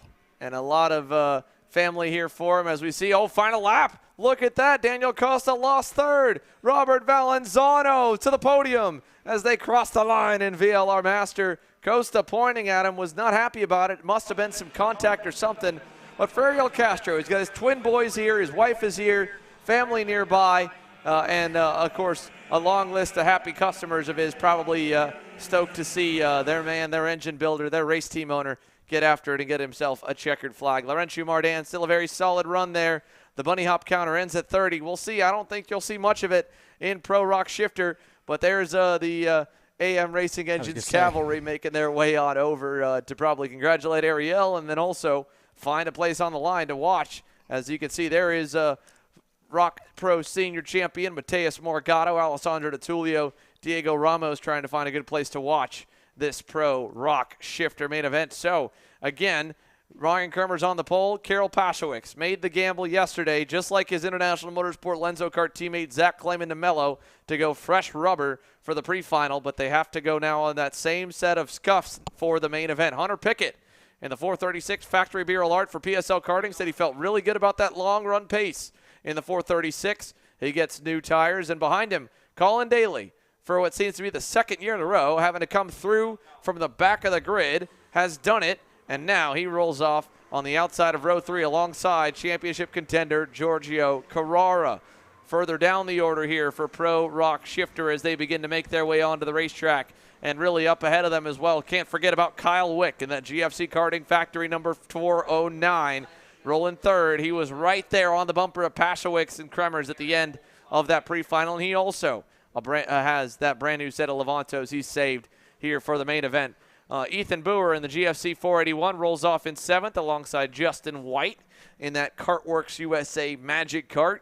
Your top 10's capped off by Dominic Legrand's PSL Karting Bureau Art and Lucio Massini in in the Powerhouse Racing Magic car. Jared Ramnarayan in the Professional Racing Ontario number 461 starts to the inside of row number 6 with Chris Verino in the Kartworks USA Magic on the outside. Baylor Griffin and Michael Riccio, row 8.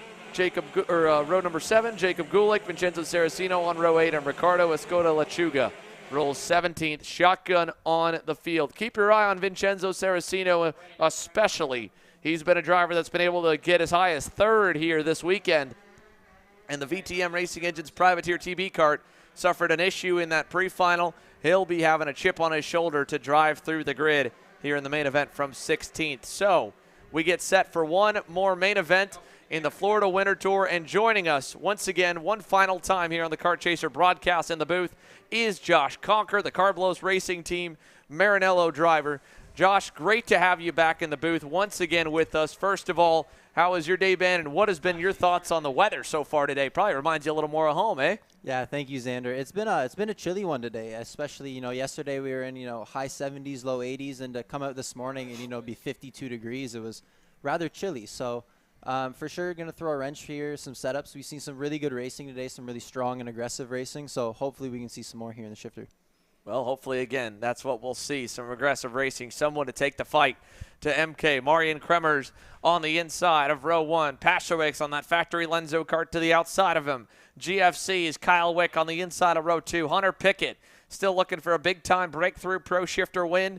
He's nearly won a heat race, qualified up front, had speed to run up front, and again, he looks good on the long run. Problems for what looks to be Chris Farino, has stalled it, and that will wave off the start. But again, as per shifter policy here, if you get that start waved off, you have to go to the tail end of the field and line up in that final grid spot. So not an easy thing to do, especially if it's one of your first couple times in a shifter kart. I think this is Chris's first ever time running any kind of gearbox machine. So it's tricky. You got the nerves going, first main event, and you got to try and make sure you don't stall that thing on the grid. Yeah, exactly. I do believe it was put together for him for Friday morning, so he didn't really have a lot of practice in it.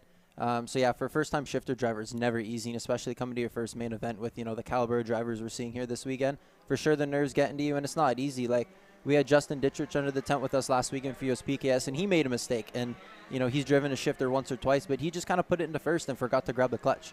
So, the nerves and everything kind of getting going, it'll get to you, and you'll eventually make a mistake when it's your first time.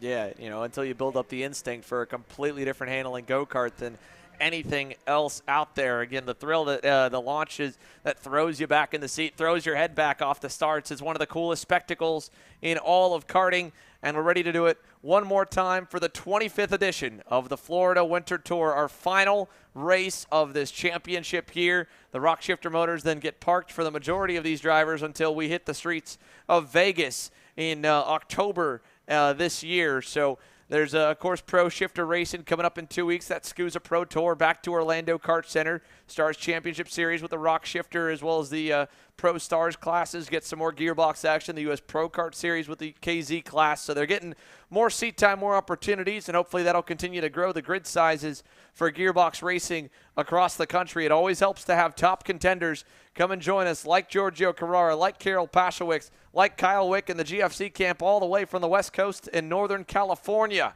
A long, long trek over here to Central Florida. We're happy to have them, and hopefully they help us put on one heck of a show to send off the Florida Winter Tour for the 25th time. Thumbs up from the front row. It's time to pop it into gear, hold that clutch back, and go to the lights. For the last time this weekend, ROK Pro Shifter is underway as Marian Kremers is not going to get the easy jump. Pashowicz will get the nose ahead, but he's just on the outside, can't fully get clear. Kremers, Pashowicz, Kyle Wick over the curbing in turn number 3, and they'll go side by side behind them, but single file for the top 5 through turn 4.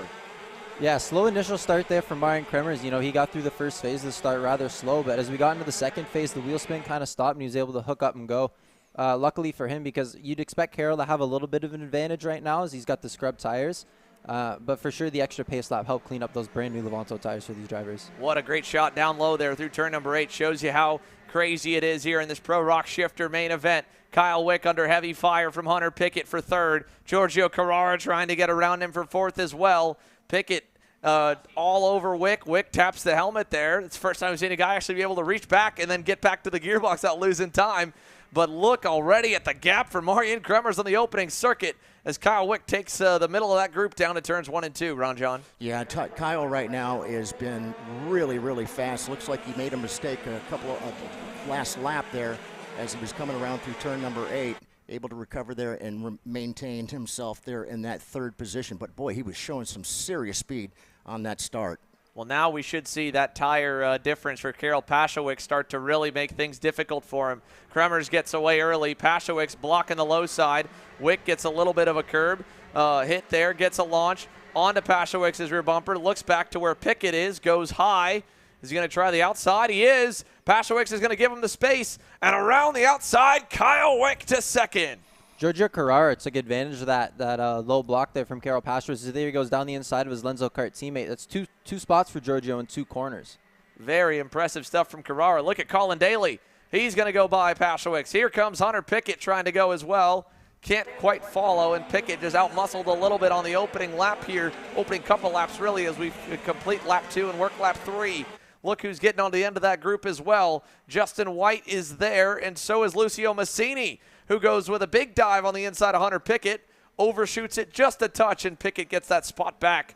Just barely hanging on for 6th for the driver that at one point was challenging for the lead in the win in heat number 1. Big turnaround, and that's how quick things come at you here in Pro Shifter, especially, again, you get caught out not only by making the wrong decision of lane to go or whether or not to block or to pass, but remembering, again, to be in the right gear for the awkward spots. It's almost like heads up, right? You can have a plan going into a corner of, all right, I'm going to go this many times down and listen to the RPMs, but then they check up in front of you. You've got to have that split-second reaction, right, to get in the right rev range. Yeah, exactly. You know, it's definitely difficult when you're battling. You always got to make sure you go down that 1 extra gear. As we see here, Pickett getting down the inside of, I do believe that was Paschewicz there to put him up another spot, because Carroll's really struggling right now on the tire. We're going to see Lucio Massini here try and set him up for a crossover coming off the corner. Can't quite make it work there. Lucio, I've raced with him a little bit in Canada. He's a little more on the aggressive side there. As you can kind of see, the stickers are a little messed up there as he goes down the inside of Carroll into the sweeper there. So good pass for Lucio there. Having a much better start. And Carrara by Wick. And Colin Daly through as well. What a pass that was from Giorgio Carrara up over the curb. Big-time diver there from Carrara. He'll go way low into turn number 9 to block. Look as well, Massini on the inside, Justin White on the outside. Around's gone, Baylor Griffin in turn number 8. So all around the racetrack here, we've got action going on. Kremers long gone out in front. Carrara versus Daly versus Wick for second on back here. Carrara blocks low. Daly tries to cross him up. Can't quite do it. And thankfully, with them battling, Hunter Pickett gets a second chance at battling for the podium here as they go to turn number 4. Yeah, all this battling is kind of giving Kremers a nice lead. And, you know, he's already out to 4.3 seconds as the last lap by the stripe. So he's going to be able to sit here, cruise, save his tires, kind of save the motor, and just have a nice, relaxing race as these gentlemen fight for P2. Well, it'd be a cool way for Marian Kremers. 2 out of 3 main event wins. As, again, great low shot of them pounding the curbing. Colin Daly missed the shift coming out of turn 8 that time. Here comes Kyle Wick looking to the inside for third, trying to get that spot back away. Pickett tries to get in on it as well. He'll drag race him coming out of the corner, but he won't have the inside lane. Has to duck back in, and Daly slots to 4th. I believe in the back of our shot there when they're coming down. Oh, and there's Jacob Gulick out, having an issue there. That sucks for Jacob. He's had a very tough weekend. Never want to see a driver having issues like that. But I believe in the back of our shot there, Vincenzo Saracino up 7 spots to P9 already. How about that there? So Carrara in second on your screen. Kyle Wick in third, trying to hunt him back down. We saw Pickett try to go by Colin Daly in turn 1. Couldn't do it. And if we scroll a little further back, that bright green mean machine. Oh, Gulick there into the pits there. Bright green mean machine of Vincenzo Saracino is closing up now to Karel Paschewicz. So we talked about keeping our eye on him. Rolled off 16th. Up, like you said, Josh, 7 spots. Here he goes looking for 8th on Karel Paschewicz and the 2 magics of Justin White and Lucio Massini. Not too far up the road from him is Ethan Boer with a big-time dive bomb on Dominic Legrand. And they're going to continue to go at it there. Legrand, Boer, and Jared Ramna-Ryan all in the mix of it headed through turn number 12. Yeah, you saw someone clip one of those, the bollards there entering the chicane. It might have been Lucio Massini there, so we'll have to watch. Dominic Legrand looks like he's got a front fairing issue. It's still attached on the go-kart, so not any knee ball necessary there for that, as you see Lucio blocking low for Magic Kart chassis teammate alike. Good pass there from Justin down the inside into turn 5. Yeah, nice move by Justin White. Mancini trying to clear himself. Can he do it? Can't quite. Tucks back in behind him through 6. It'll allow Karol Paszewicz to get closer to them again as the tires start to fall off in the second half of the session. It might help him. That'll help too as Mancini just mistimed it. Give a big shot to the rear bumper of Justin White going through 8. Yeah, it's really going to help Justin kind of get off the corner there, running the low line. You know, especially in the shifter carts, if you get just slightly down that lower rev range and a driver behind you kind of gives you that shot, kind of kicks you and, you know, screws them up a little bit, so you get that extra couple cart length advantage there. As we see Vincenzo Saraceno looking down the inside of Karol Paszewicz here in turn 1, and he's through. That's already up into P8 for Vincenzo Saraceno. Yeah, so Vincenzo Saraceno, great drive forward. He'll block low into turn 4. I don't think Paszewicz is going to fight too hard, knowing that his tires, he's just got to kind of conserve them the best that he can. And his best shot really is to hope for them to fight in front of him no matter who it is. So there is, of course, again, 6th and 7th. Mancini trailing on Justin White. Up the road, Hunter Pickett still rides in 5th. Daly in 4th. Kyle Wick, lap time by, gained about half a tenth of a second on Giorgio Carrara for P2. So we could see the battle start to heat back up here for 2nd. Kremers' lead continues at 5 seconds, but Carrara, I think, might be just a touch slower than Kyle Wick. So Kyle Wick, the former SCUSA Pro Tour Pro National Shifter champion, closing in on the factory Lenzo kart driver as they head down the hill to turn number 4, Ron John. Yeah, and once these guys get together, you guarantee it's going to be a battle for him to get around Giorgio right there. Giorgio's not going to give away that spot. He's going to have to earn it. And they're all pretty evenly matched as we look really at the are. times as well here, Josh. 52.2 for Carrara, a 52 flat for Wick, a 52.1 for Daly, and a 52.2 for Hunter Pickett. So maybe 1-2 corners of blocking or one pass or even a botched pass attempt, and we're back to a 4-car single-file train once again here. We almost already are. They're just a couple extra car lengths of space from Wick to Daly and Daly to Pickett. Yeah, for sure. Right now, Giorgio's thinking that he's going to want to hold on to P2 as long as possible because Kremers is so far out front that that's not really a realistic goal for him right now, as we see Colin Daly set fast lap of the race right here with a 51.9. Yeah, good lap from Colin Daly, a couple thousandths better than race leader Marin Kremers. They evened out there that time. Kyle Wick to Giorgio Carrara, so not able to get close enough to send it. He's just on the verge of getting there at about 2 to 3 car lengths away. If he can get it down to a car length and a half, he could definitely dive him in some of those heavier braking corners like turn 4 or turn number 9. Let's see how good of an exit he gets out of turn 8 this time here. Still about a car length back. I think a little bit too far as they go up the gearbox and back down through turn 9. Just not close enough yet, but like you said, there's not a huge rush to get around him, knowing that Kremers is just about out of reach outside of a red flag restart. So as they come across the line, 11 down, 9 to go. Wick's close now. Carrara checked him back, felt it, blocked low through 1, and here we go.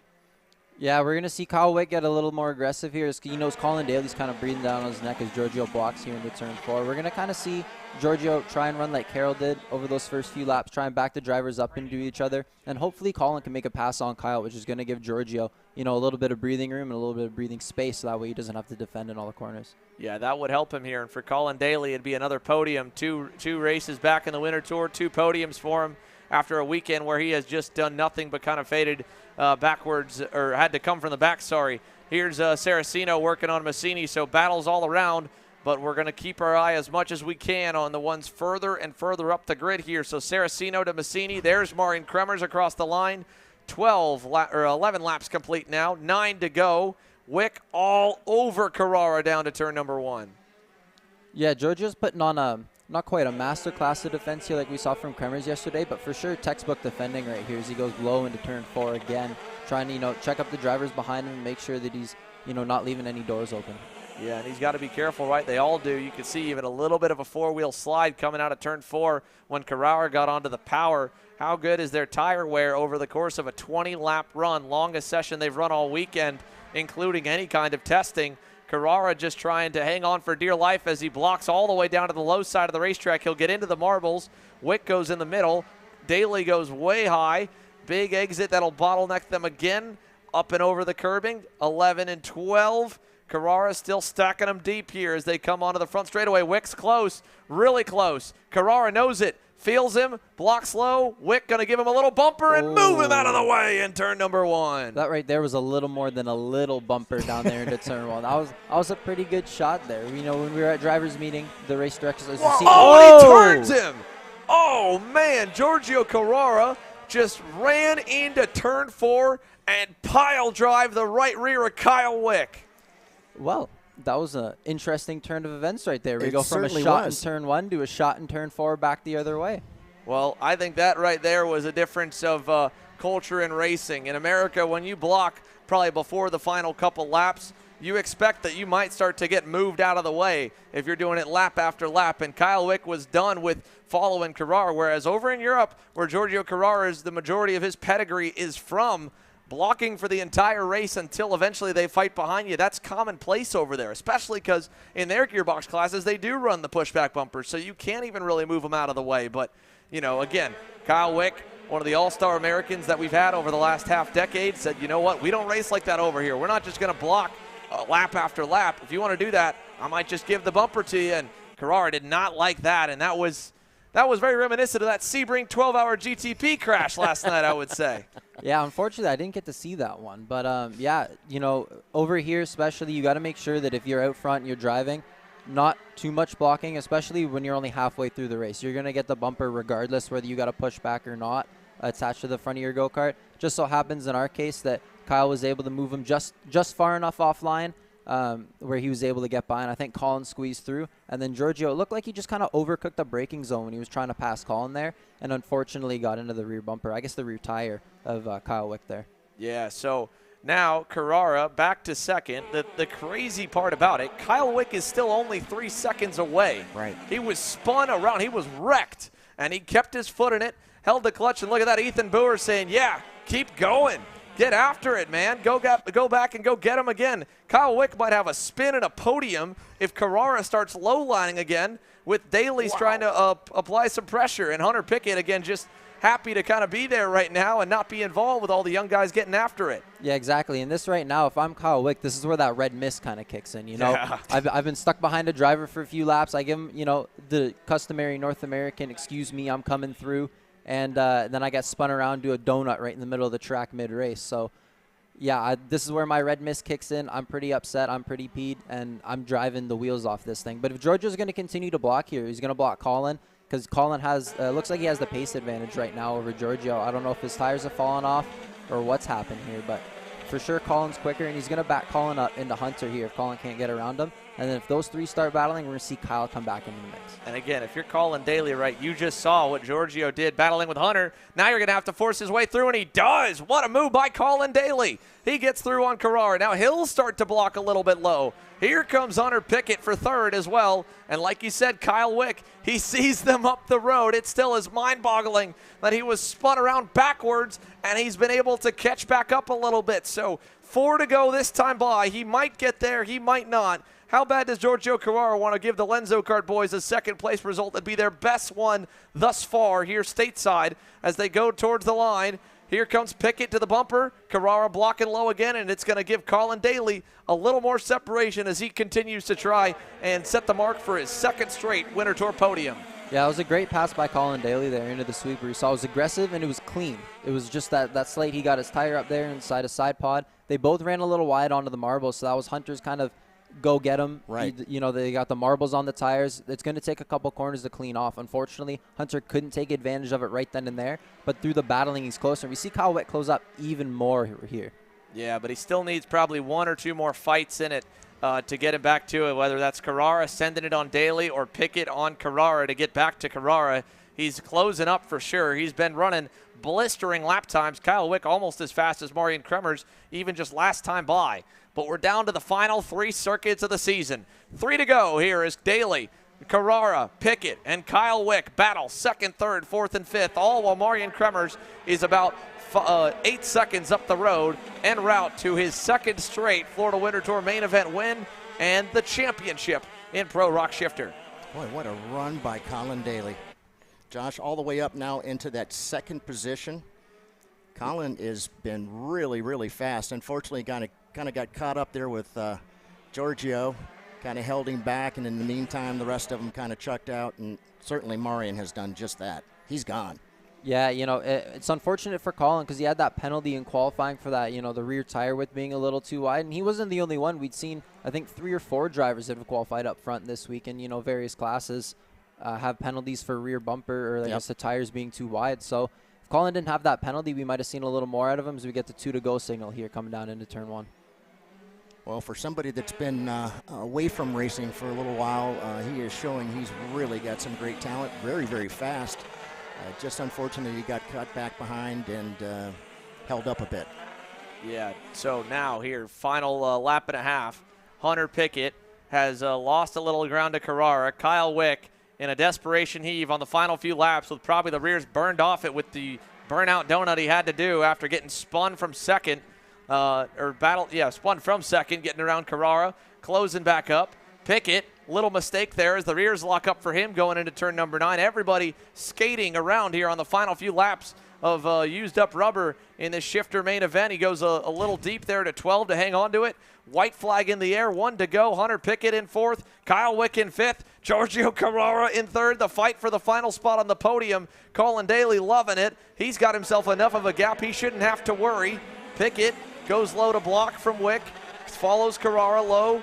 Kyle Wick tries to go high to get the momentum going, doesn't really gain much. He lost a little bit, actually, as he jumped over the inside curbing in turn number 4. Final time through turn 6 here, Josh. Marian Kremers all the way down the backstretch in turn 9. Phenomenal drive. Yeah, phenomenal drive at Marian. This is what we expect from a driver of his caliber, just to have, you know, races like this.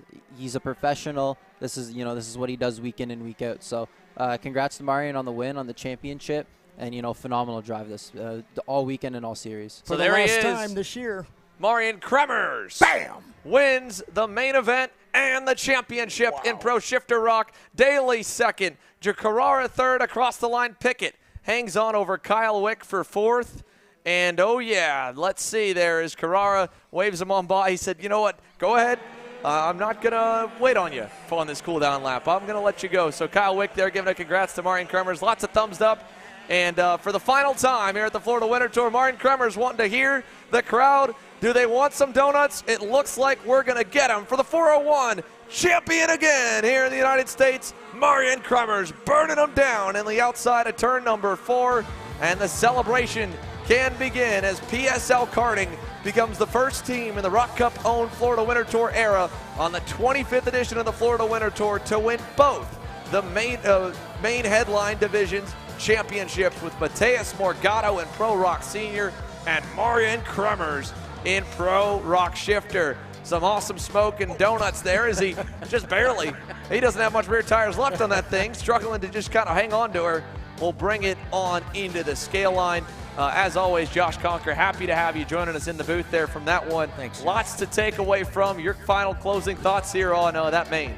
Yeah, great main event. We saw some great racing, some great battling. Unfortunately, it wasn't for the win, but, you know, there's always got to be great battling throughout the field. So good to see some drivers that, you know, we might not see all the time, get some screen time, get some, you know, battling and some good finishes. Great donuts from Marian. We got 3 of them. Danny Formal needs to step up his game a little bit with his donuts there compared to that. Yeah. So we'll have to have Danny back in the seat soon to, you know, challenge Marian on his donuts. But yeah, thank you guys for having me. I always appreciate being here. Unfortunately, we're not in the seat this weekend, but we'll be back in stronger for Stars. Well, we're ready for you for the night fight at Stars Championship Series opening weekend at GoPro Motorplex in May. Can't wait to get that going here. The on-track action does wrap up. Let's run you through the field once again before we take a commercial break and come back with post-race interviews. Marian Kremers, the race winner. Colin Daly, 2nd. Giorgio Carrara, 3rd. Hunter Pickett, 4th.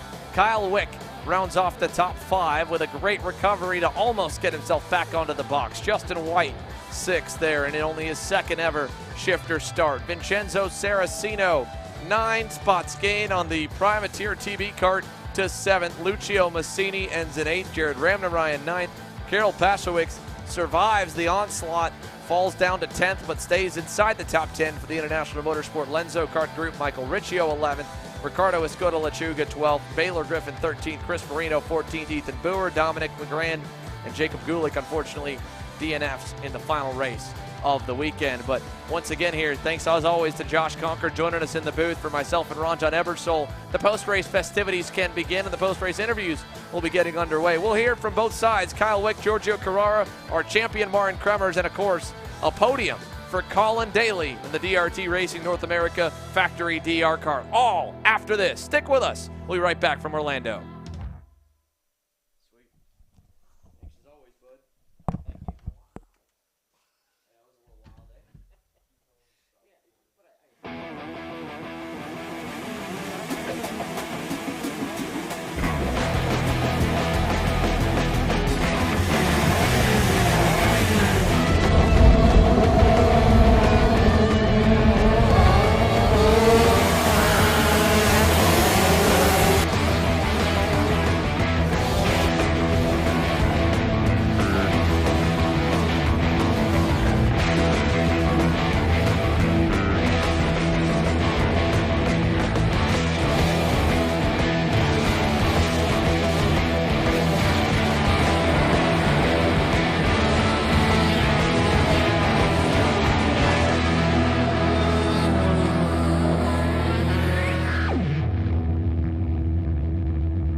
Take a couple cameras down, not all of them.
give away T-shirts. I know. When did they stop doing it? It's like crap. It was the only way to give any swag. I used to give away so much freaking swag in the radio business. Swag? Great. Oh, yeah. That and a couple of tickets. I never took this. Hey, now. It's like the fucking ones. Oh, you need to get that camera back there? Yeah. Here, let me grab that real quick. We would always say,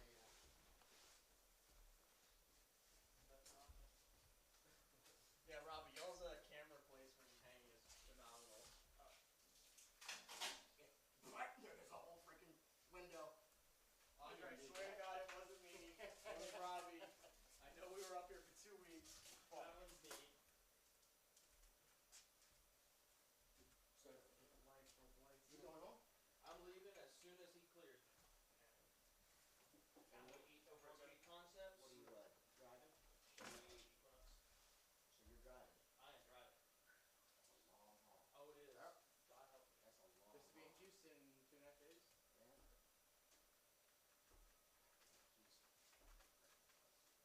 It should be, I don't know. It's gonna be like mid-80s and fucking raining over there, so it's gonna be thick as shit. Who finished second, third? Connor Daly finished second, and then I think Hatchwood's third. No. Or Carrara. My bad. Yeah, Hunter Pickett was trying to get on Carrara. Are you kidding me? This is the exact same top 30 from Montana. Is it? Yeah. Yeah. Literally, that's probably that's probably right. Repost the BK one. Is there anything different on it? Oh, just repost it then. There, work done now. Or, wait 10, 20 minutes and then repost. That's hilarious. It's literally the same speaker.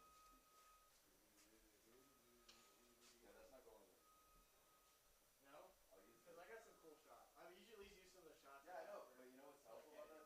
Shots that we can use that I don't have to read.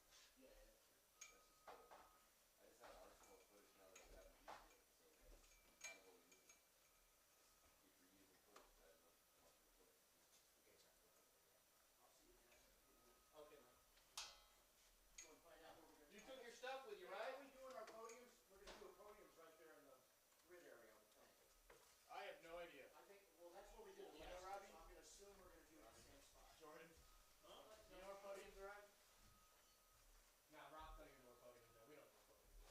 Somewhere over there. On the grid. On the grid? On the grid! It's on Mike's and then Jason. Remember when we used to stream podiums? Remember that? That shit gay. Right? Super gay. Good time.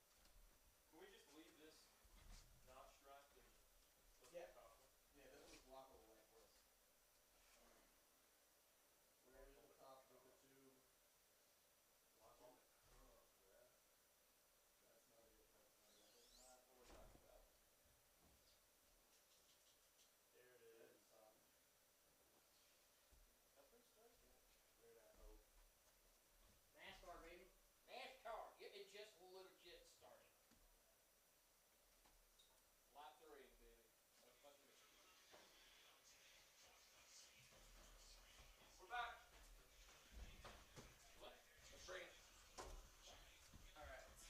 And hauling ass in here. Welcome back to Orlando Kart Center in a crazy, crazy aftermath from a action-packed main event in Pro ROK Shifter. We've got the first of our interviews lined up down on the grid. Let's send it on down here to Alexander Searle, standing by with Kyle Wick. Alex? Thanks, Dan. Here with Kyle Wick. Kyle, you showed decent pace most of the race. You know what I'm going to ask. Talk me through the incident there with Giorgio. I mean, it is what it is.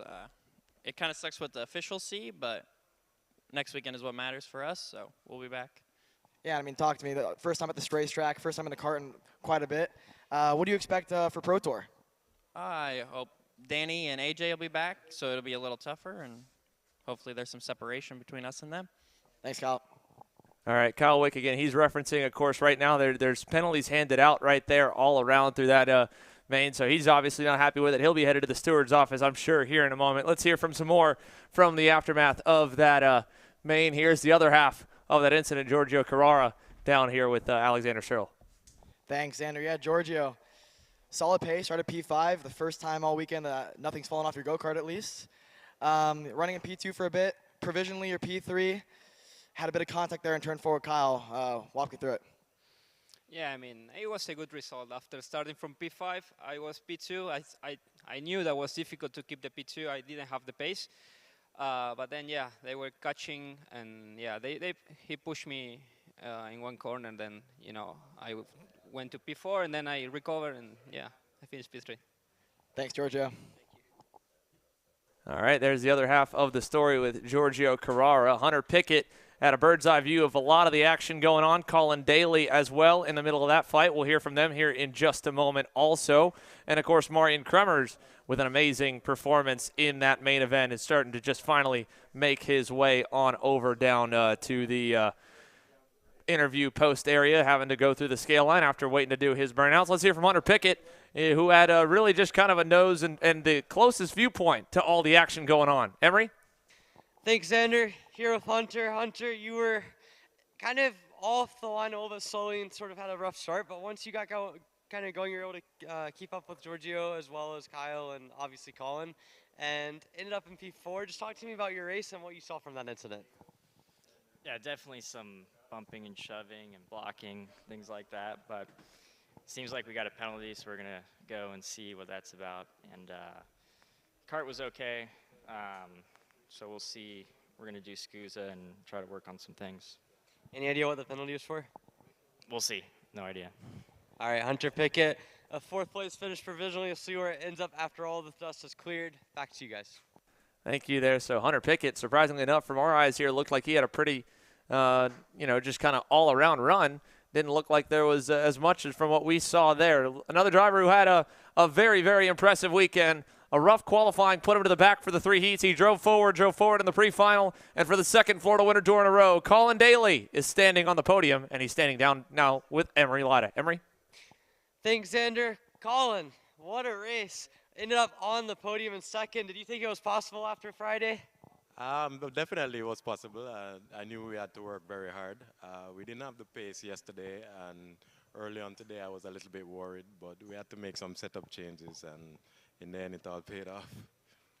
Yeah, and I mean, looking at your pace in that race, you're able to kind of work your way slowly up through the group. Obviously, Giorgio and Kyle Wood coming together kind of made that situation a little bit easier on you, but you still end up in the 2nd position after all the dust cleared and was able to pull enough of a gap to keep it going. Just talk to me about how your kart was able to kind of come into its own in the race and what you felt was different compared to yesterday and Friday. As I said, the setup changes worked, so I'm really happy for that. And the whole team at DRT, everyone, thank you, Scott, Don, everyone at Turo who worked tirelessly to get the kart running. And we just had the pace. I knew we had the pace, so I just had to play it smart, and it all worked out. One last thing, I mean, you ended up on the podium in PK. You had strong pace here as well and kind of got better throughout the weekend. Obviously, it had been a little while since you had been back in the kart, but still just solid development here. Talk to me about what it means to kind of get back in the kart and continue to improve your operation of DR kart. I'm really happy, we're building the whole shifter program, so hopefully, a couple months from now, we have more drivers here on the shifter kart, and we're also trying to get the tag kart up and running again, so, the team is coming on strong. All right, Colin Daly back on the podium. He finishes up 2nd here in the Pro ROK shifter category final. Back to you, Xander.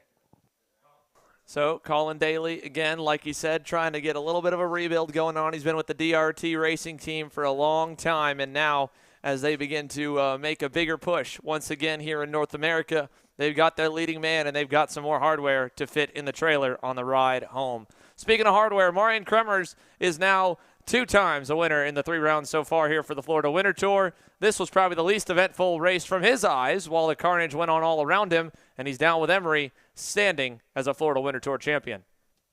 Marian Kremers, Marian, pretty easy from the outside looking in. You were able to win by an absolutely incredible margin, over 7 seconds. Talk to me about how it was able to come to fruition for you. Yeah, it was a pretty easy race for me. I just knew I had to get the start. Carol almost jumped me, but into turn 1 at the inside, so I was luckily able to hold on. After that, he started to go defensive because of the old tires, I assume, and yeah, I was able to sneak away, and then yeah, the battle was on for 2nd. I saw it in the corner of my eyes, and I knew I just had to put my head down for a couple laps and check out. which is exactly what I did. After that, I was just maintaining the gap. I tried to watch some of the race and carnage going on behind me, but I missed some of it, so I have to watch it back. But yeah, I heard it was a pretty good race back there. Yeah, focusing in on your own race about halfway through, looked like you were doing a little bit of, some interesting driving techniques there. Walk me through kind of the decision making behind that. No, I was hoping you guys were focusing on the battle for second, so you kind of missed that. My teammates were up in the stand cheering me on and making fun of me, so I tried to make fun of them a little bit back and give them some entertainment as well, I guess. So that was that. All right, back to some more serious stuff. Obviously, you ran all 3 races. The first race, the incident with AJ down at St. Pete. Second race in PK, you crossed the line second, and after the post-race DQ, ended up on top. Just talk to me about how you were able to kind of convert the pace to victory this year and sort of what the development has been throughout the winter so far for you. It's just been a lot of small changes. I mean, we've been always strong. Last year we were strong as well, so we knew coming into the season we would have good pace. Which kind of was disappointing at the beginning of the year, I assume. But yeah, we put our head down, worked hard, and then this weekend is the, like, you can see what the work we did. I mean, we worked so hard. These are the weekends we work hard for, pole positioning, quali, topping every heat race, win in the pre-final, and then win again in the final. So yeah, this is what we worked for, and eager to keep going and get this year off to a good start. Yeah, one last thing. You saw last weekend, maybe not quite as much pace as you would have hoped for compared to Danny and AJ this weekend. Relative, granted it was a different field, different drivers and whatnot, but a much more dominant display from your end. When SKUSA Pro Tour comes back in 2 weeks to the exact same track, what sort of things are you going to take away from this weekend and continue to develop when it comes to both the chassis, you as a driver, and then obviously continuing to work obviously with a different shifter engine, but still same sort of concept? I mean, last week we were very close. We're just missing that little bit to keep in the fight. I was fast, but at the wrong places, at the wrong times, and just wasn't able to really overtake anybody. So we focused on that in the beginning of the week here, made one small change with the seat positioning, and I think that really helped us. And yeah, I hope that shows next week as well in Pro Tour. All right, Marian Kremers, your Florida Winter Tour champion in the rock shifter category, as well as your round 3 race winner. He wins in dominant fashion today. Back to you, Xander. Thanks, Emery. That does it for coverage from the ROK Cup USA Florida Winter Tour Kart Chasers month of March. Our March Madness continues in just 6 days' time. We're back live with the Texas Sprint Racing Series at the Speed Sports Racing Park in Houston. And then, of course, the SKUSA Pro Tour, the continuation of the Pro National regular season, rolls on back here in Orlando in 2 weeks, where you'll see all the stars from the national stage getting back underway. It's been 2 straight weeks of dry racing, beautiful weather, a little bit chillier today, but not much more you could ask out of sunny Florida here for the Florida Winter Tour, the 25th time. It's all wrapped up. There's more to be done in the steward's office and podium ceremonies locally here at the track to continue. But for Ron Eversole, the entire ROK Cup team, the entire Orlando Kart Center staff, and for all of us here at Kart Chaser, it's been a pleasure. Good night.